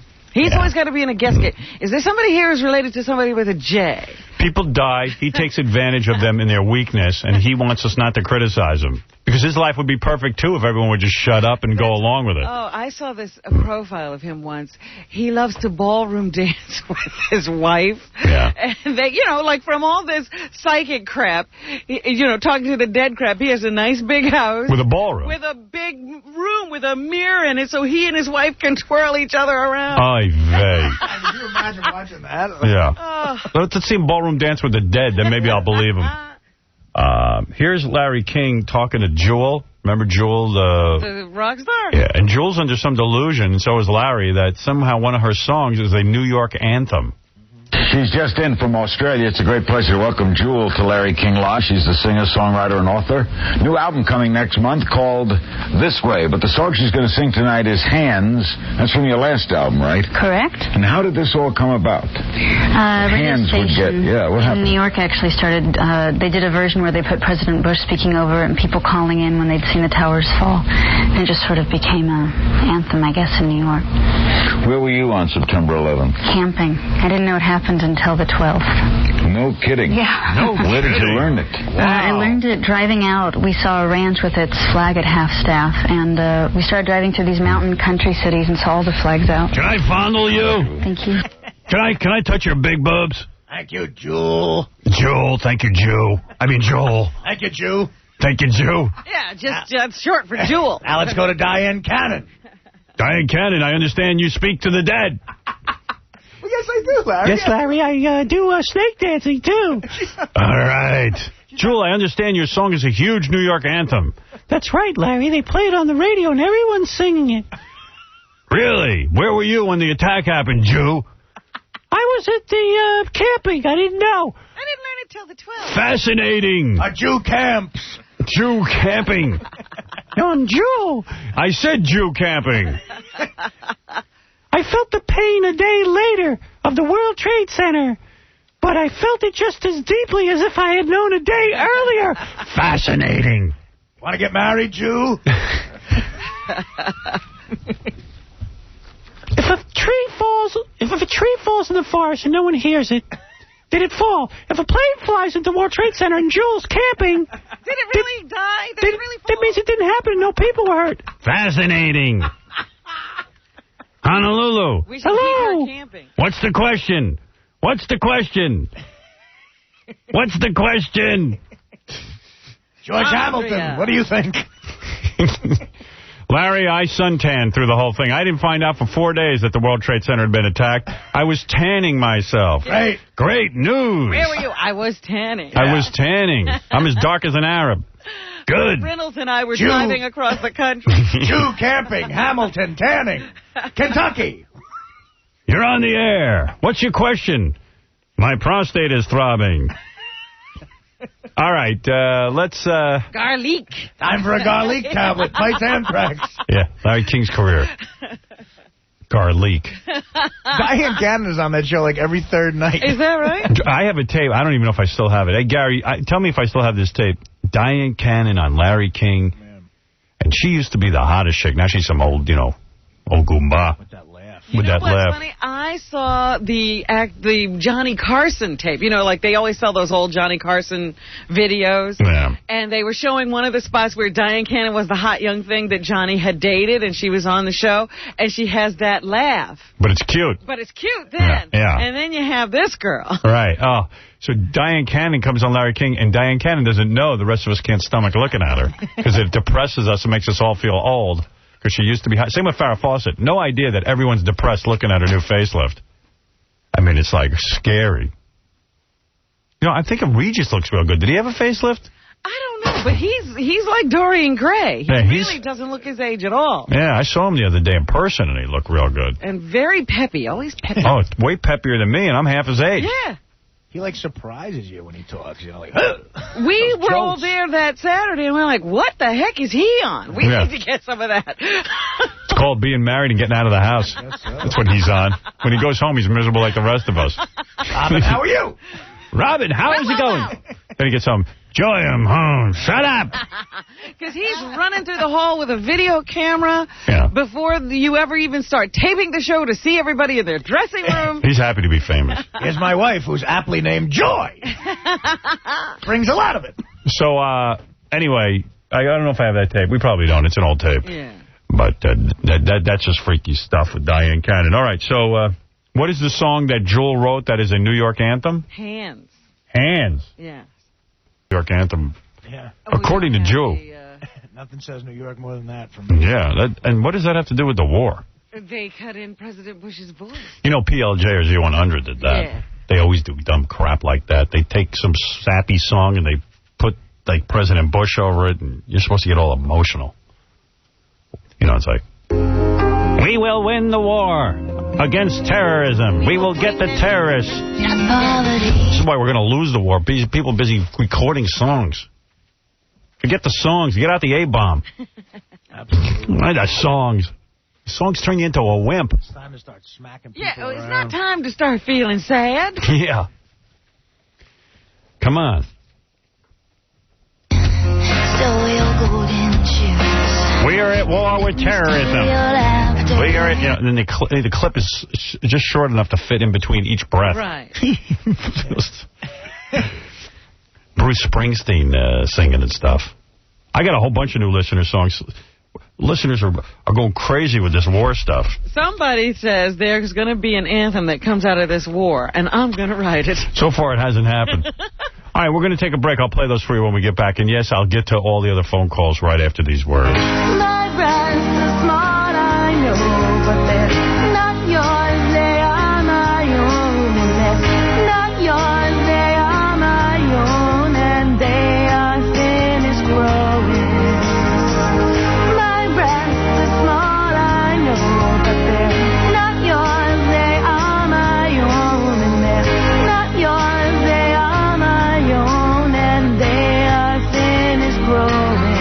Are you ready? Ladies and gentlemen, today here in the greatest city in the world, brace yourself. It's the Big Apple, New York City. Here they are. Let's get ready to rumble. Howard Stern. When I say you, I mean all y'all. The Howard Stern Show. WNDE, Honeyway Falls, Rochester.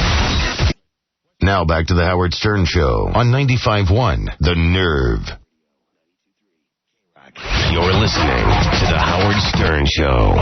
Yeah, it's Tuesday. That's right. I love this changing the clocks back. It's been a godsend for me. I love it. I love picking up that extra hour. I love thinking I'm sleeping later than I'm sleeping.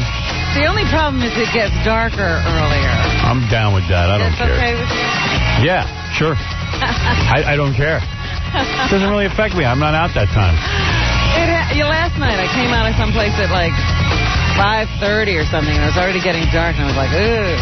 I wish we'd set the clocks back an hour every week. Give you another hour. Give me another hour next week. I love it. I love when they set it back. Whose idea was that? Must have been a slacker. Love it. Whose idea? I think Nixon did it. Nixon did it. I have a good idea. Nixon? Let's set the clock back. I'm a slacker. I'm not going to get enough beauty sleep. Yes, I know I look bad. I don't get enough sleep. I think my jowls are a little low because I'm not sleeping enough. Okay, here's a couple of things in no particular order. I told you right before the commercial break, lots of fans are sending in these songs that they're writing for the World Trade Center disaster. As Robin said, someday... Oh, this is the number one, of course. So with all Mark Harris. Really want peace, let us pledge our allegiance to the United States of America. Maniac. While the storm clouds gather far across the sea, let us swear allegiance to a land that's free. Not after this song. Let us all be grateful. I like the flute. For a land so fair. Hey, never mind this one. You remember when we had on Christian Slater's dad? Yes. And like he writes me every week about how everyone in Hollywood's a jerk and I didn't realize he's still doing that. I could show him to you. Every friggin' week. Christian Slater, the actor's dad. The newsletter from So now he sent me a song. He's got a song. It's called I'm an American. This is Christian Slater's dad. I forget the guy's name. Michael de Gainsborough. That's his name. I should know that because I read his letters every week. First, he starts out every letter the same, that I'm a genius, and that I should know, because I'm a genius, what a genius he is. You should recognize his genius. Then he goes in as a long laundry list of complaints about Christian Slater, how Michael de Gainsborough made him, from a young age, taught him everything he knew. That's why Christian Slater made it, but due to a conspiracy by Christian's mom, who's a casting agent, he no longer works, but Christian does, and Christian should be grateful. He's blacklisted. But never mind all those letters. He's written, I'm an American. Here he is, Christian. Maybe this is his breakthrough. I ran into Christian Slater a couple of months ago. Real nice guy. And I said, hey, I get a letter from your dad every day. He goes, oh, that was it. That was the whole discussion. See ya. Yeah. He walked away. Yeah. Tell him I said hi. Christian's in a pretty good place. I mean, the guy cleaned up his act, chemical-wise. He's got 2 kids now. He's got a gorgeous wife. The whole deal, Yeah, he's trying to do the right thing. Yeah. But anyway, here's Christian Slater's dad. I'm an American, a full-blooded American. I live in the greatest land of all. I'm an American. I love being American, and that's why I'm always standing tall. Yeah! It's a land composed of many yet we're all united as one. We have found the lucky penny, so we chase happiness, money, and fun. I'm an American, a full-blooded American, and anyone who hyphens is a schmuck. And anyone who hyphens doesn't belong. And anyone who hyphens, go back to hell. Well, there you go. I think they'll be singing that at ballparks. I'm thinking Christian wants to get back with his dad now. Sure. Anyone who hyphens is a schmuck. You very rarely hear schmuck in a song. Or hyphen. Yeah. And he had a perfect chance to rhyme there with suck or something, and he didn't. I'm thinking I could take this song, sample it in, and Fred, you could come up with a track. I'm guaranteeing you this could be a hit with the right rock and roll behind it. Well, I'm surprised that he's singing a cappella. He's the only person in America who doesn't have his own studio. You do like what P. Diddy would do. Just put like an old song behind it. There you go. You'd think Christian Slater would buy his dad a recording studio. Anyway, so there he is. That's Christian Slater's dad, Michael D. Gainsborough. I'm an American. There's a bunch of other... And you are a schmuck. And you are a schmuck. No fault is a schmuck. And then, of course, Mark Harris, you know, still singing his songs. His thing's a whole opus. Oh, he's got his is a medley of all the best. Can you continue that one, Fred? No, I guess not. Okay. My luck. All right, so here is... Fred won't even answer me when I ask him. Well, you were just playing. Just continue it. Oh, okay. Forget it. So here's a bunch of other ones that we received, and we get about 20 of them a day. This one's called We Won't Forget. From the shores of California, John Denver Jr. old Kentucky home, joining hands across the land, stronger than we've ever known. They can hide in the shadows, they can knock down tons of steel, but they cannot erase these things we feel. Beautiful. Well, I think we found the anthem we've been looking for. Let's all learn the words. All right, let's see. This is called Kick-Ass USA. Now, I want you people to get real rowdy here. You understand what I'm talking about? Yeah. Let her rip. All right, here you go. This one's got some hope. It's ZZ Top. Yeah, ZZ Top. I was sitting on a log with my arm around my dog when this dude comes on the radio.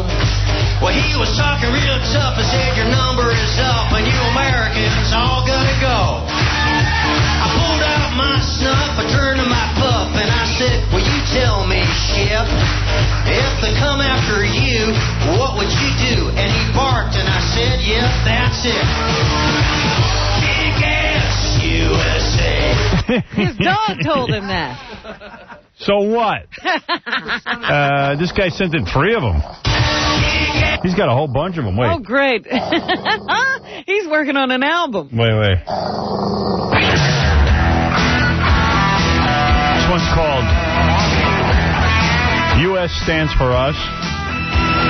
Saw last night on CNN, Americans bashing all Arabians. Arab American comes on, says, guess what? Come on. Stand up for the U.S. and U.S. stands for us. All right. Gets into a country thing. I don't even know what he's preaching there. So he saw some Arab American getting his ass kicked, and I don't know. Then I lost it. This one's called America Was Born. This guy's got 3 songs. One of them's got to be good. Out of 3, you'd think so. The winds of war are blowing again. New York City's living in hell. Black cloud over the WTC. Look like the devil himself. Kind of a bummer. For a night, a bomb for a bomb. Bin Laden and the Taliban. Too bad that you don't understand. America was born with the gun in her hand. Yee-haw! America was born with the gun in her hand. Hey, America. Make them understand. America was born with the gun in her hand. I with that southern twang, it's just about, we're going to kill you day after tomorrow. We're going to skin you and hang you on a post. Bye-bye, Arab. Yeah. To you. All right, so this one's called, this is a different guy now. We're off this guy. This one's called Feel Like I'm Fixin' To. Feel like I'm fixin' to get Randy, we're the pot passers. Come on, all of you big strong men. Uncle Sam needs your help again. Got himself in a terrible jam. Way down yonder in Afghanistan. Put down your books and pick up a gun. We're gonna have a whole lot of fun. And it's 1, 2, 3. What are we fighting for? Because I love my land. First stop's Afghanistan. That's not bad. Yeah. 5, 6, 7, show 'em to the pearly gates. Well, there ain't no time to wonder why. Whoopee, they're all gonna die. There you go. All right. Whoopee. Kind of like that. That was a little Dylan. Little Dylan. About time we got a good one. I'm down with this guy. Let's see. Lord, bring us back. The man leaves his home, steps out into This is very girly. the world, kisses his wife goodbye. This ain't helping anybody. No. Little girls.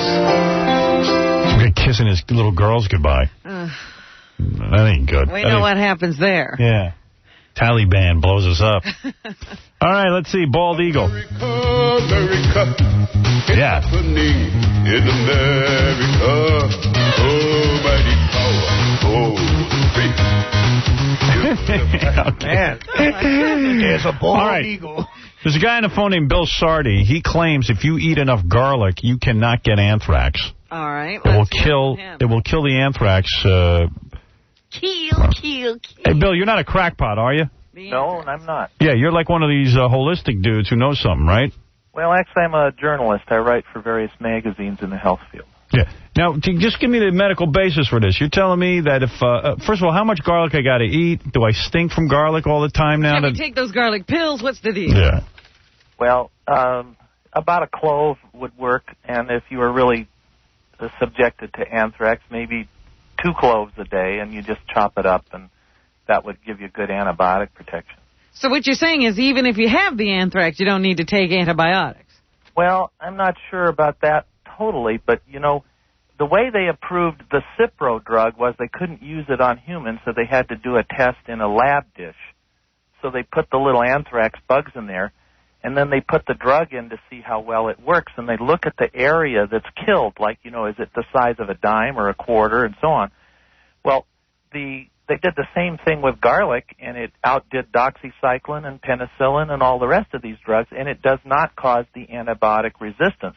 So who does all these studies? How come we never hear about them? How come it's always some guy on the phone who's, writes for some... why isn't the government saying take garlic? Some guy who, writes an alternative newspaper. Why is it always that? Well, I'm not writing an alternative newspaper. I've actually communicated this good science in the Journal of Experimental Biology and also the Quarterly Review of Biology. All right, so you're telling me if all postal workers take 1 to 2 cloves of garlic a day, mash it up, and put it in their food and eat it, they'll be fine? Well, I'm going to tell you that we're going to have lots of side effects from Cipro, and you won't have the same level of side effects you would from garlic, and we're going to now develop a resistant strain of anthrax just by giving all these antibiotics.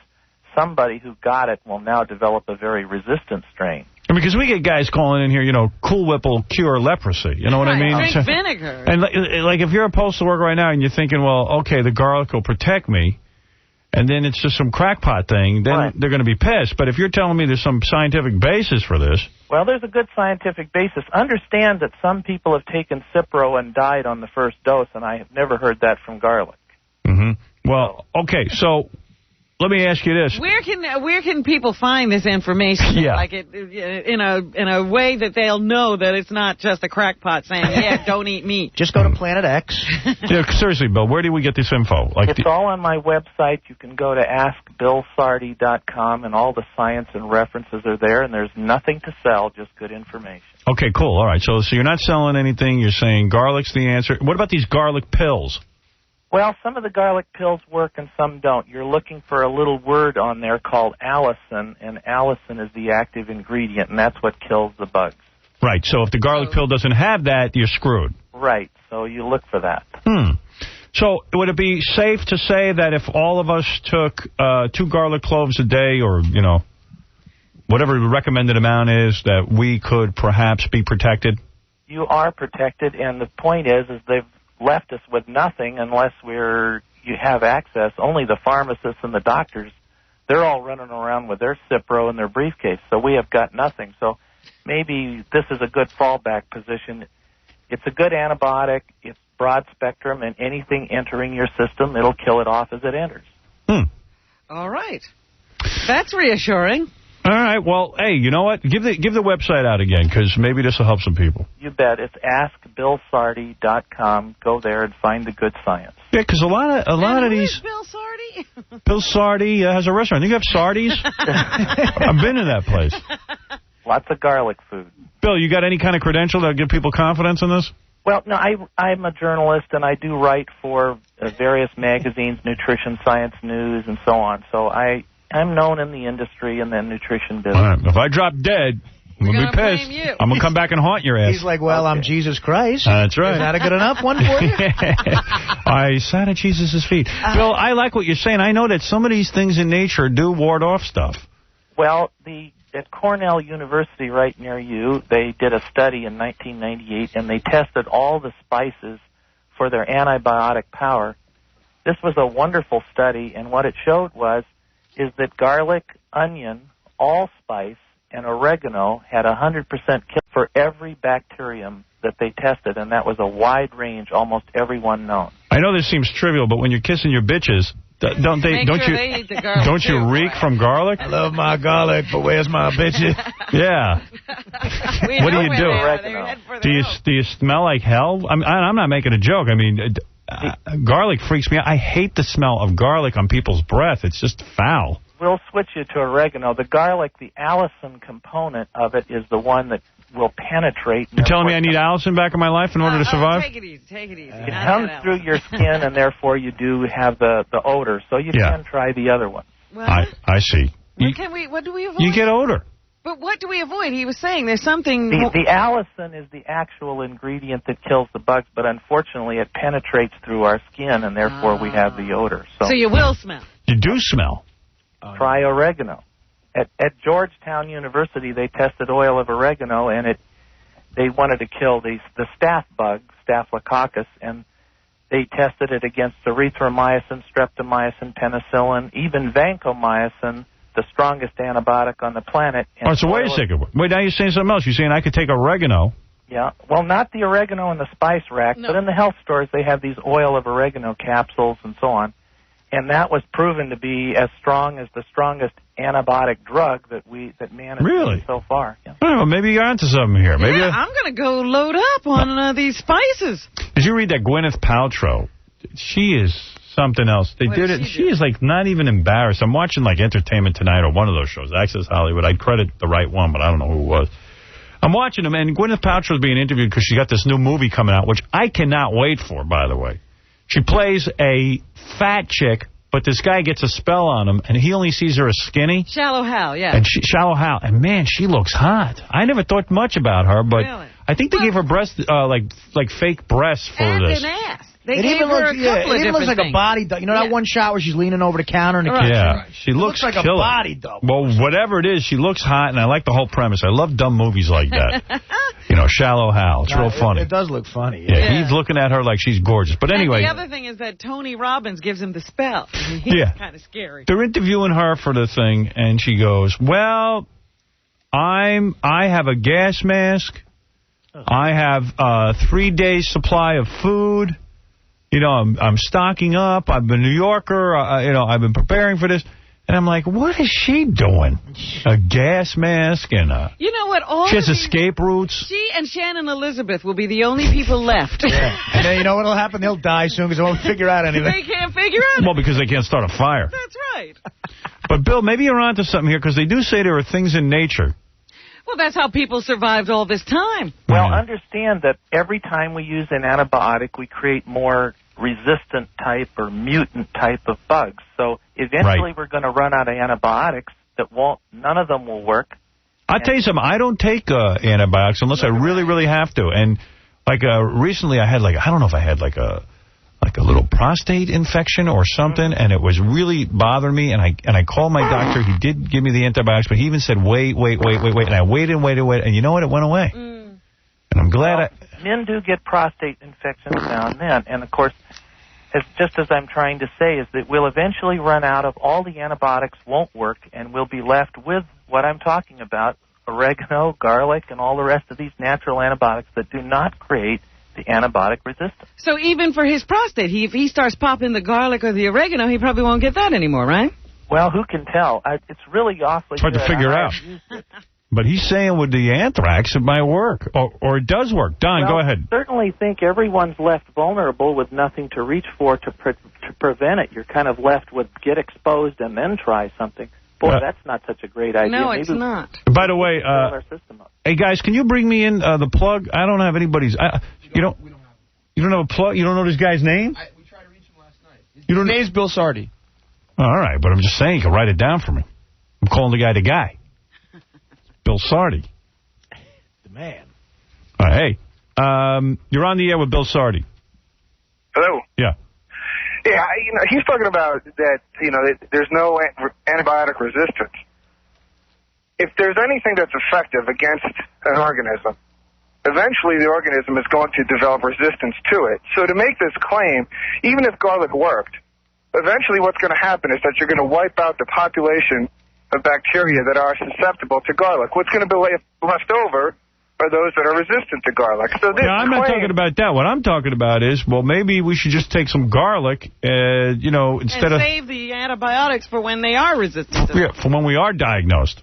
Oddly enough, the science has been shown over and over again that no antibiotic resistance develops with garlic, nor any of these natural antibiotics. It's been shown over and over again, both in test tubes and clinical studies. See, I'm a guy, I believe in medical science. Don't get me wrong, man. If someone tells me I got anthrax, I'm taking Cipro.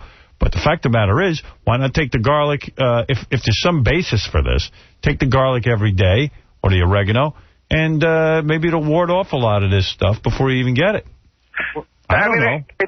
Garlic's probably not going to hurt. You can take garlic and it's not going to hurt you. That's fine. But the problem with these claims that are unsubstantiated is that, it's bad science. It's bad medicine. It leads they're to not bad science, and I bet you've never looked up the science. Look in the Journal of Experimental Biology, and I can show you. And anyone go to my website, you can see the references, and you can contact me, and I will send you those journal articles. And by the way, I have contacted Tommy Thompson of HHS. Tommy Thompson has absolutely no authority to comment on any of this and why he's in the position he wanted to be the Secretary of Transportation. Well, I can't talk about him, but I can tell you that we have contacted him and Senator Bill Frist with this scientific information. So, all I can tell you is they have it on their desk and they can see the scientific references for themselves. There you go, dude. What can I tell you, man? I don't know. I've heard stranger things. Fight your science for science. I'm not really one of these holistic guys. I'm the last one to... I love medical science. I love it. Yeah, but the problem with medical science is just what he states. Yep. Everything that medical science has come up with always has side effects. Yeah, so what I'm saying is if there's any truth to this, someone ought to check it out. Remy, go ahead. Hey, Howard. Yeah. Is this Howard? Yeah. No, it's not. Yeah, it's Howard. Howard. Lower your radio, genius. I'm going to shove garlic up your... What? To comment what this guy's saying, he's the FDA, the reason that they're not going to come out and say this stuff with the garlic and how these alternative medicines work, it's big business. All this, the Cipro and everything else that's out there, it's a multi-billion-dollar industry every year, and they're certainly not going to tell people that garlic is going to work to prevent anything like that. I just agree. All right, well, we're looking into it then, all right? Hey, give the name of give the website again, Bill. Oh, here it is. I got it. The website is askbillsardi.com. You'll see all the good references there, and again, there's nothing to sell, just good information. All right, Bill, thanks. All right, hey, that's a thought, I mean, what the hell? Maybe Bill's onto something. All right, Bill, thanks. You bet. All right. All right, seems like he's got some credibility. Better than taking Cipro before you've gotten something, and then when you do get something, it doesn't work. Oh, I'm going to do the oregano, because I don't want it to smell like garlic. I got a girlfriend. Well, maybe she could take the garlic, too. Do you smell it? She would never do it. She'd rather die, because I'm telling you, no girls want to stink. Won't cover up the garlic. Girls don't want to stink like garlic. My mother cooks with a ton of garlic my whole life, and I've gotten sick like 4 times a year. I have Italian friends who, let me tell you something. I don't know, their moms must cook with so much garlic, or their wives. And I swear to God, you could smell it on them 24/7. Smell them coming, huh? And it's like, you know what, man? It's really offensive. Some get it worse than others. Like, it comes through their skin. Through his skin. Yeah, I have a buddy who's Sicilian who, if he has garlic and he's just in the same room as you, it's bad. Yeah, and it stinks, and it's really nasty. Yeah. Omar, go ahead. Hey, ever since Mariah Carey came out crazy, I've been thinking she's really hot. I know what you mean. I just watched Mariah Carey sing. First of all, Mariah Carey was on, what the hell was the show she was just on singing? Ally McBeal? No. On the preview for that radio award show. What, Fred? Was this some sort of show on the radio award show. I was watching this on Entertainment Tonight. I got a tape of this radio award show. Gary's going through it now. I want to see what the hell the radio awards are. Yeah, who are they? Yeah. But anyway, Mariah Carey is on it. And everyone gave her like a standing ovation, you know, because they're just... Yeah. Well, why not? Prop her up. Well, they're trying. I mean, her and the drug addict guy... Robert Downey Jr. Yeah, he's on there, too. They were standing ovation. Who can't not get work. What is with that? I know. Everyone in Hollywood just loves that guy. Yeah. Nice. As soon as he got out again, Elton John put him in a video. Most people who have that kind of reputation will be avoided, but for some reason, they just love him. Robert Downey Jr. He is the most employable man on earth. He is. He does everything to get people to not hire him, and they hire him anyway. And Elton John was saying, well, you know, Robert Downey's a great guy, and Mariah Carey came out. She got a standing ovation because people, you know, are pulling for her now that she's crazy. And I got to tell you, there's something sexy about the craziness. Oh, no, absolutely. Because I'm watching, and she's got the big balloons hanging out of her dress. You know, she's got one of those. She almost is naked. She has the low-cut V-neck dress, and obviously she hasn't been working out in a mental institution because she's a little chunky right now. And she's also popping that medication, so... She's puffy. And she's singing. She's the real Puffy. She's Puffy. She and P. Diddy. She's Puffy. And she comes out, and you're sitting there going, that's some crazy bitch. I might be able to get her. Oh, yeah. All you have to do is... got to be great with her, that crazy. Yeah, crazy Play it sex. right. Play it right. Crazy girl. Right? Yeah. Yeah, I hear you. I know what you're saying, because I was caught up in the whole same thing, too. Mad, crazy. The songs aren't even that good. Now I just sit there and watch her. I'm like... See if she'll bug out. Yeah. It's something fascinating about craziness. Oh, dear. And someone getting on TV and being crazy. And, you know, and she goes, I just want to thank all my fans. She goes, sticking with me for some weirdness and some, you know. So she just talks a little crazy. Yeah, everything seems crazy now. Talk that nutty talk, baby. Talk that nutty talk. The nuttier, the sluttier. That's what I always say. Oh, my goodness. Am I right or am I wrong? It, baby. Oh, definitely right. Look at that bitch there from Hollywood. They threw in a crazy bin. What's her name? Frances Farmer? Frances Farmer. Yeah. There's some guy in a mental institution banging her goes, I'm banging a celebrity. I'm banging a movie star. Hee-haw! Hee-haw! Get over here, Mariah!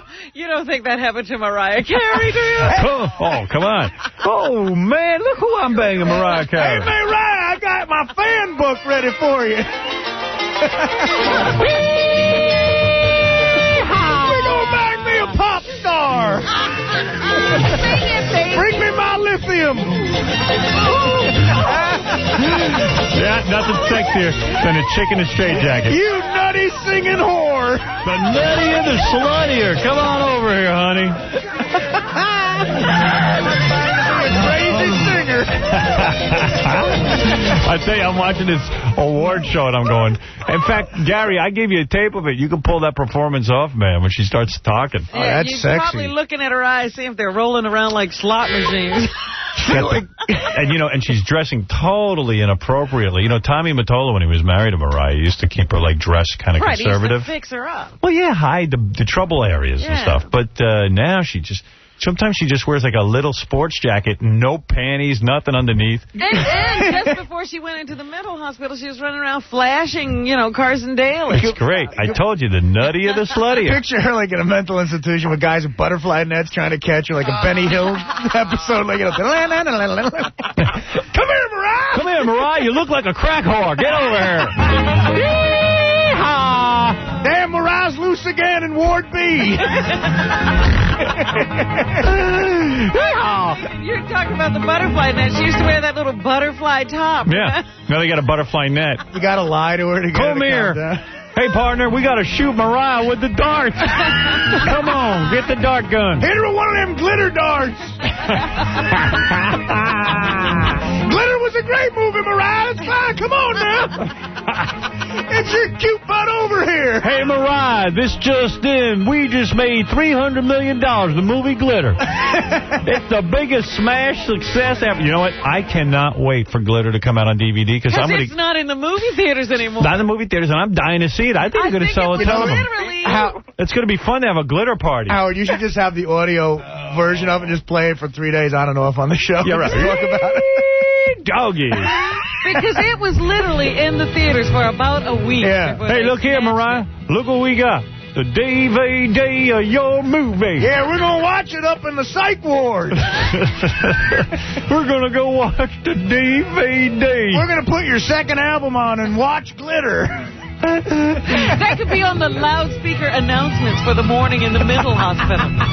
Tonight's movie. Why is everyone who works in the mental hospital Southern? Yeah, That's what they all sound like the Beverly Hillbillies. Yeah, it just seems more realistic if they're Southern. Look here, patients.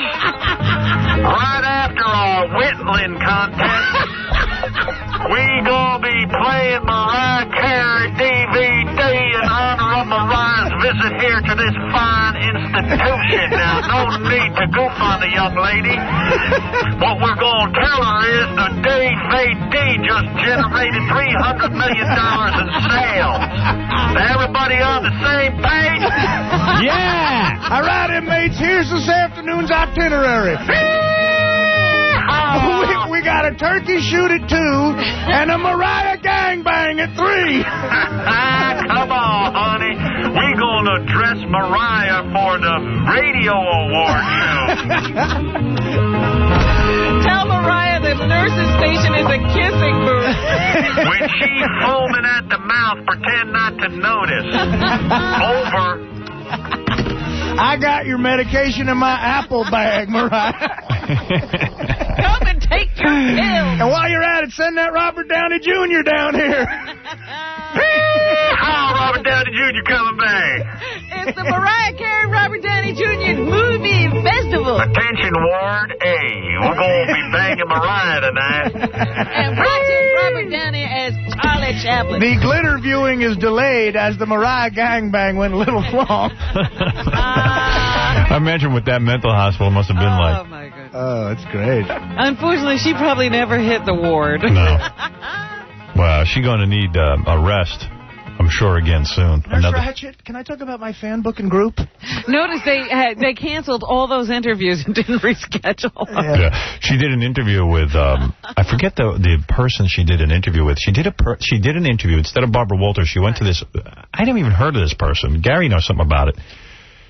She's a radio show host. She has a syndicated radio show. Yeah. She claims to have the largest syndicated radio show. It's like an overnight show, and it's a woman who asks just fluff questions, you know. So they put Mariah Carey on that, right? Who is the woman? I was so fascinated. Her name is Delilah. She's huge, Howard. Never heard it. I've heard the record company people sitting in there, and they're like, boy, if you get your record on Delilah... You're in, huh? But it's a black chick? No, it's a white woman. It's adult contemporary. She sounds like she's probably in like her middle 40s. She's very conservative, but not quite Dr. Laura. Yeah. And people call up, and I don't think she's a psychiatrist, but she gives them advice on, like, she talks to people who... I got news for you. Dr. Laura's not a psychiatrist either. But she talks to people who are like borderline suicidal and just tells them to calm down by listening to the Lionel Richie record. Oh, really? So she plays music? I've heard her. She'll go, like, somebody will call in and they'll go, Delilah, I live in the Midwest, and my husband started dating the woman next door, and we have 2 kids, and he was my whole world, and I don't know what I'm going to do. Delilah, I work at a mental institution here, and one of our patients, whose name I cannot release due to confidentiality,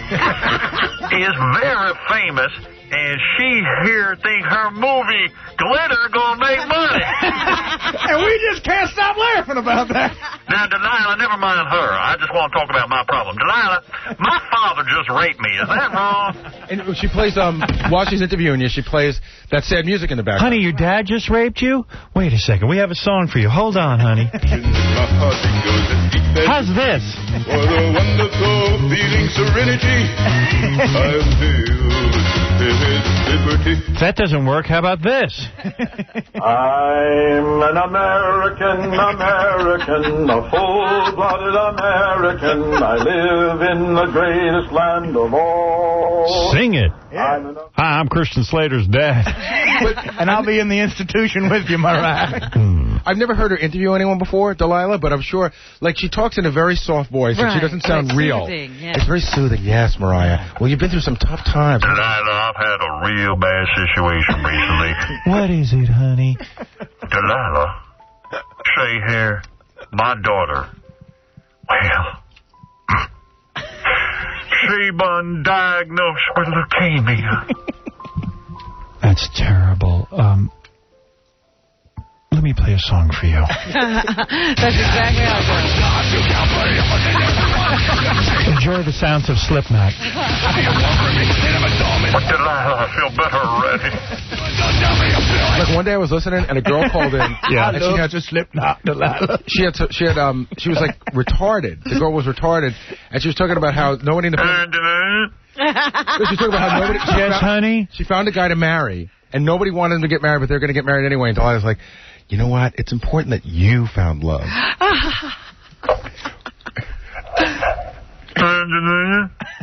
Yes, honey, go ahead. And try not to mumble. I recently met a man. My parents don't want me to marry him. But I'm thinking that I should marry my parents. No, honey, you met a man and you should marry the man, shouldn't you? That's right, not my parents. I don't feel good about it. I love my parents. Well, honey, I've got just the song for you.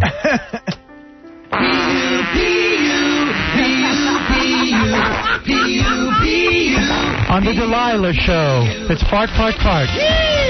For our retarded friend who's about to get married, who's defying all laws of God. Light a match! I farted and you're retarded. I'm Delilah.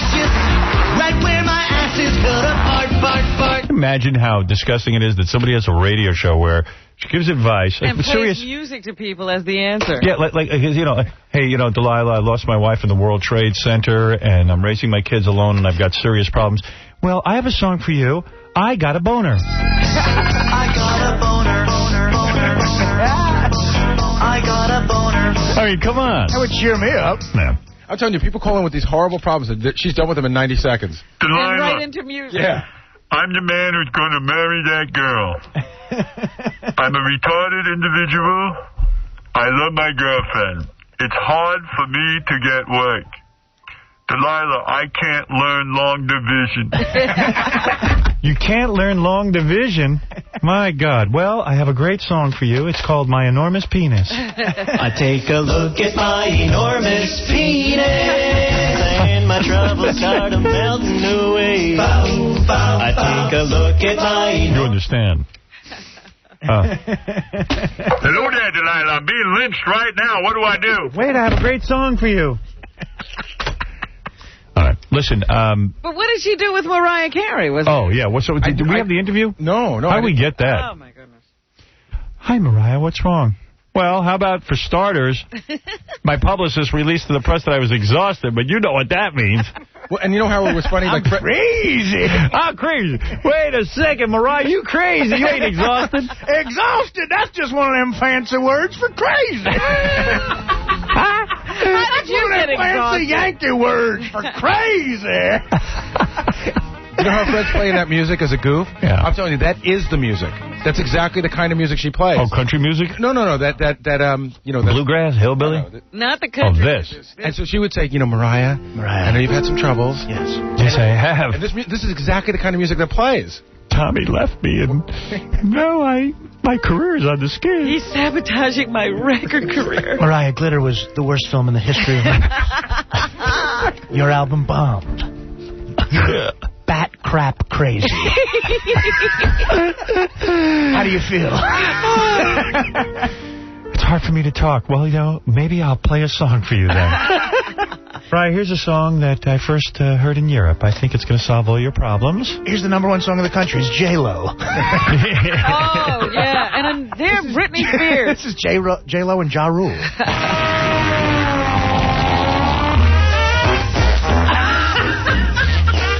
All right. So, that's cheering me up. All right, anyway, we got to take a break, so.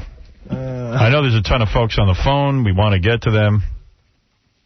We're going to... Oh, hey, when are we talking to the Suffolk County DA? I want to applaud this dude. Next? All right. Hey, Howard. Yeah. Can I play a game for a TiVo? Let me think if I got any games. And we got a TiVo. I don't think I got a TiVo or a game. Wow. But I do have to pass win. You want to hear that? Sure. You're a winner. All right. This is what you win. Yeah, we're all winners. Hold on. I got the mic down by my butt.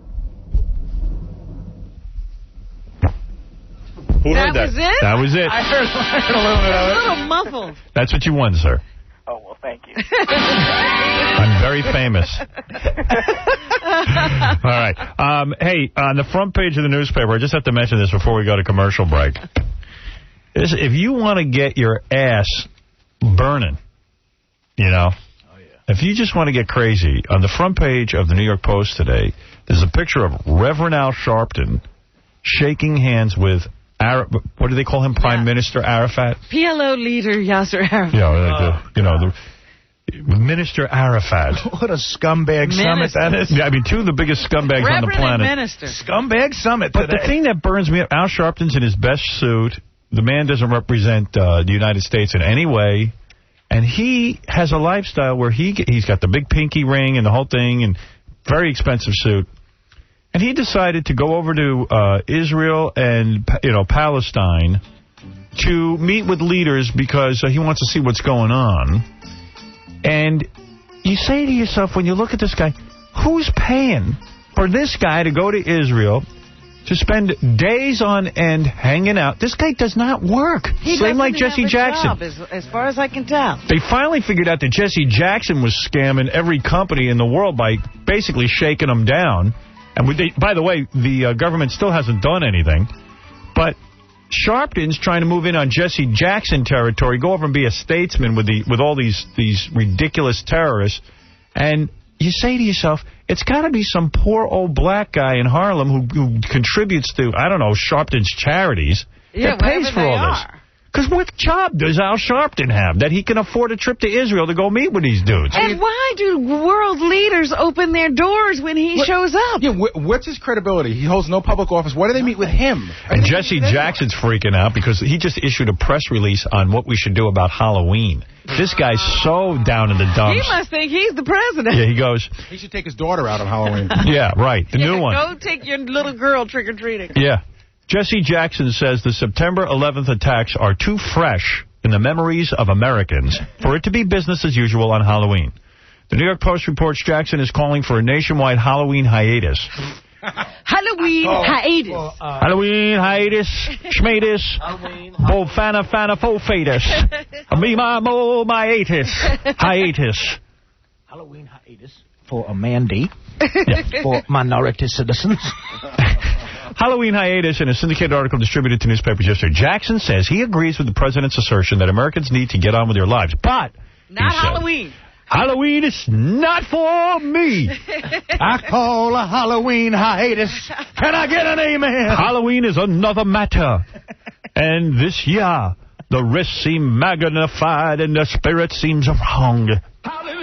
Jackson says he isn't giving in to fear, but he's pushing for prudence, especially when it comes to protecting children. So now he's worried about protecting children. Here's your question. Yeah. Do you think he really believes in this, or do you think it's been like 2 weeks since he's been in the paper and he just has to think of something? It's been 2 weeks since he's been in the paper. He needs to think of something. Yeah, and Al's over in Israel. He didn't think of that. Yeah. So he's got to attack Halloween. If your child wants it. He's still reeling from the fact that he offered to go over and free some of those broads captured in, somewhere, Afghanistan. And everyone said, no, stay out of this, will you please, you nitwit. But why does Arafat meet with Sharpton? Like, who is Sharpton? Or even the leaders of Israel. Why do they meet with him? No one knows. Trump's just an American citizen. He doesn't hold an office or anything. I know. Why don't they meet with me? Yeah, why That's don't what they? I'm saying. I should go over there and be entertained by the president. You should. Why don't you go over there and do it already? You just want a millionaire. This could be a role. More credential than Sharpton has. You'll be on a great roll. Mr. Arafat, straight from Millionaire, here is Robin Quivers. Hello, Mr. Arafat. What a nice tablecloth you bring. Yes, what child are you playing for today, Robin? yeah, Arafat can ask you questions. There you go. All right, listen, we got to take a... do we have that tape yet of Robin on Millionaire? 2 seconds. 2 seconds, we're getting it? Okay. When we get back, it'll be ready. Radio Awards, too? Radio Awards, I'm going to play for you in a second. And when we get back, we're going to talk to this guy. God bless him. He's the Suffolk County DA. He got a hold of this guy who did an anthrax hoax. He's throwing the book at this creep. He's going to talk about that. This guy's my kind of guy. Isn't he a death penalty guy? He helped write some of the legislation that passed the death penalty in New York. Wow. They say that he's death penalty crazy. There's 6 guys on death row in New York, and he put 3 of them there. Let me ask you something. Is this guy running for re-election? He is. Good. I'm going to support him. I'll throw my support to him, Suffolk County DA. All right, we got to take a break. We'll be back right after these words. In the late spring of 1976, disco fever was setting the night on fire in New York City. Just a little further north, a group of young men and women were lighting a different kind of fire. Hi, I'm Howard Stern, the program director of Westchester's Rock Station. You know, it's really hard to describe what makes a radio station a success. We here at WRNW have narrowed it down to a very few special elements. First and foremost, the music. You're listening to The Howard Stern Show. WNDE, Honeoye Falls, Rochester. Now back to The Howard Stern Show on 95.1 The Nerve. Well, among the names making news tonight, Howard Stern. Insulting just about everyone on the planet. You're listening to The Howard Stern Show.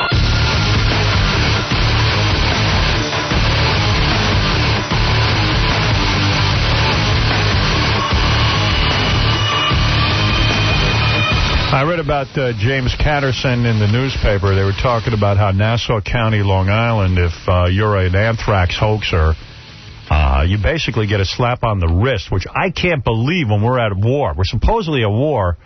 James Catterson is the Suffolk County DA. He got a hold of one of these guys, and he's prosecuting to the full extent of the law. James Catterson, is that you? It sure is. Shouldn't I call you Mr. DA? Call me Jim. All right, Jim.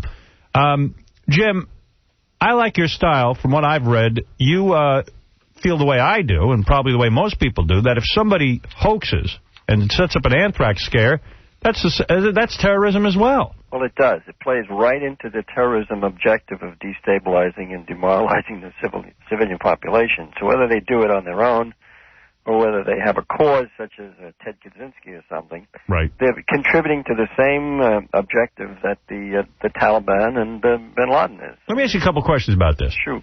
The guy that you are prosecuting right now, and what kind of charges does he face? Because he was a hoaxer. He didn't use real anthrax, but he made people believe. On September 17th, George Pataki and the legislature passed into law a bill that raised the penalties for false reporting, and especially when it has to do with hazardous materials or bomb threats or things like this. So it's a felony in New York State. Excellent. It never was before. Now, why is the guy, what I read in the paper, maybe you can't comment on this, but why is the guy, the prosecutor in Nassau County, not being a little more harsh with this? Well, I don't know the facts and circumstances. I know Dennis Dillon's a hard-nosed, too. Okay. And it may well have, the error may have been weighed down below when the police, they're first getting into this thing, Howard, and they're going to make a lot of mistakes, as we did in World War II, right in the very beginning. But as the learning curve starts to go up very rapidly, I think my friend in Nassau County, Dennis Dillon, will not be behind the 8 ball when it comes to prosecuting these cases. All right, good. In his defense... Oh, Robin, how are you? I've been really wanting to talk to you. Is that right? Yeah. Interested in Robin, are you? Yeah, go ahead, Robin. At my age, I'm interested in anybody. Jim, you're not married? Oh, I sure am. Oh, you are, but yes. 46 years, Howard. 46 years. Wow, Yeah. that's a long time. I don't remember what it's like not to be married. How old a guy are you? I'm just about 27 or something. Oh, really? That's amazing. Yeah. Go ahead, Robin. He What got was you married saying? in a previous life. That Andrea Pizer had a follow-up column to the one the day before where she said that guy wasn't getting tough with hoaxers, and they said now that they have reevaluated the whole situation, and No doubt in my mind that when it was brought to Dennis's attention, he reacted just like I reacted. Okay, good. So that's good to know. No, he's been in there many, many years. He's an old federal prosecutor. And I can tell you when the going gets tough, he gets very tough. All right, so let me ask you this. What was the hoax this guy, perpetrated? This is a 20-year-old guy who felt he had the solutions to the world, and he was a little annoyed that the mall that he was working in, he didn't think they had proper emergency procedures, and he wanted to put it to the test. Mm-hmm. Within 10 minutes, he was surrounded by about 15 police officers, special hazardous material people, and the react time was fantastic. And I think his eyes opened wide. But what did he do? I mean, he took. Well, according to the complaint, apparently he works in a clothing store, and in the clothing they receive little packages of drying agents, the same kind you get in a pair of binoculars or cameras when you get them. Right. And he ripped those open, spread them over the counter, according to the complaint, put it on the clothes, and then told his boss, "Hey, some gal just ran in here and spread this stuff all over the place and yelled anthrax and ran out the door." Well, he stuck to his story for about 12 hours. And then he broke down. He didn't really break down. I mean, the inconsistencies of what he was saying came to the fore. He opened up and said, yeah, he really didn't, it wasn't anthrax, and this gal didn't do it, he did it himself. The problem is that not only did they close that store for a couple of days, but the two on either side, the hazmat people had to come in and retrieve the evidence, and it put everybody, and probably one of the biggest problems with this is diverting those resources from being on standby where they could have been obstructed from going to a real call. Absolutely. I mean, so this is the problem with these hoaxers who think that they know better than anybody else, and they're going to give everybody... I call it the tyranny of the minority. And it's a type of sickness where someone sees a crisis and they take advantage of it. And really what has to be done, which I think you're saying, is you got to set an example with these guys. Nothing pains me more that you read in the paper, some guy did a hoax, he faces 4 years in prison, which sounds pretty good, and then he gets in front of a jury, and the jury looks him over, he's dressed up in a suit, he's only 20 years old, he's a dopey kid, you know, and they don't, and what they do is they hand out a suspended sentence. I don't think you see that too much in Suffolk County, Howard, but I agree with you. Up to September 11th, Americans become very tolerant of dopey things that don't seem to have a big material effect on people. Right. But after September 11th, we have to take strong measures, because the main threat, of course, is the foreign terrorism. But anything in the United States that contributes to the same objective, right, we have to deal with them very strongly. I mean, these guys just can't put up with it. It's almost like being a traitor, because you're fighting on the other side. It is. It's being a traitor. It really is. And no one's, you know, there's a lot of these guys who do this stuff don't really even think about what they're doing. But now, if they read in the newspaper that you go to jail for a couple of years. They will think. Well, we hope so. You know, it breaks down into really two kinds. You got the thoughtless young person who thinks it's a big gas, and they'll jerk around and get away with it and think they're putting it over on him. And then you got the left wing and the right wing, the Kaczynskis, the Branch Davidians, and all the people that flow from that, all the skinheads and everything, who really have an objective, and they're taking cover. And I think they want anarchy. When we find out about the anthrax that's going on now, it's going to be made in some lab in the United States. The Taliban and bin Laden, they want to take down big planes and kill a lot of people at once. They're not sending it through the mail. It's my personal thought. The Bureau is covering, of course, every contingency here, and we all have to be alerted to it. But I think in the end it's going to be some domestic, homegrown knuckleheads who have tried to pull this stuff off. They have to be treated. You're right, Robin. We have to treat them as the enemy. I'm glad that you're on top of this. As a matter of fact, you're the guy who's also prosecuting the Lizzie Grubman case, aren't you? Oh, yes. Oh, yes. And let me tell you something. I was thinking about this last night. You know, when Lizzie Grubman does something dumb and mows down 16 people with her car, it's a crazy thing in this country. They even hold the father accountable because the car was in his name and this and that.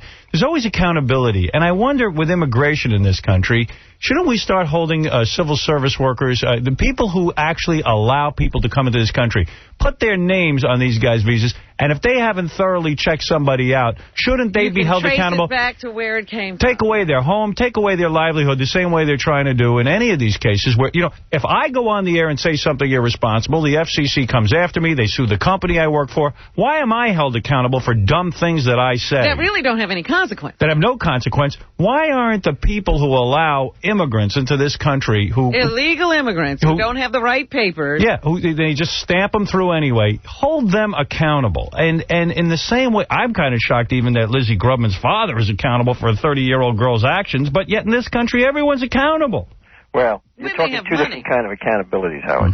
The civil accountability, if I lend you my car and you have an accident, right? I have to share some of the blame for that, and that's what the father's accountability there.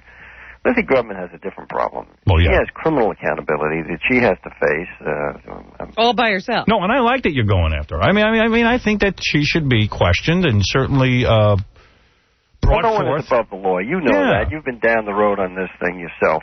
And you know that you've been held accountable. And, absolutely. You fought, you've done what you had to do. Right. And but you bring up a good point. Just because Lizzie Grubman, you know, has a company and, you know, basically is, you know, considered responsible in society, everybody starts to look for excuses for her actions. Right. Well, right away. There was a big flak wagon working for her. You know that. Yeah. And I've seen all the columns and all the publicity. The DA's running for election. That's why he's doing it. He's going to succumb to the pressure of the family, and he's not going to do it.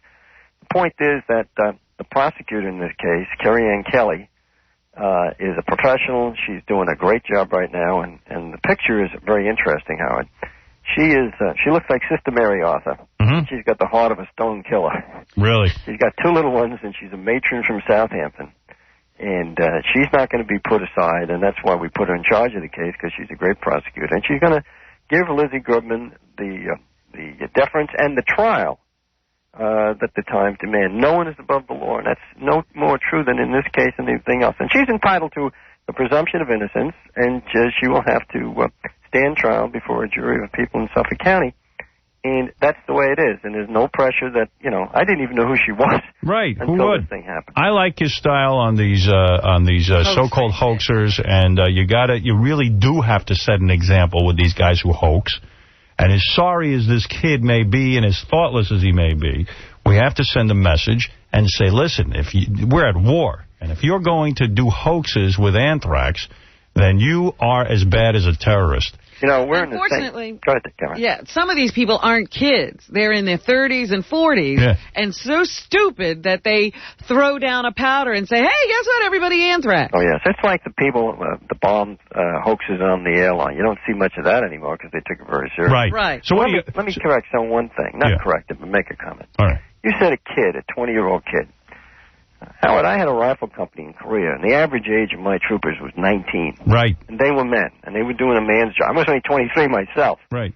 And, you know, we have to but we saying they're have kids, to really not talk about people who are in the maturity of 19, 20, and 21 as kids. Yeah, you got to figure out life by the time you're 20. You just got to. Yeah, it's an expression we use, but, you know, sometimes in our modern society, they're really sheltered. They think they're so smart, but they're really sheltered until they're 21 and 22 because mama's taking care of them. Yeah, you're absolutely right. They're living at home. You're absolutely right, and that's what I'm afraid happens with a jury. They see this 20-year-old so-called kid, and they go, well, come on, he's a kid. I don't think you're going to see that in these times, Howard. I think we're where we were in 1942, right after Pearl Harbor.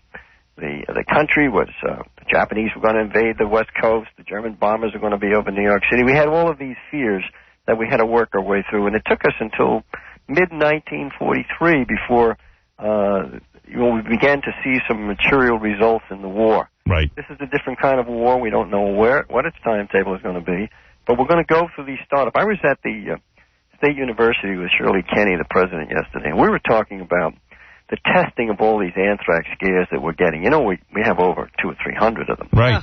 And it's all over the country, and the police are collecting the evidence, but we haven't yet set up the really good apparatus to test all of the materials, most of which hopefully are just harmless talcum powder. I know. And our objective here was to put together a consortium between the university and the county where they have a level 3 lab where we can do quality testing quickly to assure the public that, the government is doing something about it. I know that the Bureau is working on this, the state of New York is working on it, but here in Suffolk County, we have been collecting the evidence in a secure fashion, my environmental people and the police, and we haven't yet closed the gap on how we're going to determine which is a hoax and which, unfortunately, could be the real thing. So what are you, up for re-election?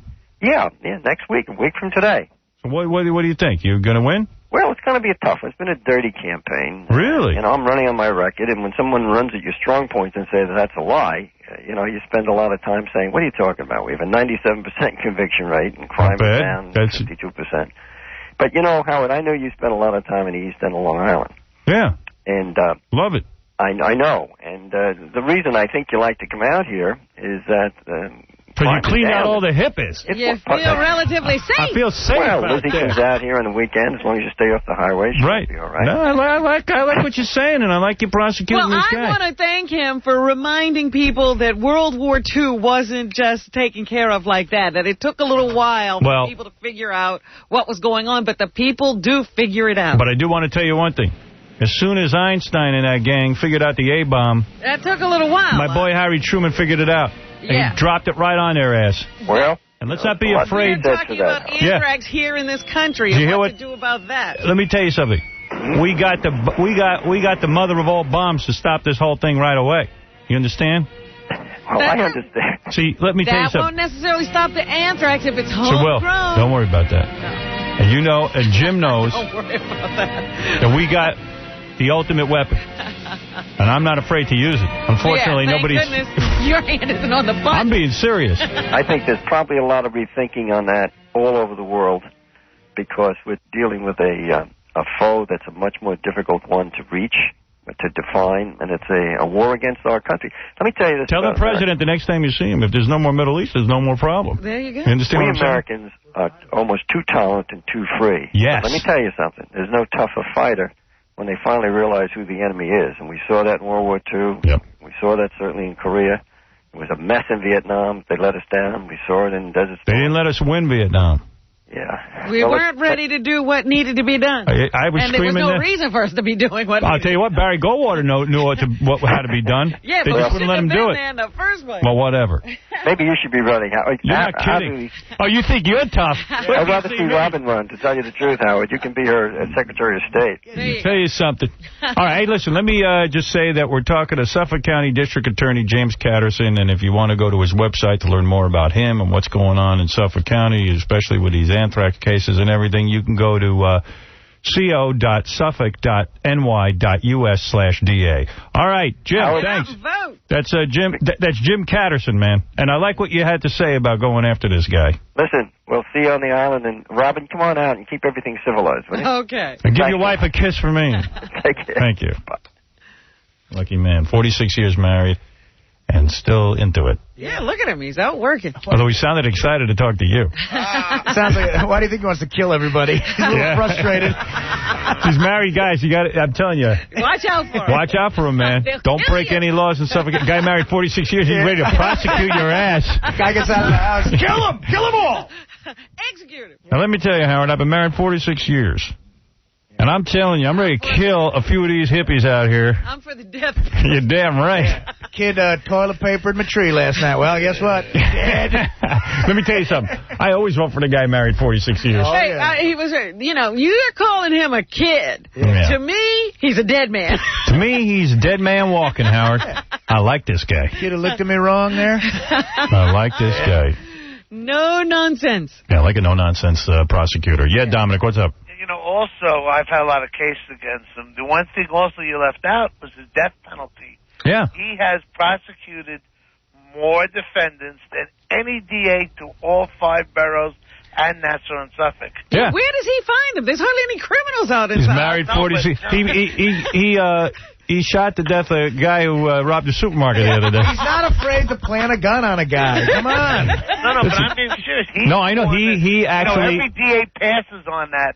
He prosecutes him for the death penalty. I love him. And he's got convictions. Absolutely. And I'll tell you, that's why I like... We can't figure out how to do it here in New York for some reason. That's why I like going out to the Hamptons. Because they prosecute everyone out there. He's hang 'em high, Catterson. Yeah, you know, they got those ice cream laws out there. Yeah. You better not be on the beach with an ice cream. Wait a minute, I am against the ice cream.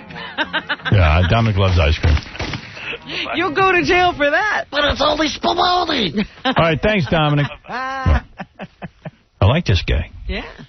Good for him. Yeah. That's right. He's like that John. You need John Wayne now, man. That's right. We need the tough guys, the leather-skinned guys. Here's Mariah Carey at the Radio Awards. Okay. Speaking of leather-skinned, you won Most Requested Artist tonight. That's a big one. It's a very big award, and it really reflects the... We were talking about how now that she, went to the crazy house, she's sexier. Way hot, huh? Smoking. Because even when she talks to you, you're like looking for clues to see if she's crazy. Yeah. She's crazy. And she's almost naked now because crazy people love to take off their clothes. But don't you listen harder. Before you wouldn't have even listened to her that much. Wouldn't even paid attention. Now I look at her, I go, I think maybe I could bang her. Yeah, you're listening to every word. If I work her the right way, I could get her. You could fool her. We're over here in the crazy house, Mariah, waiting for you. Yeah. Hey, Mariah, look at my hand over here. Ah, banged you. And that's what's always been most important to me. You've been here with me. You know she wants to lift her dress above her head like a crazy girl. Right. You know what I'm saying? Don't you look at her heavier and think to yourself, now she's totally gettable because she's a little bit chunkier. She's totally dropped her standards. Yeah. And she's... Thick and thin, drama, no drama, whatever. Thank you, God. See, she's crazy. She's a fat Drama, nut. no drama, whatever. You stuck with me through thick and thin, drama, no, whatever. She's a fat, crazy person. She's like John Wayne Gacy. For taking me through whatever, and thank you everybody out there who supported me. What is the whatever? When you go to the crazy house, you can't dismiss it as whatever. She's acting like it didn't happen. Come here, crazy girl. I got a treat for you. Whatever. Come here. I'm going to bang your whatever. I like her that she's crazy. Oh, yeah. I love it. wish we could talk to her now. She won't come in. She thinks I'm against her. I'm for her. Can't be crazy, Poon. You are on her side. I am definitely on her side. I'm afraid to call the publicist. I don't know why she'd be afraid of me. I'm friendly with her. They're mad at us. They are. I don't understand why. She feels that you're part of the problem. Yes, why? Because I played her message from a website? She would put them out on the website. You know what happened? That's right. We were goofing on her and exploiting her weakness when we didn't know she had one. We didn't know she was crazy. Yeah, who knew she was crazy? Can we apologize? She's a big star. You can't make fun of a big star. A lot of these big stars need an enemy, and I'm always the enemy. She's going to be friends with Drew Barrymore now. Yeah, she's going to be in the Rosie O'Donnell Drew Barrymore Club. That camp, Star Jones. Come join us. We hate Howard Club. We hate Howard. We hate girls. Girls who hate Howard. A sorority. She's in the hospital. I need an enemy. Yeah, I need an enemy. You need an enema? We'll go. Come here. We'll give you your animal. We got a crazy enema for Mariah. I call it the showbiz Taliban. Rosie O'Donnell, Drew Barrymore. They're my Taliban. Yeah, they'd like to put you in a burqa and beat you every time you show up in public. Put Rosie O'Donnell in a burqa, please. Hello? This is Drew Barrymore. I'm leaving a message for Mariah Carey. We would like you to join our anti-Howard Stern Taliban. We're all going to put on burqas and scream about him. It's me, Rosie, Star Jones, Kathy Lee Gifford, and Ellen DeGeneres. You're welcome to come join us. Meetings are 3 times a week at 8 o'clock when Howard goes to sleep. And we will talk about how we will influence Penny Marshall not to go on the Howard Stern Show. And we've already been successful. We got Madonna not to go on the show 6 times. So that's that. F him. F you. Star Jones is going to eat him. We can be reached at 555. Blah, blah, blah, blah, blah, blah. We've gotten Star Jones to eat several disc jockeys. We don't like him. 1-800-STUPID-GIRLS. But I find Mariah sexy. Yes. Yes, sir. Well, I told you, even at that first concert they had for to raise funds for the victims of the World Trade Center disaster, everybody else was sort of dressed down and, they just came out and did their thing. Mariah, she had the off-the-shoulder dress. But you know what? Hey, I'll tell you how much I like Mariah Carey. I made my move on her. I thought she wanted me. I was so delusional that I thought that she might want me. When is this? I'll tell you what happened. I remember. When we went to the MTV Awards and did the show, not the Drunken Show, the one before that. The Blockbuster Award. The Blockbuster Award. Yeah, it was out in L.A. Before the Blockbuster Award. All right, we did the MTV Awards. And she came on the show and she said to me, hey, we're going to go out and party. I'll wait for you. And she had like 12 black guys with her bodyguards. And she waited like 45 minutes to go out and party with me. Right. And I said, I got to work. She didn't even understand that concept that I had to sit there and do the radio show. I said, I can't go out with you At now. that time, you didn't understand she was crazy and didn't know about work. But as soon as the girl's waiting for me 45 minutes, I think, well, maybe could it possibly be that she finds me somewhat interesting and attractive? Or she's crazy. Right. But I was married at the time anyway. And then when we did the Blockbuster Awards, I was out there in California, and she sang the song Heroes. Right, on the show. That's right. Or some song. And you remember she was singing it to me? She was? Yeah, she told me. I said, Mariah, I could swear you were looking at me. She goes, I was looking at you, stupid. Wait a second. Did that conversation take place on the air or off the air? I think on the air. Right, that would make it seem... But I'm telling you, she was looking at me. She was like, she knew I was there. I was right in the front row. Right. So Howard, I'm not we were sitting delusional. there mimicking her hand gestures, and that's why she started to look at us. Whatever she was looking. All right, so let me live my delusion, okay? He got her attention. Anyway, I don't know what happened, and suddenly, my marriage is falling apart, blah, blah, blah, blah, one thing, this, that, the other thing. We were goofing on her on the air about something. Uh-huh. So she calls me from Europe to say, hey, Howard, I had said she was heavy, something like that. Right, I remember that. So she called me at home, okay? And I'm like, wow, she's calling me. And she goes, why are you saying I'm heavy? I don't understand. Yeah, that's what you were my friend. Blah, blah, blah, blah, blah. I've had a tough year. Blah, blah, blah, blah, blah. So I was like, she goes, and then she was like, put me on the spot. She goes like, Why? Why are you saying? She said, well, maybe I was trying to get your attention. Is this what you said to her? I did. I said that. See if I can make my move. I go, well, maybe I was trying a little too hard to get your attention. And she totally ignored that and blew me off, and that was the end of it. Maybe she was interested in you at the time, with the Blockbuster Award. I said, maybe I'm like the little boy at school who pulls the girl's braids to get her attention. Yeah, dips them in the inkwell. That's right, but he really likes her.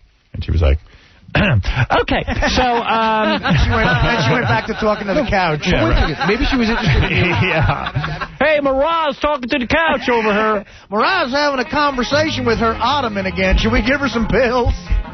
I would have loved it because she's crazy. Crazy sex. Yeah, crazy. I love that crazy sex. I had sex with a chick who was crazy. Yes, you did. Yes, you did. I did? we met her. Okay, yeah. All right, so wait a second. Listen to this. I didn't know she was crazy, but I knew the sex was good. You can never tell, okay? Never knew. And the sex was great. Artie, he had sex with a woman that was in an institution. Okay, no, wait. I didn't know. Not at the time. They hadn't caught her yet. She landed there. My friend. Hey, she was hot. You keep telling us that. She really was. Ask Dr. Lou. You did that too. Yeah, go ahead. My friend has a story. He had sex with a retarded girl once. Yeah. Oh, I never was that bad. Yeah, it was a and he didn't know how to get rid of her afterwards. Oh, right. So he bought her a bus ticket, and he didn't know where the bus was going. He just put her on the bus. That is wrong. See, he should go to Suffolk County and be arrested. You're going to hell, Crazy's man. okay. That's fair game. I said she was retarded. He goes, yeah, she was retarded. She was mentally retarded. That's what he said. Oh, that's low. He bought her a bus ticket. He didn't know where the bus was going. On all levels. Hey, you're going to Hawaii. Get on the bus. Hey, we're going on our honeymoon. Just get on this bus. You just want a trip to Sea Caucus. Hey, where are we going? She's still wandering in a bus station somewhere. Dove me. You dove me. You're going to Club Med Manhasset. Is there any way you could ever possibly get near heaven again after you did something like that? No. You did my honeymoon? All right, That's my...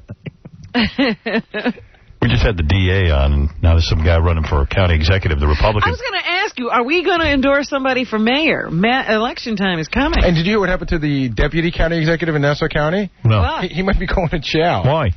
Because he took a $150,000 kickback to give the contract for the county's medical benefits. Yeah. And they caught him. They indicted him on Can't do that? On 20 counts, and they're saying that the guy got $150,000. They're saying it's going to cost him $200,000 a count if he's guilty. Wow, good. Yeah, crime doesn't pay. Okay, here's a couple of things I read. But wait a second. Now that we kind of had the Suffolk County DA on, Larry, the Republican county executive candidate, wants our endorsement, whatever that is. The what? Hey, Larry. Yes, hi, good morning. You're running for what? I'm running for the Westchester County Executive. Oh, you know what? There's a letter in your mail from him today. He sent you like a 3-page letter. He's been calling a lot trying to get... Are you a fan?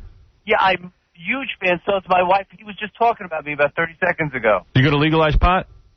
Is that the guy? No, I'm asking him. What's that? You going to legalize pot? I don't know if I'm going to legalize pot, certainly, but it's certainly something I'm willing to consider. I don't know why everyone won't legalize that stupid pot. I'm not a big pot guy, by the way. I'm only saying it because I'm... We have to wait till we're like 70 years old because our parents are still alive and they don't get pot. It's to them. It's but this guy's a young guy. How old are you? I'm 50. Oh, you're 50. So you grew up in the 60s?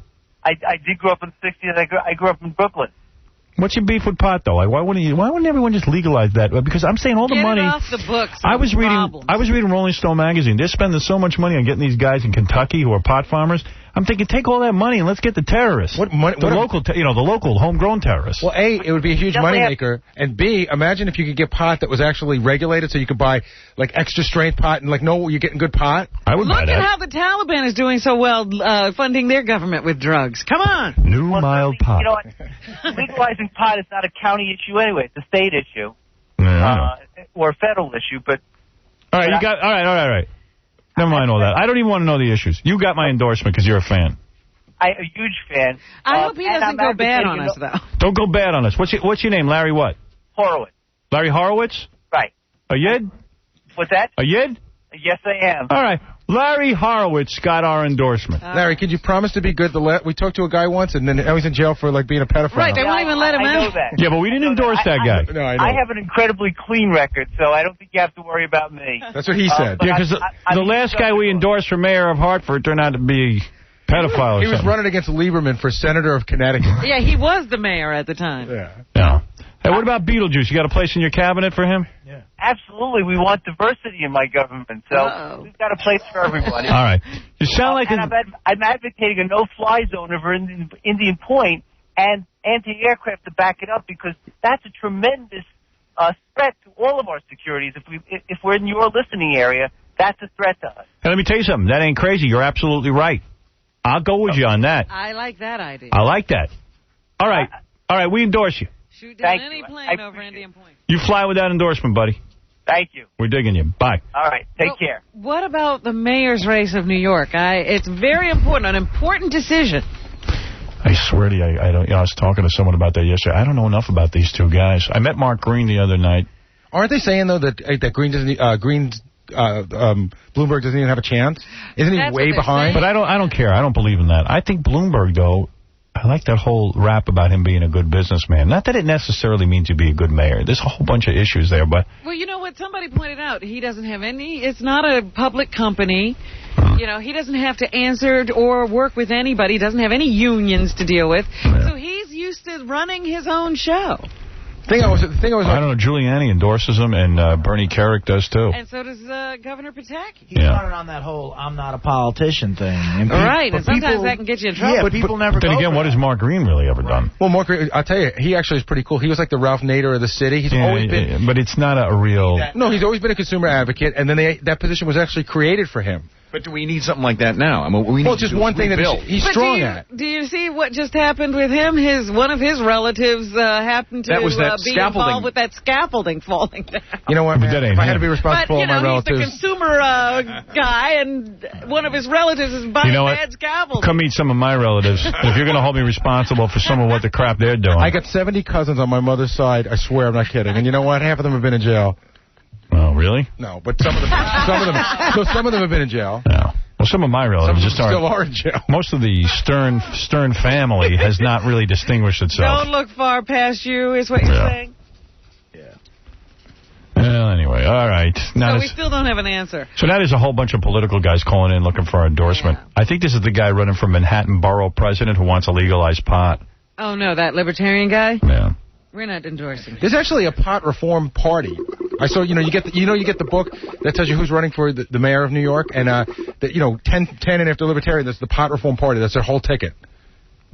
Hey, Jamie, you're on the air. Go ahead, Jamie. Yeah. I was watching a rerun of Robin's appearance on Millionaire last night, and they edited Bigfoot out.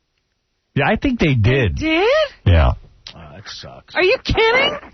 Like, you can see his arms right behind her head, but that's all you can see. They don't cut to the interview. But they may not have introduced him yet. They had the camera on me. Yeah, but you can't see, like, your friend behind you on the show. Now, wait a second. Well, Let me ask you a question. When you were on the show, Yes. when they first interview you, the first time you get on, did Regis say who's your buddy? It was the second interview. It was. Okay, Yeah. so that didn't air yet. Right. Okay. So they didn't get to him yet? No. They didn't miss it. Right. I'll tell you what. I'll play for you what they did last night. What CDs, Zach? 2. Robin, here's Bigfoot. Robin, I understand you have Bigfoot with you. Now, Bigfoot, what do you do? Well, here you go. CD 2. Hold on. So it's Robin Quivers from the Howard Stern Show in the hot seat right now. Somebody's got to be last, and I guess your strategy worked. I like to have Rome is burning, and we have Millionaire up against the weakest link. Help people, and I'm here for everybody. Yeah. A lot of people split. I'm still here. Okay. I want to thank you, Kevin. I really appreciate it. Not too soon. Yeah. And Bill Maher standing by as well to help you out. Thank you, Bill. The sweat hogs have to stay together. That's right. That's right. How did you... We're proud of it now. You're a former nurse, too, aren't you, Yes. Robin? Yeah. Yes. There's no excuse for my performance on this show. In the Air Force, served as a... I was in the Air Force. You're so embarrassed by not getting the fast finger. Oh, I am. Very much so. No, I haven't found are you the second from the last person Yes. to go? Oh, Yeah. all that's left is Kathy Griffin? No, Kevin Nealon. Oh, Kevin. And everyone's thinking Robin's an idiot. She knows it. And you're trying to tell them you're not an idiot. You have, like, dyslexia. Or something. Who am I telling? So wait a second. Somebody. So wait a second. Bill Maher went, Jack Black went, Yeah, Kathy but Griffin went. Bill Maher, Kathy Griffin, Kevin Nealon, and we were the ones who could not get on the show. Dennis Leary and we started calling ourselves, in fact, Dennis Leary, no, he wasn't in the group. We started calling ourselves the Sweat Hogs. We were like, we're a little group who really can't do well. We're in the short yellow bus on our way to school. Well, Kathy Griffin beat you on the fast finger where you just had to alphabetize There were 3 stuff. of us there, though, by that time. You had to put stuff in alphabetical order, and you missed that. And it took her 10 seconds to get it right. The God. average time for most fast finger winners is about 4 to 6 seconds. See, and Robin really had full expectation of going on there and putting everyone to shame because she did so good on Jeopardy. I thought I'd be up and in and out. Right. You know, Howard, they did a special on Dateline on all these shows, and guys who have been like 5-time champions on Jeopardy and a million other shows say that Millionaire is the hardest show. And that's what you discover once you're there. It is much harder than Jeopardy. How could that be? I don't believe it. I just think you have trouble with fast finger. No, it's much harder than Jeopardy, even in the chair, because in Jeopardy you only buzz in on the questions you know the answer to. You get whatever it is, however many number of questions there are, you have to answer every one. Yeah, let me hear this tape. Of course, and I was a civilian nurse before that, Right? sure. And then you segued into radio. Obviously, I wasn't any good at nursing. I love when you break yourself up. Well, she's her own best audience. Why not? Obviously, I wasn't any good at nursing. Robin apparently told a joke. I should try to get more on the ball. herself. Bigfoot, Radio. Went to work with And then how did you meet Howard? We were just hired by the same radio station. It was an accident. Where was this? In Washington, D.C. Gotcha. What a job he's got. Regis is very funny. I didn't realize he was doing... Yeah, right. Gotcha. Yeah. Gotcha. Best job in the world. All right, shut up. Shut up. I just started working together, and it worked. And you've been together now for, what, 21 years? It was magic. You know how that is when you sure. find a good partner. Yeah. I'm still looking. But anyway. No, I'm kidding. You know that. You tempted me there with that one. What charity are we playing for? We're playing... Friggin' Regis must have made a pact with the devil. The guy's in his 70s, and he looks real young. I saw him. I think he got a facelift or something. well, did you see stitches? No. I mean, he looks pretty wrinkle-free. Such an altacaca. Now, what's his story? Where is he from? Like, I grew up, I only know him from Kathy and Regis. He's from Brooklyn. No, but what did he do? What did he do? Here's his I know, thing. he did the Joey Bishop show? He was on the Joey Bishop show. He was like not even the sidekick. He was like the announcer, dude. But how long was that show on? Like 2 years, 3 years. How did he even get that job? Where did he come from before that? Before that, he was like in California, like hosting some crap, like a band singer or something. Who even knows? Like something like that. Not even a band singer. Yeah, that was Merv Griffin. I don't know what Regis did before the Joey Bishop show, how he got that But job. I know he was out in L.A. doing their Good Morning show. Mm-hmm. They brought him to New York to do the Good Morning show after everybody screwed it up. And then... He came here with that one chick who was married to the baseball player. Oh, Cindy Garvey. Yeah. Then they gave him a couple of different hostesses, and Kathy Lee and him took off, and they made the show national. Right, it was just in New York originally? It was just in New York. So I remember when he came. So he found fame late in life, like really big fame. I'll give you a piece of trivia. So before they hired Regis, they had that show. They had, the Good Morning Show. It was with Judy Licht and this news guy, Doug Johnson. And they invited me on for the last show before Regis came in. And I pulled in with an Army helmet on and a truck, and I backed the truck into the studio and destroyed the entire set. Yeah, he demolished the set. He demolished it with a hatchet. That Doug Johnson, the really unhappy guy? Yeah. The white-haired reporter. Angry news guy. The angry news guy. Yeah. He was hosting a show where he interviewed people? Yeah, he was miserable. He was the happy morning man. Was that him and Judy Licht. Was that right around the time you tied up Bill Boggs and were spraying? No, that was later on. That was great. And I, you know what? When I tied up Bill Boggs, I'll tell you how real it was. After I tied him up, he fell over. Really? He banged his head. His blood was gushing out of his head. I thought I killed the bastard. That would have been funny. Yeah. I was like, oh, damn, I killed him. I remember that show. That was in between NBC and here. They broke the commercial. They had to untie him and sop up his head because his head was full of blood. You were hitting him with a water. Yeah, people don't realize that Howard had told Bill he was going to do a magic trick. And that's why Bill sat in the chair and let him tie him up. And then he says, I don't know magic. And then I said, I'm just taking over your show because you suck. You know what? That was John Wayne Gacy's move. Yeah, and then he was on. He's thinking, ha, ha, ha, it's funny. But meanwhile, I realized I tied him, and the guy just keeled right over. Yeah, he's wriggling around in the chair, and the chair tips over. And he banged his head into the cement, and there was blood gushing out of his head. And I went, I killed him. I could just see lawsuit, jail. That's where you were going. Suffolk County DA put me in prison for life. Yeah. Bill Boggs. What's that get you? I don't know what we were talking about. Let's get back to the tape. Just where Regis came from, and now we're... Oh, that's where he came from. Came from Mars. Regis has the best career. He gets to ask questions and gets paid millions of dollars. For the Child Abuse Prevention Program of New York, which is a wonderful grassroots organization that started in the city. See why you give a good answer here? You don't fumfer or you do, this is good. That sends teams out to schools to teach 8th graders, how to protect themselves and what to look for and what to avoid. And they also work to change legislation and to teach other health professionals how to deal with children who have had problems. Let's win a lot of money. Wow. You're a broadcaster. Than I wanted. I don't need so much information. Isn't that the charity where you put on those puppet shows and you show kids what to do with their penis? All right. So you're helping out some kids. Is that it? All right. Why didn't you just say you're helping out kids and shut up? Helping out a couple 8th graders. Just say I don't want to do this. Now, your charity is the one that puts together those puppet shows. Yes. Oh, that's part of it, yes. And they show the puppets boinking. And then Blinking? Boinking. And then the kids... Boinking. Get out. They do not. Sure that they was do. your puppet show. No, they do. They go, show me on this puppet where somebody might have touched you. No, that's not my puppet show. Oh, what do? They go... What's your puppet show? Puppets are kids, and they talk about things that have happened to them. They're not the puppets they take into the DA's office. No dirty stories? Stepdaddy touched me. Puppet Poontang. What the hell's that? With Bigfoot and Puppet Poontang, and you're playing for a good charity. But Gary's got the wrong puppet. So it's the puppets where it's 2 kids, and then they go, the other day I was in my bed, and Daddy crawled in, and he did stuff to me, right? Right. Yeah, one kid says, hey, where'd you get that black eye? Daddy punched me in the face. Oh, yeah? Yeah. And then Mommy pulled down my pants and put her finger where the sun don't shine. Jeez. That's a puppet show. I'm surprised Regis didn't say, so, Robin, can you get me one of your puppets with the vagina? I've been married 46 years. I'd like to put my wood in some wood.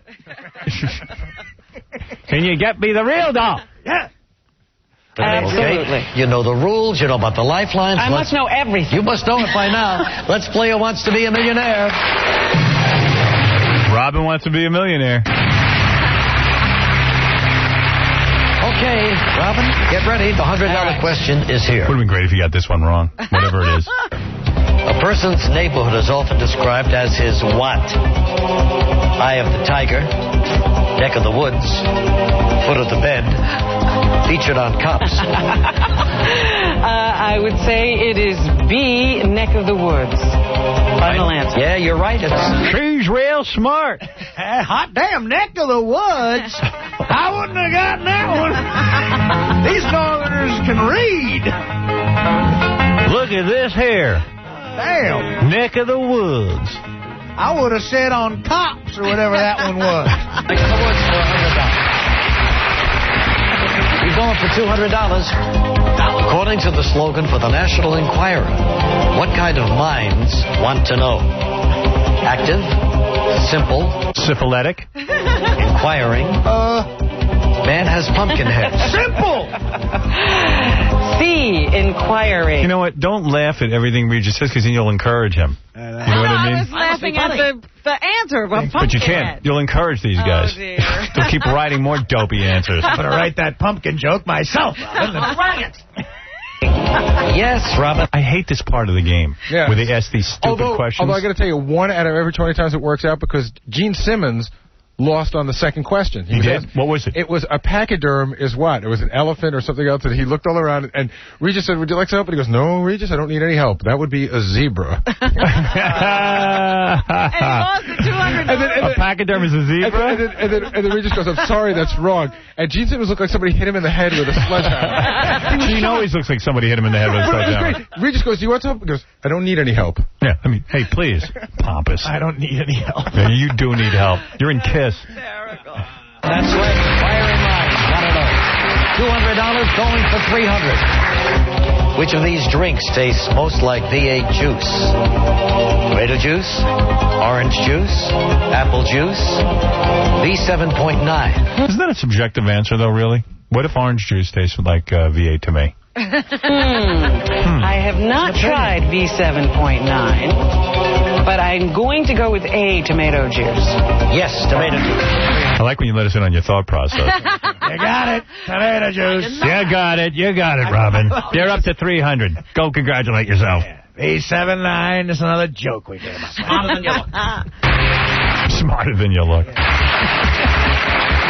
You know, for someone who got every fast finger wrong, you're doing good. Yeah. Robin, you're not so retarded. And let's remember, Robin's playing for molestation puppets. See, no puppets. Casey's up to 500. The illusion of a pool of water in the desert is an example of what? Rainbow, mirage, hologram, haze. That would be B, mirage. Look at you, Robin. All right. B, mirage is my final answer. And you're right for $500. Look at applauding. Yeah, you got it. You're not retarded. Let's applaud the retard. I can't wait to get to the hard questions. Well, there isn't much to help you. Of course. What city was that in? Well, you know what he did? He eventually asked me, what's the most... what did he say? It wasn't shocking, but something like that. What was the most shocking thing you'd ever seen on the show? And we had just had that guy in who Kendra Jade vomited on while he was naked. And I'm like, Regis, don't ask me that question. You don't want Interesting. Yeah, you'll pass out, old man. Regis, the guy named Jeff Levy. Came in and had someone vomit on him naked. And that's the only thing that was in my head. So leave me alone. You don't... I couldn't... You would have to bleep off my hands. Apparently a whore puked on a guy. Well, that's interesting. Can't say that's ever happened to me in Kelly. I didn't mean that, guy. What am I, a hologram? No, you're a mirage. $1,000. Here it is. What's that you say, Robert? Jeff Levy, the vomit guy? I love him. Kelly Ripper. Do it. Which of these games usually involves more than 2 players? Checkers, chess, tic-tac-toe, charades. Gee, Reach, I would say D, charades. And you would make that your final answer. How you call him Reach? You're like Kathy Lee over there. That's right. Did you know you called him Reach? I'm applying for her job. Gee, you get awful comfortable in that hot seat. You know, Reach. One time we had Susan Lucci puke on Gelman. You'd be right for $1,000.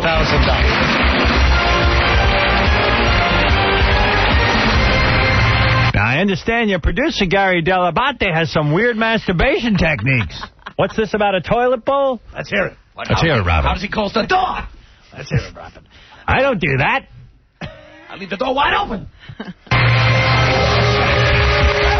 that's for tonight from Robin and Kevin. We'll be back here for the last night of our comedy edition next Monday. From New York, everybody, good night. Good night. Good night, everybody. You got it. Way to go, Robin. Way to go. Got to change my tie. I could never go on that show. I don't know how you did it. I've got to change my tie and tape another 10 episodes. That's right. I would strangle him.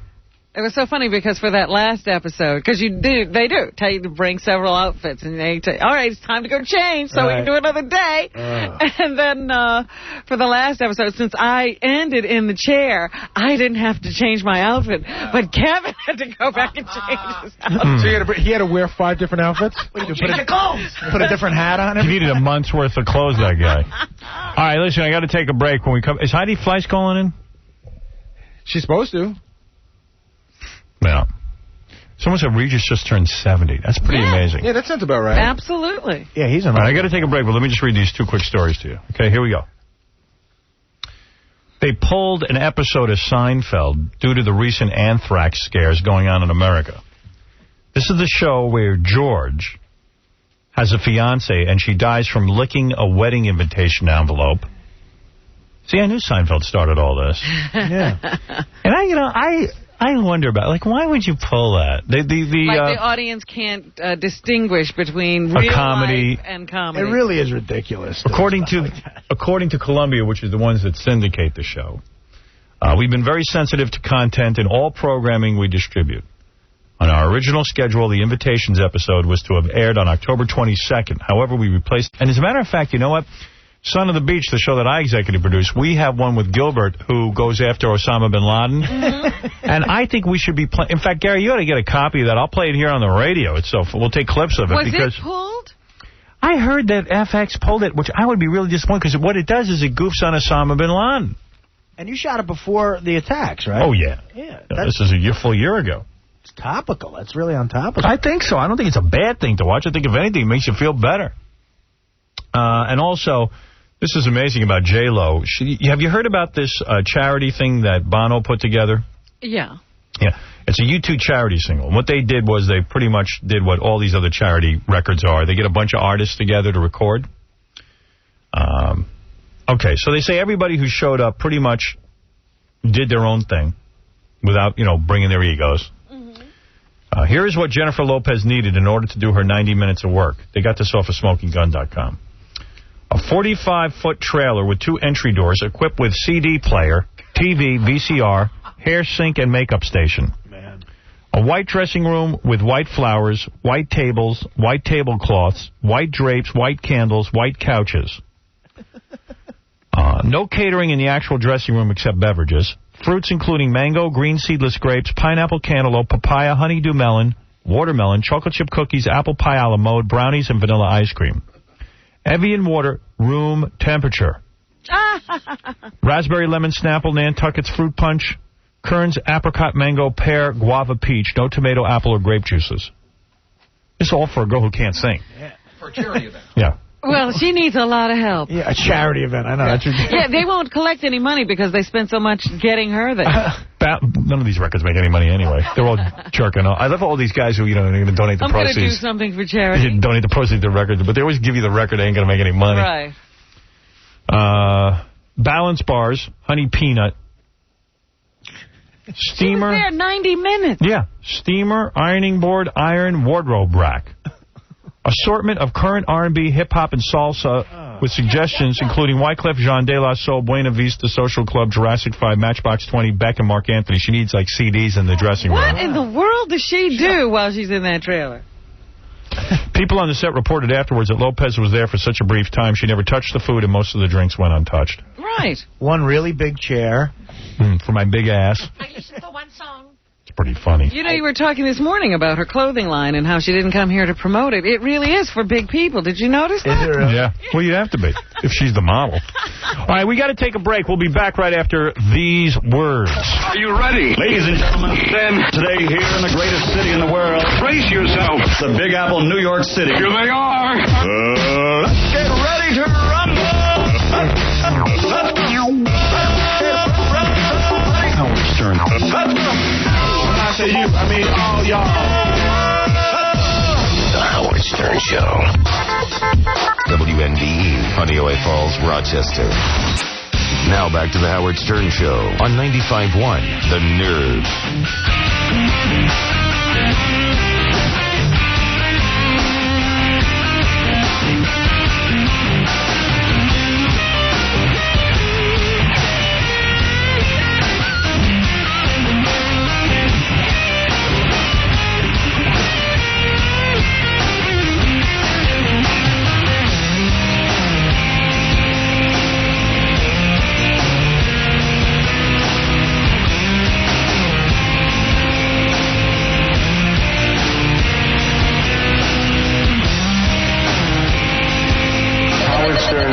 The Howard Stern Show.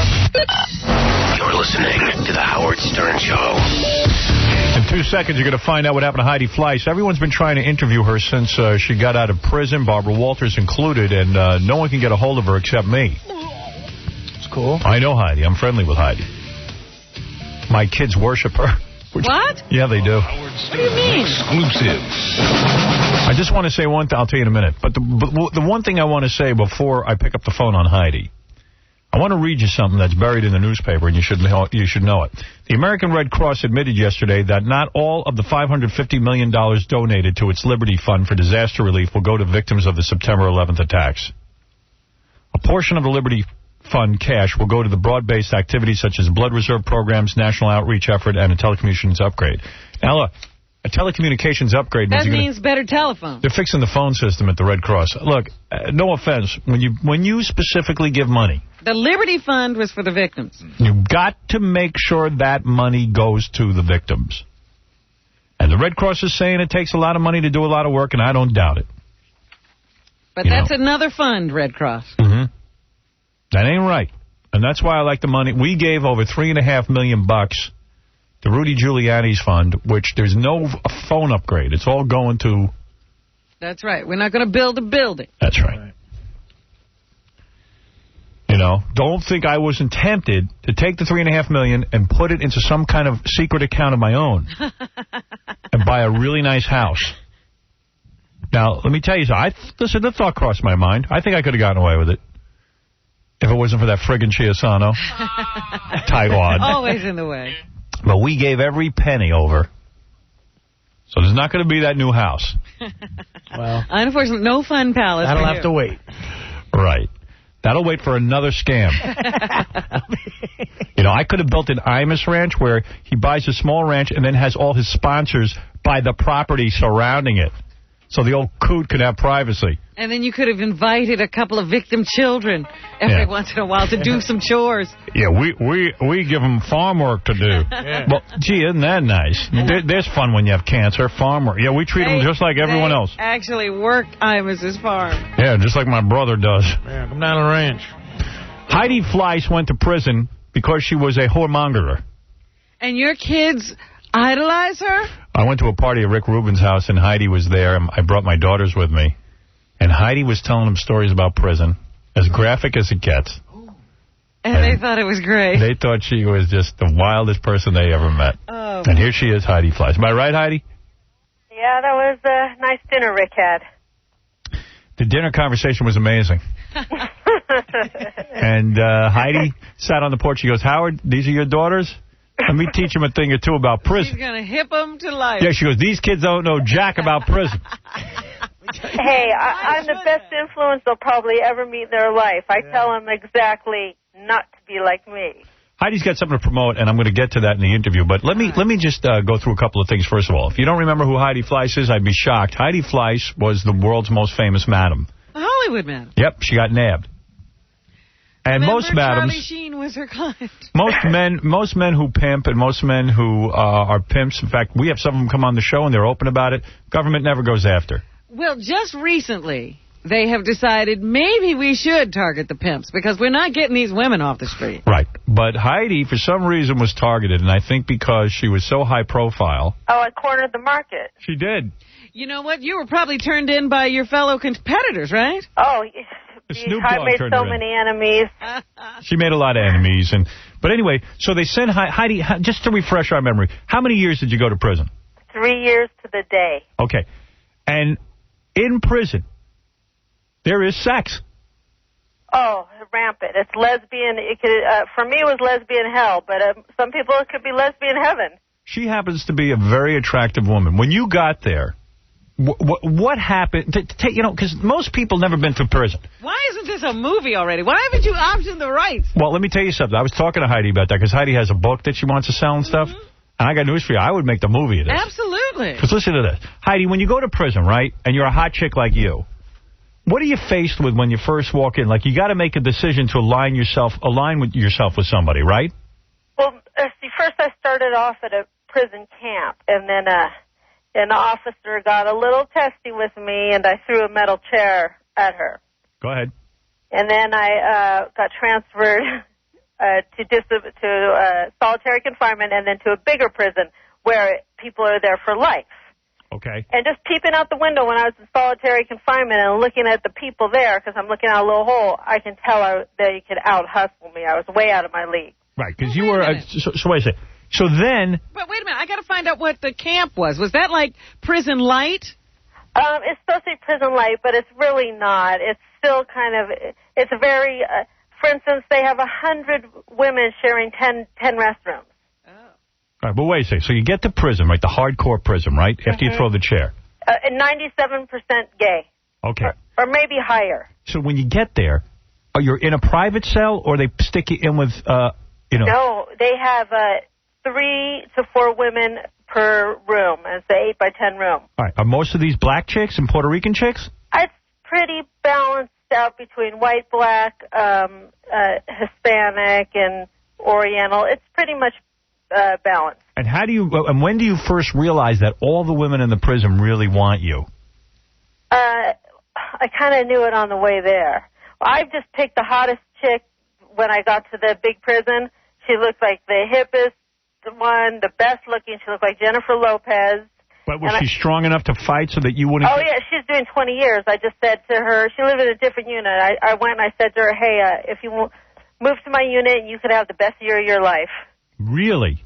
I had to do something. So she was attracted to you. Oh, she turned me down at first. Oh, but do you think that these women who are in there for life, do they go in being lesbians, or they just get horny and eventually they turn lesbian? I think they turn lesbian. Right. If they had their druthers, they'd be with men. Oh, yeah. The girl I was with, I don't even think it was a sexual thing. I mean, we tried it a couple times, but I know I didn't please her. Right. So what is it? Why did she want you so badly in order to, like, risk her life for you? Well, the girl that I offered her the best year of your life. You know, I had to use some of my, I'm a salesman live. All right. How are you going to turn that down? Why, you're doing 20 years? So when you get to prison, do, like, the chicks look you over naked? Do they make you strip down and humiliate you and stuff? Well, when I first got to the camp, there was a little more freedom and walking around. An officer was walking around. Actually, on Laugh.com, the CD where I'm selling, I go into graphic detail about that first day. They just surrounded me. Yeah, so it's like throwing Ricky Martin to his fans. Right, so cause there's not too many good-looking chicks. Most of them look like men. They're like the bull dykes. So you come in there, you got your nice long, purdy hair, and... I was surrounded by it. I was just surrounded by him. I looked up, I prayed to God, and I was like, oh, this is all I need. And this is at the light camp. It started off at the light camp. So when do you have to, like, do any of the girls, when you get to even the light camp or the heavy-duty camp, at some point do they strip you down and want to look you over and stuff? Well, actually, see, I couldn't have looked worse the day I arrived. I looked like Charles Manson and a cross between Susan Smith, that woman who drowned her kids. Yeah, so you think, but to those girls, you looked hot. That sounds hot. You were Pamela Anderson. Quite frankly, I like that Charles Manson look on a girl. Well, I was surrounded, and I just was like, ugh. And then when I looked up, was praying to God, I said, but might as well just go with the flow. I'm here for 3 years, and I might as well see what it's all about. And Because I remember when you were going in, I said to you, Jesus, Heidi, I'm nervous for you. I mean, jail is about the worst to survive and dangerous. And not only that, you're going to have to do tons of lesbo stuff. And you were like, Howard, I know. I mean, you sized it up. I wasn't kidding, right? You really, it's like that. I might 97% gay. I would say it's 99% gay. You know what's weird about it, though? Like, they have guards and stuff. I always thought, like... where are the guards? Like, don't they protect you from having to be lesbian? They don't care. No, actually, you do get in trouble for doing sexual contact. But you stick 4 people in a room. How could there, there's sex going on everywhere, and you do get in trouble for it. But I tell you, man, I wouldn't want to go to prison and be somebody's bitch. I mean, as a guy. Oh, my God. But there's girls getting raped and things like that, too. All right. You were avoiding that. So the girl with 20 years, I should get a lawyer and get her out or do something. I feel horrible about it. She protected you. Yeah, but she had a lot of respect for the 20 years. She had already done 9 of those years when I met her. But so the she deal was down. So before you hooked up with the 20-year girl, did any of the other prisoners try to overpower you and take you against your will? Yes. But they looked at me not only for, like, a sexual way, but, like, I was going to buy them and their whole family a brand new Lexus or a house. Yeah, they thought you had a lot of dough. Yeah, they looked at me for more than just, like, I was going to be their bitch. Right, they were going to shake you down, get cigarette money, all that other crap. Oh, yeah, commissary, the work. Right, okay. Did you have to have a lot of cigarettes, too? Are cigarettes big in the women's prison? Oh, huge. Yeah. They all smoke, and I've never smoked a cigarette in my life. So you had currency, was cigarettes. You get money sent into you, and it goes on a thing called your books, and then you can buy commissary. You can buy cigarettes or better sweatpants. So take me back to the sex part. Like when you get there, do any of the girls try to strip you down and make love to you against your will? Well, see, it could have happened, but I just picked one of the bulldikey ones that looked like a surfer guy. This is at the camp. Yeah. And I was she was offering me, do you want this, do you want that? And I said, okay, that one. All right, so you went with that one, and then did you have to have sex with her? Well, this is, in my head, I visioned something really hardcore and gnarly. Like I pretended that she was on Geraldo Rivera, all mic'd up and being interviewed for doing life for killing 1 million people or something. Yeah. And then, we would sneak into an electrical closet, and she'd get down on her hands and knees, and I'd close my eyes with my fantasy, and it was good. Really? So she was good at pleasing you? Oh, yeah. I'd never even seen her disrobe or did not touch her, and I told her don't ever think of contacting me in the real world. So she pulled down your pants and pleasured you in the electrical closet? And inside some little closet, I'd just close the door and have another chick stand outside and watch. Because last thing I wanted to have was a lesbian... Did you have to do anything to her, or did I wouldn't. She just did it to you? Yeah. And she put up with that? She started to get a little testy on me, and the prison she started acting up, and the prison shipped her all the way to Tallahassee, another women's prison, because they were afraid she was going to hurt me. Did you kiss her afterwards? No, hell no. Hell no. Did you ever kiss her? Like, did you have to kiss her at first? Like, give her a little foreplay or something? No. Really? No. She just strictly pulled down your pants and did her thing? And that was heaven to her. Really? She gets off on that? Yeah. Believe it or not. I don't know. Wow. This is probably the script you're going to use. Yeah. How many times a day did you have to did she do this to you in order to get her protection? Well, at first she was really good, but then she started with this I love you stuff, and I freaked out. I was like... Yeah, right. So, that's all I need. Heidi, I love you. Heidi, there's something heavy on my heart. You're just real pretty. And I mean, she was like an airplane mechanic or something. Yeah. So when you go to the big house and you hook up with that 20-year lady... Okay, she was beautiful. She was a whole other story. She was the smartest girl I ever met my whole life. Really? And she looked like J-Lo. Oh, yeah. And what about the lovemaking with her? Like, she switched over to your ward. Does she share a room with you? She switched over. We eventually shared rooms, but I think we were more bonded by the anxiety and the tension of the environment there. I see. Because I tried it on her like 2 or 3 times, but I know she hated it. I didn't, you know. You tried doing stuff to her. Yeah, because I really did love her as a person, but, you know, the sex part wasn't part of the thing. So did you guys just get naked in front of each other and touch each other and stuff? Well, you do get naked in front of, if you have a 300-pound roommate who's not your girlfriend or not, you're naked in that room, and the toilet's in your room. I see. You have to go to the toilet. That kind of ruins the romance. At one time I had a roommate, this is what she did. She used to eat her M&Ms and sit on the toilet, and it would drive me nuts. Oh, eating and sitting on the toilet at the same time? You don't snack when you're on the toilet. Oh, it was so horrible. Heidi, I'm on the crapper. Could you pass me the chips? Yeah, I want to keep shoveling things in while things are coming out. Give me a little bit of that dip, too. I couldn't believe it. I would look, and you know, the toilet's right. It's about 8 foot by 10 foot. So And the toilet. and you're a petite gal, so I mean, what do you weigh? You don't even weigh 100 pounds, probably. Well, probably 110. I'm trying to keep my weight consistent. Right. So, and didn't you recently have to go back to prison because you violated parole? Yes, it was the worst. You know, I was a little. My adjusting to society was a little more difficult than I had anticipated, and I got kind of depressed. Mm-hmm. And you know, God forbid, I bought a little $20 bag of crystal meth to cheer me up. Would you ever risk going back to prison after Hell you got no. I would live like a nun. I mean, but why crystal meth? Why not go to a psychiatrist and get a little nice... Because I know what medicine I needed, and it was the crystal meth. I don't need Prozac. I don't need Zoloft. I know exactly what I need. What does crystal meth do to you? I never taken that. It's like a little strong cup of coffee. Really? Yeah. Yes, a little vitamin C. And then so I got violated, so I had to go. You went to your probation officer and they drug tested you? Well, he called me in and he said, you know, he asked me to, you know, a woman watches me now pee. She like her eyes are almost a taste test. That's how close she is when she watches me pee. Wow. Right.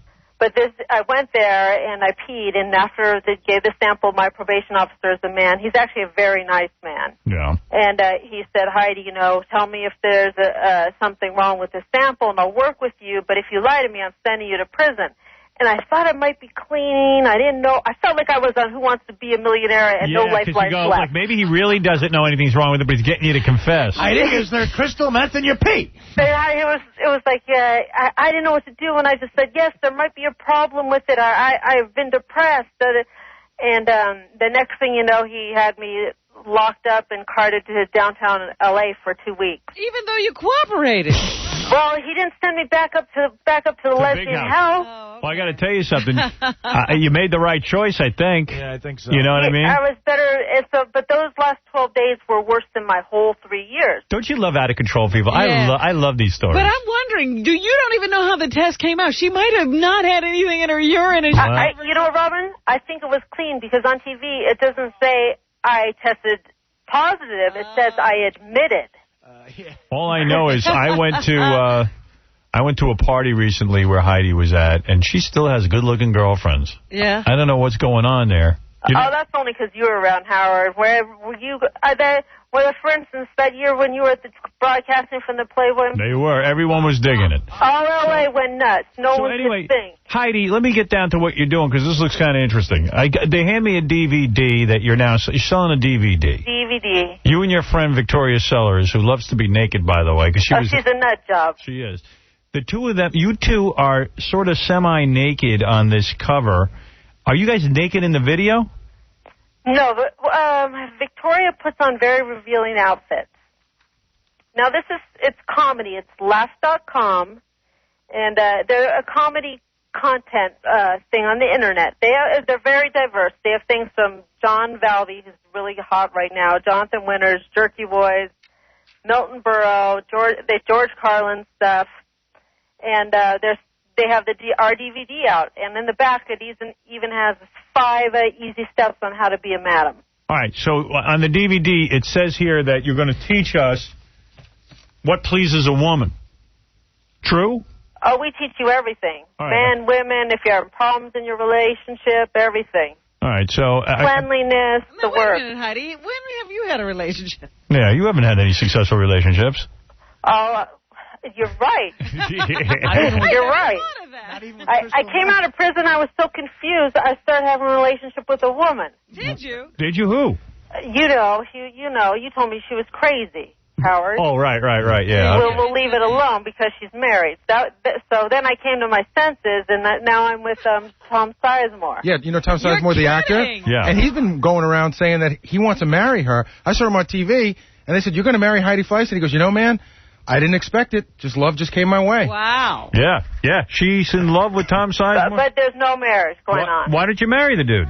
No, I'm not. They just someone sold the story we're getting married. Someone I haven't spoken to in 10 years. You know, Heidi emailed me, and so I emailed her back. I said, are you really getting married? And she goes, do you think I'm stupid enough to F up a good thing? Yeah. She's a wild chick, Heidi. I tell you what. Who made this rule up that the people have to get married anyway. I would just think you'd want to because, like, then you get some sucker to take care of you. The guy probably makes a decent living, and then he could just, like, he could be your sugar daddy. You don't have to go back to pimping and stuff. Well, let me tell you, Howard, there's a lot of rich men out there. And it was the sugar daddy, I think, that got her in trouble in the first place. Really? Oh, yeah. Is that true? Well, the little drug dealing, well, he was kind of like a drug dealing pimp TV director. I see. So the fact of the matter is that you've cleaned up your act. You're still in the video. Are you doing any pimping now? Are there any chicks hanging around with you? Well, beautiful girls still come up to me and they ask me to work for me. Mm-hmm. And what do you say? I've been out of the business. I try and explain that, and they still don't believe me. They think there's some secret code word you need or something. They keep sucking you back in. Let me back in. They really But let me tell you, I'm so glad I'm out of the business. It's just, it was fun while it lasted. I loved every minute of it. I truly did. Yeah, I tell you something. But, Heidi, didn't your father get into trouble, too? That part, it was horrible. I mean, there was no reason for him to be involved. That's just the government was kind of putting pressure on me to make a deal or to something. And I really feel horrible about dragging my dad into it because he gives me unconditional love. He's the greatest man on earth. Are you wearing a leg bracelet now because you were on probation? I made it off my house arrest. You are. You were on house arrest. Oh, yeah, that was my sentence for doing the crystal meth. Somebody told me after you got breast implants, you got addicted to painkillers. Oh, that's incredible. No, when I got out of prison, I got a lot of... Remember at the dinner party at Rick's? After that, I got some cosmetic surgery. How you looking? You'll be seeing... Actually, Howard, I'm going to do a tour in February. I'll come and do your show. You could see everything. Yeah. What did she have done? What'd you have done? Oh, my. And what about your... The same size, just a little bit like a 19-year-old. Hey, Howard. Yeah. What do you do to your ears? She probably pinned them back. They're probably big. Oh, yeah, they were big. They were too big. Are you still friends with Charlie Sheen? We travel in different circles, but I'm glad he has a great show, and I'm glad he's doing well. I have no hard feelings towards anyone. All right, let's go to... so let me give you some information. Heidi Fleiss video, sex tips with Heidi Fleiss and Victoria Sellers. Which, by the way, are you girls, like, semi-clad in this? Because it looks like you're in a bed. That's just the cover. We have some very interesting outfits. And this thing is available in all Virgin record stores, Tower, and Laugh.com. The DVD is the one you should buy. Okay, and you can get it by calling 1-888-359-1111. Heidi Wear, which is Heidi's clothing line, is available on HeidiWear.net. And coming soon will be Heidi's autobiographical theatrical tour, where she will talk about her life. On stage and tell the story she told your daughters. Well, she told my daughters, and she doesn't, by the way, now she's on the radio, she's doing pretty good, but when she talks at a party, she's talking about the C word and this one and this. Well, I'm trying to tame it down for you, Howard. I like it, but my daughter's never heard this kind of language, and I'm sitting there the whole time, I don't even know if they should be hearing this. Your daughters are great. And afterwards they go, it was good for them. They go, Heidi's the greatest. I go, oh, no. Give me a break. I bet they all want to move out here. Dad, can we go to Aunt Heidi's? Yeah. Dennis, who's the owner of the Bunny Ranch. Go ahead, Dennis. Good morning, Howard. Good morning, Heidi. It's just so interesting how messed up our society is. Here, Heidi does the exact same thing as I do, and I do a lot more of it. And I go to the Emmys and the Governor's Ball, and she goes to prison. Well, yeah. You're doing it in a place where it's legal, though. Yeah, but that's the point. It should be legal. And what she was doing, who did she hurt? All she did is supply some fun entertainment for a lot of people. Well, the thing that pissed off the feds with Heidi is that this money is not taxable as well. Not only is it illegal, so she got into tax trouble. But they had no problem confiscating the money, keeping it themselves. So let's go to Tony. Tony, go ahead. Yeah, hey, Howard. I was a pimp in Baltimore. I ran a club in Baltimore. We have strip clubs. And we have girls, the dancers, go downstairs with the customers. Yes. I did 10 years in the penitentiary.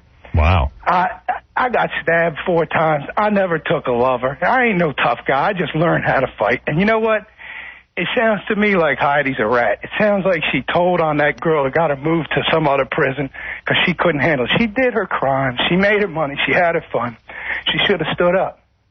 Well, what do you think? Everyone should be a tough guy? And No, I fought in prison. Howard, I had to fight. You did? Now, when did you get in your first fight, Heidi? I got one at the camp where someone stole my laundry and was playing games with it. So what'd you do? Like what happened? Like, what was the chick? Was she a black chick, Puerto Rican, white chick? What was she? I think she was a mixture between black and Hawaiian. And was she a big chick, like Dykey? Yeah, she was pretty big, and they were playing. I worked in the kitchen duty at 4 a.m. shift to 12 noon, and someone stole my laundry, and they were saying, if you buy me this, I'll give you your laundry back. And I realized I had to stand up for myself, so I grabbed a roll of toilet paper. That's hard in prison, like a rock, and I threw it as hard as I could, like a baseball, right at her. And then did you bean her? Oh, yeah, I nailed her. And then what happens? Did you get into a cat fight? Oh, yeah, we started fighting. Did you pull her hair? No pulling hair. It was pretty, Did any clothes come off? No, not like it was. That's kind of like a cartoonish deal. Do girls, like, bitch slap each other, or do you do... Yeah, they do. They do. And then I had a fight in the big prison, too. What was that about? I was waiting in line for a shower, and then these girls were playing a little game where everyone could go in front of me. Oh, they were all taking advantage of you. Yeah, I got, everyone tried to punk me out a little bit. And so who did you fight, the top broad? Finally, I got sick of it, and I said, if bitch, you want to take a shower, then you come on in there with me. All right, let me understand. And then you fought. Now, were you in your robe going? Yeah, I was I had a robe and a shower bag on, and then we started boxing a little bit. Now, when you start boxing, your robe's got to open up a little. Yeah, both of us were a little bit exposed, but as soon as someone yells at the officers coming, you still all run away because no one wants to be locked up in the solitary confinement for fighting. So, like, when you were boxing this, what did this chick look like? Was she kind of hot? Huge. Huge. No, she was not hot. She looked like a linebacker for the Rams. So she could have killed you, but you went and you fought her anyway. I had no choice at some points. Trust me, there's times where I got my ass kicked, but I learned that you just sometimes have to just stand up for yourself no matter how scared you are. And did the fat chick's robe open up? Was it gross?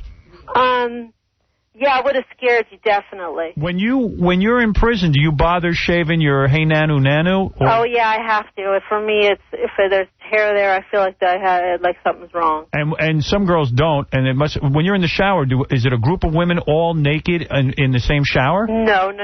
You each get your own shower, but. Are there walls, or you can see the other girls? It's there's walls. There's one shower and then like a little curtain or a door. And it's kind of you could see through, so an officer could see kind of through your silhouette to make sure you're not doing drugs or there's two women in there having sex. Wait a minute. Why do they give these women razors? Do the officers... Yeah, I know. That's weird. Do the officers... Maybe they give them nair. It's like a piece of sandpaper. Yeah, do they have to pluck out the hair with a tweezer? So they let you have a razor to do your hairs? Yeah, we have razors and... But that's about it. There's no frills. There's no frills in prison. Ever have sex with a guard to get a favor? Theo Heidi. Oh, excuse me. But why not have sex with a guard to get a favor? A pizza? Not a pizza. I mean, let's say you needed something done, When I first got there, an officer said if I needed she kind of hinted around a hairbrush or something for, a couple $1,000s for a hairbrush. Oh, my. All right, but wait a second. Let me understand something. When you're taking the shower, do any of the lesbo guards start staring at you? There's so many willing women. There were lesbo guards that got escorted off or had a fire or, had to be discharged for having the flings with the inmates, and men had to be escorted off the compound for having things with the inmates, too. Heidi Fleiss's video, Sex Tips with Heidi Fleiss and Victoria Sellers, is available for purchase on Laugh.com. Retail stores are called 1-888-359-1111. John, you're on the air. Go ahead. You're on with Heidi Fleiss. Hey, this is John. I worked with Tom down on a movie in Miami. Tom Sizemore? Yeah. Okay. I don't really know the guy. He's a good actor. You know him if you saw him. Huh? Go ahead. Yeah, what about him? Biggest jerk-off you ever want to meet. Why? He's got this fantasy about playing football in the NFL. He thinks he can play football. Why does that make him a jerk? The guy's the biggest crybaby. He does have that fantasy about football. It's crazy. Yeah. Isn't it true, though? Yeah, you do know him about that's true, the football thing. Yeah. He's a great actor, though. He's a great actor. He's a good actor when you can get him to act. Oh. You know? What was the problem? You couldn't get him to act? No, he was What'd he do? They had him on this little ladder, like 3 feet off the ground. And he starts crying, oh, my back. He falls on the ground. He's in pain. I thought he killed himself. Really? Well, he's got to be a little wild if he's with Heidi Fleiss. I mean, God bless this man for taking me on. And you know, you have to be really manly to take me on because I'm like a tomboy myself. Let me tell you something. Any man who can put up with Heidi and all her shenanigans, that's a real man. Wow. I don't care what anybody says. Don, you're on the air with Heidi Fleiss. Hey, how's it going? Hey. Listen, Heidi, on E, I watched the show about you. Oh, I hate that show. It nearly got me killed. Your sister was on it? Yeah, my sister, my mother. That show nearly got me killed in prison. Really? Listen, Heidi, I don't judge anybody, you know, until I get a chance to know the person, you know what I'm saying? But I wouldn't get to know you. I watched that, and I wanted to know how accurate it was. Like, did you really bring college girls into the fold? I didn't. I never solicited one girl. By the sex tips on Laugh.com, I get into the whole thing. I never solicited a girl, ever. So that wasn't true then? No, it's not true. I had nothing to do with the E-True Hollywood Stories at all. Nothing. Hey, let me understand something here. So, you know how I met the actor, Howard, our good friend, Jeff Green, the real estate tycoon. Yeah, Jeff, I know Jeff. Hey, well, he's a good guy. See, first of all, I think that, you know, Heidi's got a fascinating story and everything. But, I mean, what must it be like to be this big star? Literally, she was in the newspaper every day, and then you go to prison and everybody wants you. I think that's pretty interesting. It was, my prison journal will come out one day. How did E-True Hollywood Stories almost get you killed in prison? Because, you know, everyone tried to interview me while I was in prison, and I had no media interviews. I did that one show, American Justice, because I like it. Right. And all of a sudden I find out that my mother and my sister sold all my baby pictures and everything to E-True Hollywood Stories. Really? And They sold them? Sold them, yeah. Wow, so how did that almost get you killed? Because someone, you know, I have so many enemies. Someone out there was probably like, oh, I'm going to get Heidi real good. And they aired that I would have cooperated with the police in bringing down drug dealers. Oh. And everyone knows my story. I was a madam. My whole life is an open book. Oh, so once they thought you were a rat, they were going to get you. Yeah, so they had some reenactment of some chick, like, putting on a wire up her skirt, and people in prison don't even understand what a reenactment is. Yeah, right. They're not really clear on that. Fat Tony, go ahead. You're on the air. Hey, Howard, thanks for taking my call. Hey, Heidi, man, you're a good-looking friggin' broad. I wouldn't mind bending you over the balcony once. But let me ask you a serious question. Oh, God, I'm flattered. Thank you. Oh, you're welcome. No, you're sweet. Hey, well, let me ask you a question. Too. Bending over the balcony, I like that. It's romantic. See that? At least the guy has a balcony. Hey, let me ask you a question. Are you into a little hot fudge on a banana? What about that, Heidi? When you're with Tom, do you give him anal? Tom and our sex life is okay. You like it? Well, I'm here, aren't I? I'm in his bed. And you like you like anal? No, I'm a very prude girl. Really? You don't do anal at all? You never tried it? I'm so prude. You never tried it? Everybody's, I'm prude. I can't even believe a man would want to be with me. Why don't you take a little crystal meth and relax that area? There you go. A little crystal meth will get you going. She's the Is that the key? You're really not into that, huh, Heidi? No, I'm just a very normal type girl. Yeah, you're a small girl, too. I don't know if you can handle it. Robin handles it nicely, though. All right, let's go to Rex. Rex, go ahead, quickly, because I'm running out of time. Yeah, hello, this is Tiger Woods. Heidi, I really was hoping that you'd get your service running again. It was one of your best. Oh, come on, get out of here. Sex tips on Laugh.com. We get into sex advice, Howard, incredible. We even teach a man, Victoria pulls out a mold of her beaver. Yeah. And we show a man how to be touching it. You broads know how to handle a woman, so I would take sex tips from you anytime. Let's go to Scott. Scott, final phone call. Go ahead. Oh, God, can you spell skank, Howard? She smells from high heaven. Smells worse than Gary's breath. Really? What are you saying? Man, a girl like this, you're encouraging your daughters to act like this by having her on the air. Oh, come on. Get her off. Doesn't encourage anybody to do anything. This is Heidi's story. Yeah, but Howard, you can't expect everyone to like, not everyone could like me. Especially religious people. I thought everybody liked you. Huh? I thought everybody liked you. Well, some people like that. They take offense to the lifestyle I led, and it's understandable. Heidi's put together a wild DVD. On the DVD, her and her buddy Victoria Sellers, who sit there and they know more stuff about chicks and stuff. They teach you how to do sex on, women, what turns them on. They teach you how to become. We answer emails. We answer the real world questions. And it's called Video Sex Tips with Heidi Fleiss and Victoria Sellers. They change into different outfits. How many different outfits? Oh, there's so many outfit changes. Every 2 questions is an outfit change. And even the Pope, I see here, has endorsed your Sex Tips DVD. He loved it. Well, yeah, the Pope did like it. We did get a big response from the Pope. And it says too hot for cable, so therefore they can't even put this on cable TV. It's too hot. Oh, it's a little bit vulgar. The DVD, it has a very intimate conversation with me. Give me an example of your sex tips. If I want to have sex with a woman and turn her on quickly, what is the best thing to do? Show her my wallet? Money. Well, at least she's honest. Yep, there you go. Laugh.com at retail stores. You can get the DVD. A Virgin, a Tower, everywhere. 1-888-359-1111. HeidiWare available on HeidiWare.net. And look for Heidi's tour coming up soon where she will talk to the audience. And Heidi, we will have reenactments there. Excellent, Heidi. Good speaking to you. Come see me so I can look over your plastic surgery and come in and we'll talk some more about lesbianism in prison. Okay, great. Laugh.com. Thank you, guys. I want stories of forced sex. Have you ever seen... I can't wait for this stage tour. I'll be right there. Hey, Heidi, one last question. Sure. When you were in prison, did you ever see like a weak, sexy young girl come in and then one of the big dykes overpower her and take her against her will? Did you witness that? Recently, when I spent the 14 days downtown L.A., my roommate was like this 22-year-old blonde, curly hair thing. She looked like a porno star. She had only slept with 5 guys in her life, though.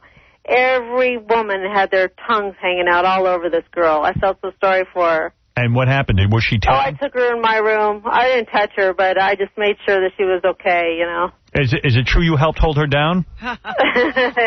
Yeah, I said, lay down and take it like this. So she was really hot, blonde, 20s? Blonde, curly hair. She looks like she was just, that dyed blonde hair. She looked like a porno star. Did women take her against her will? Oh, I'm sure that she did as soon as I left. Really? Oh, I'm sure she did. They were all over her, big, huge girls. But I had already my reputation for my 3 years. Wow. No one's going to... When she was with me, she was okay, but after that, I knew that she was just going to be extremely vulnerable. Did you see her naked in your cell? Yeah, but by then I was like I'm 35 now, in there with a 22-year-old. It was like a curse. She was the devil. The last thing I want to hear is some 22-year-old chick's poems that I've heard a million times, at least before I get paid. Right, so she's whining to you, but you saw her naked, and she started telling you her problems. You don't want to hear that. Oh, God. I want to send her to Paris for 4 days is what I want to do. Oh, I wish I could be there for the young chicks being taken over by the big dykes. Yeah, you'd like to be there to protect them. I love a good prison movie. You think you do all right in women's prison? No, I get my ass kicked. No, I don't want to be there to protect them. I want to watch them to have some sex against their will. Oh, against their will. There was one roommate I had who was like a miniature Mike Tyson. Yeah. Oh, my. She would start rapping at like 4 a.m. and then wake me up and go, oh, am I bothering you? Yeah. And you say, no, ma'am. And then she was, thank God I got out of there, but the next girl I heard that she held her down and just was all over her. Really? Mm-hmm. And when women rape each other in prison, do they use like broomsticks and stuff? No, they just use physical and threats and I see. bitch. Mm-hmm. Oh, I meant sexually. Do they use, Oh, God. They had one girl who she became the richest girl in prison. She came up with the smartest invention. The special fill that they make denture molds from? Yeah. She started stealing that from the dental office and made these molds of a perfect, Johnson. penis. Yeah.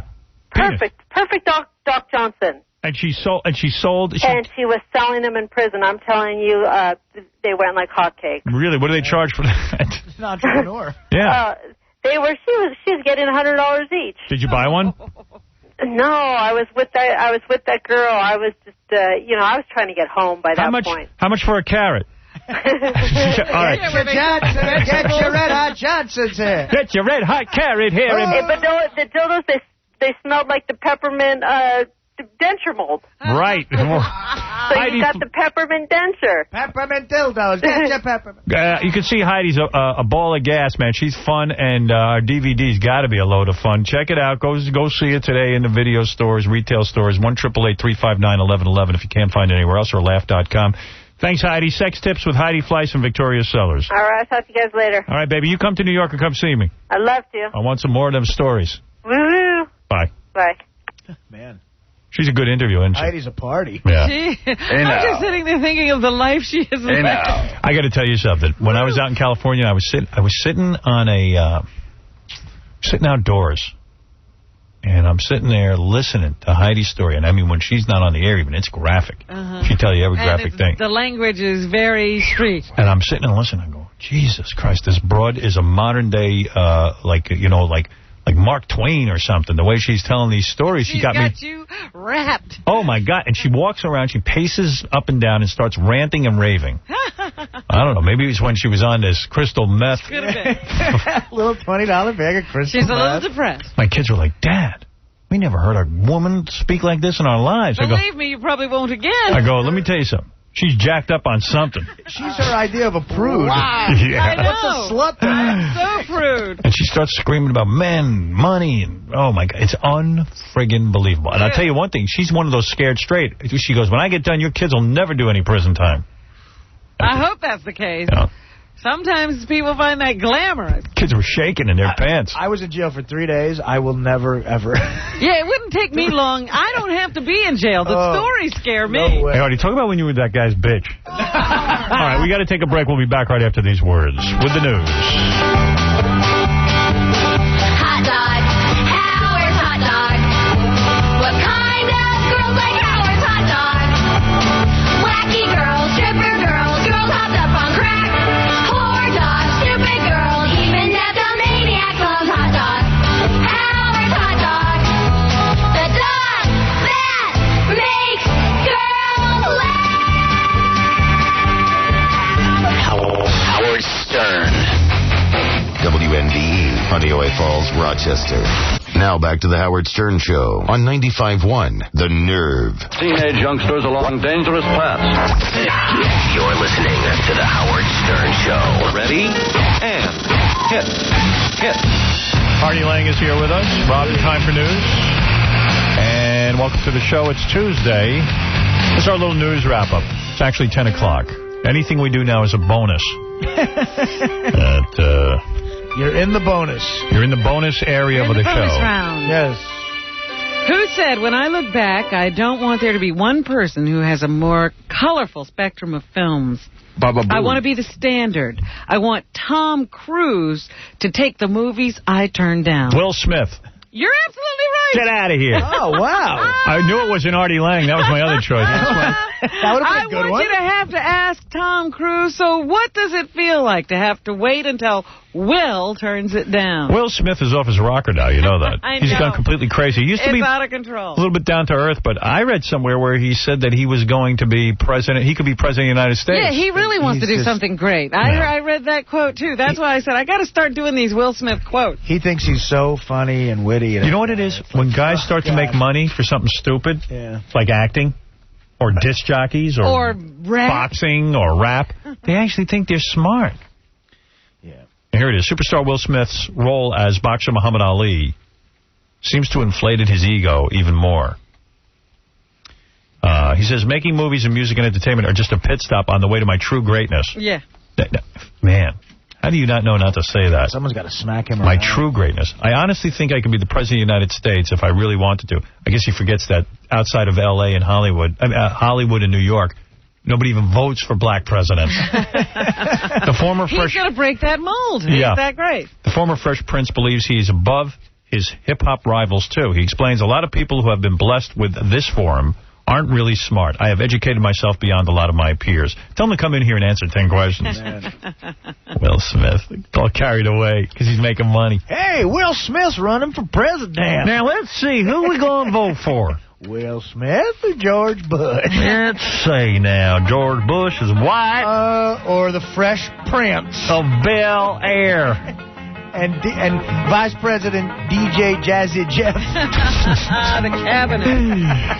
How about Will Smith for Westchester County Executive, maybe? How about Will Smith for actor? Yeah. He's real funny. Yeah, he's one of them funny actors. He's truly great faces. in the movies. He makes them funny faces. I know, and he makes them faces. You think he's going to be president? Boy, I can make a face like nobody's business. And now he's after Tom Cruise. Tom Cruise is going to have to take what he turns down. Did Tom Cruise get offered Muhammad Ali? I really don't like the colors in films, let alone as president. Why you got to have a colored play Muhammad Ali? Yeah, why is a colored man playing the greatest boxer of all time? Let's get a white man to play that role. Yeah. Everything's going to the blacks. Whatever happened to Rod Steiger? People like that. He's busy getting married to his 8th wife. How many times that guy been married? Rod, probably 7 or 8 times. Why don't they get that good actor, Tom Sizemore? Yeah. The fella marrying the whore. Where's the fella with the whore? Yeah, the fella marrying that whore. There's a smart man. Yeah. All right, what else you got there, Do you feel more depressed about your situation now that September 11th has happened? I do. You do? I was very depressed last night when John Ashcroft came on and gave the red alert for the next 6 days. Very depressed, yeah. But I'm just saying the whole September 11th thing has made you look at your situation in life and become depressed. I'm depressed. I'm depressed for my kids that they have to grow up in a world like this, and it's gotten worse, and I'm upset for me personally because I'm very self-centered, and this has forced me to look at the world. I don't like it. I like to just think about me and Poontang and various situations where I can drink. Me and Poontang. Me, Home by Howard Stern. Me, Poontang, and a dog named Boo. I got my own problems. I don't have time to focus on Arabs and their problems. So this is depressing you. Yeah. Let me alone. Well, you'll be happy to know that Sex and the City is going to deal with the September 11th tragedy in an episode or several episodes that will be airing in January. You know, that's good because I get most of my information from Sex and the City, unfortunately. Wow. You know what's funny? I'm sitting at home last night, and I was depressed after Ashcroft, and one of the guys from Marvel Comics sent me over a whole bunch of Spider-Man comics. And I said, you know what? I'm going to turn the TV off.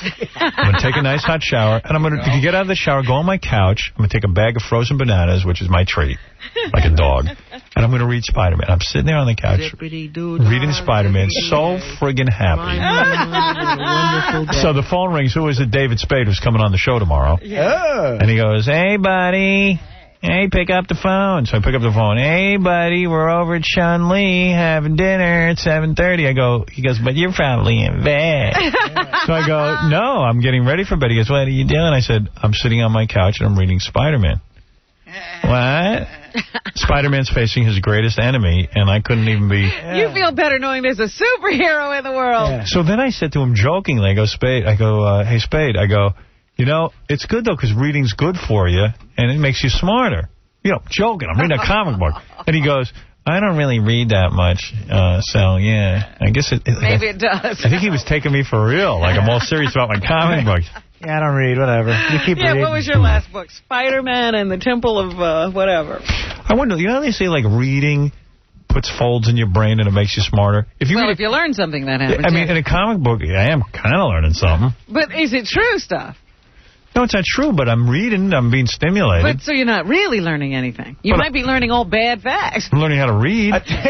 When I had that deal with the network, they send you 10 sitcoms a day to read. And I'm saying to myself, this is the only kind of reading that makes you dumber. Right. You put Einstein in a room with 30 sitcoms, he'd come out going, duh. Yo, dude. This was a great Spider-Man. Spider-Man's wife left him, and he was fighting his greatest battle of all time. This guy. I didn't know Spider-Man had a wife. This guy who comes at him tirelessly, who drains all his spider energy out of him. And wow. Sounds deep. I'm sitting there reading and going, it would be a great movie. You probably got 2 or 3 folds in your brain after reading. Your brain's folding. At least I'm honest. Well, speaking of John Ashcroft, here's a little bit of what he said last night. Okay.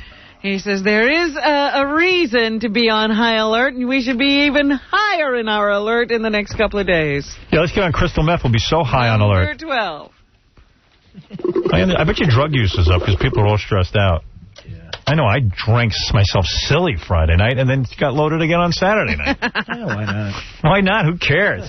There may be additional terrorist attacks within the United States and against United States interests over the next week.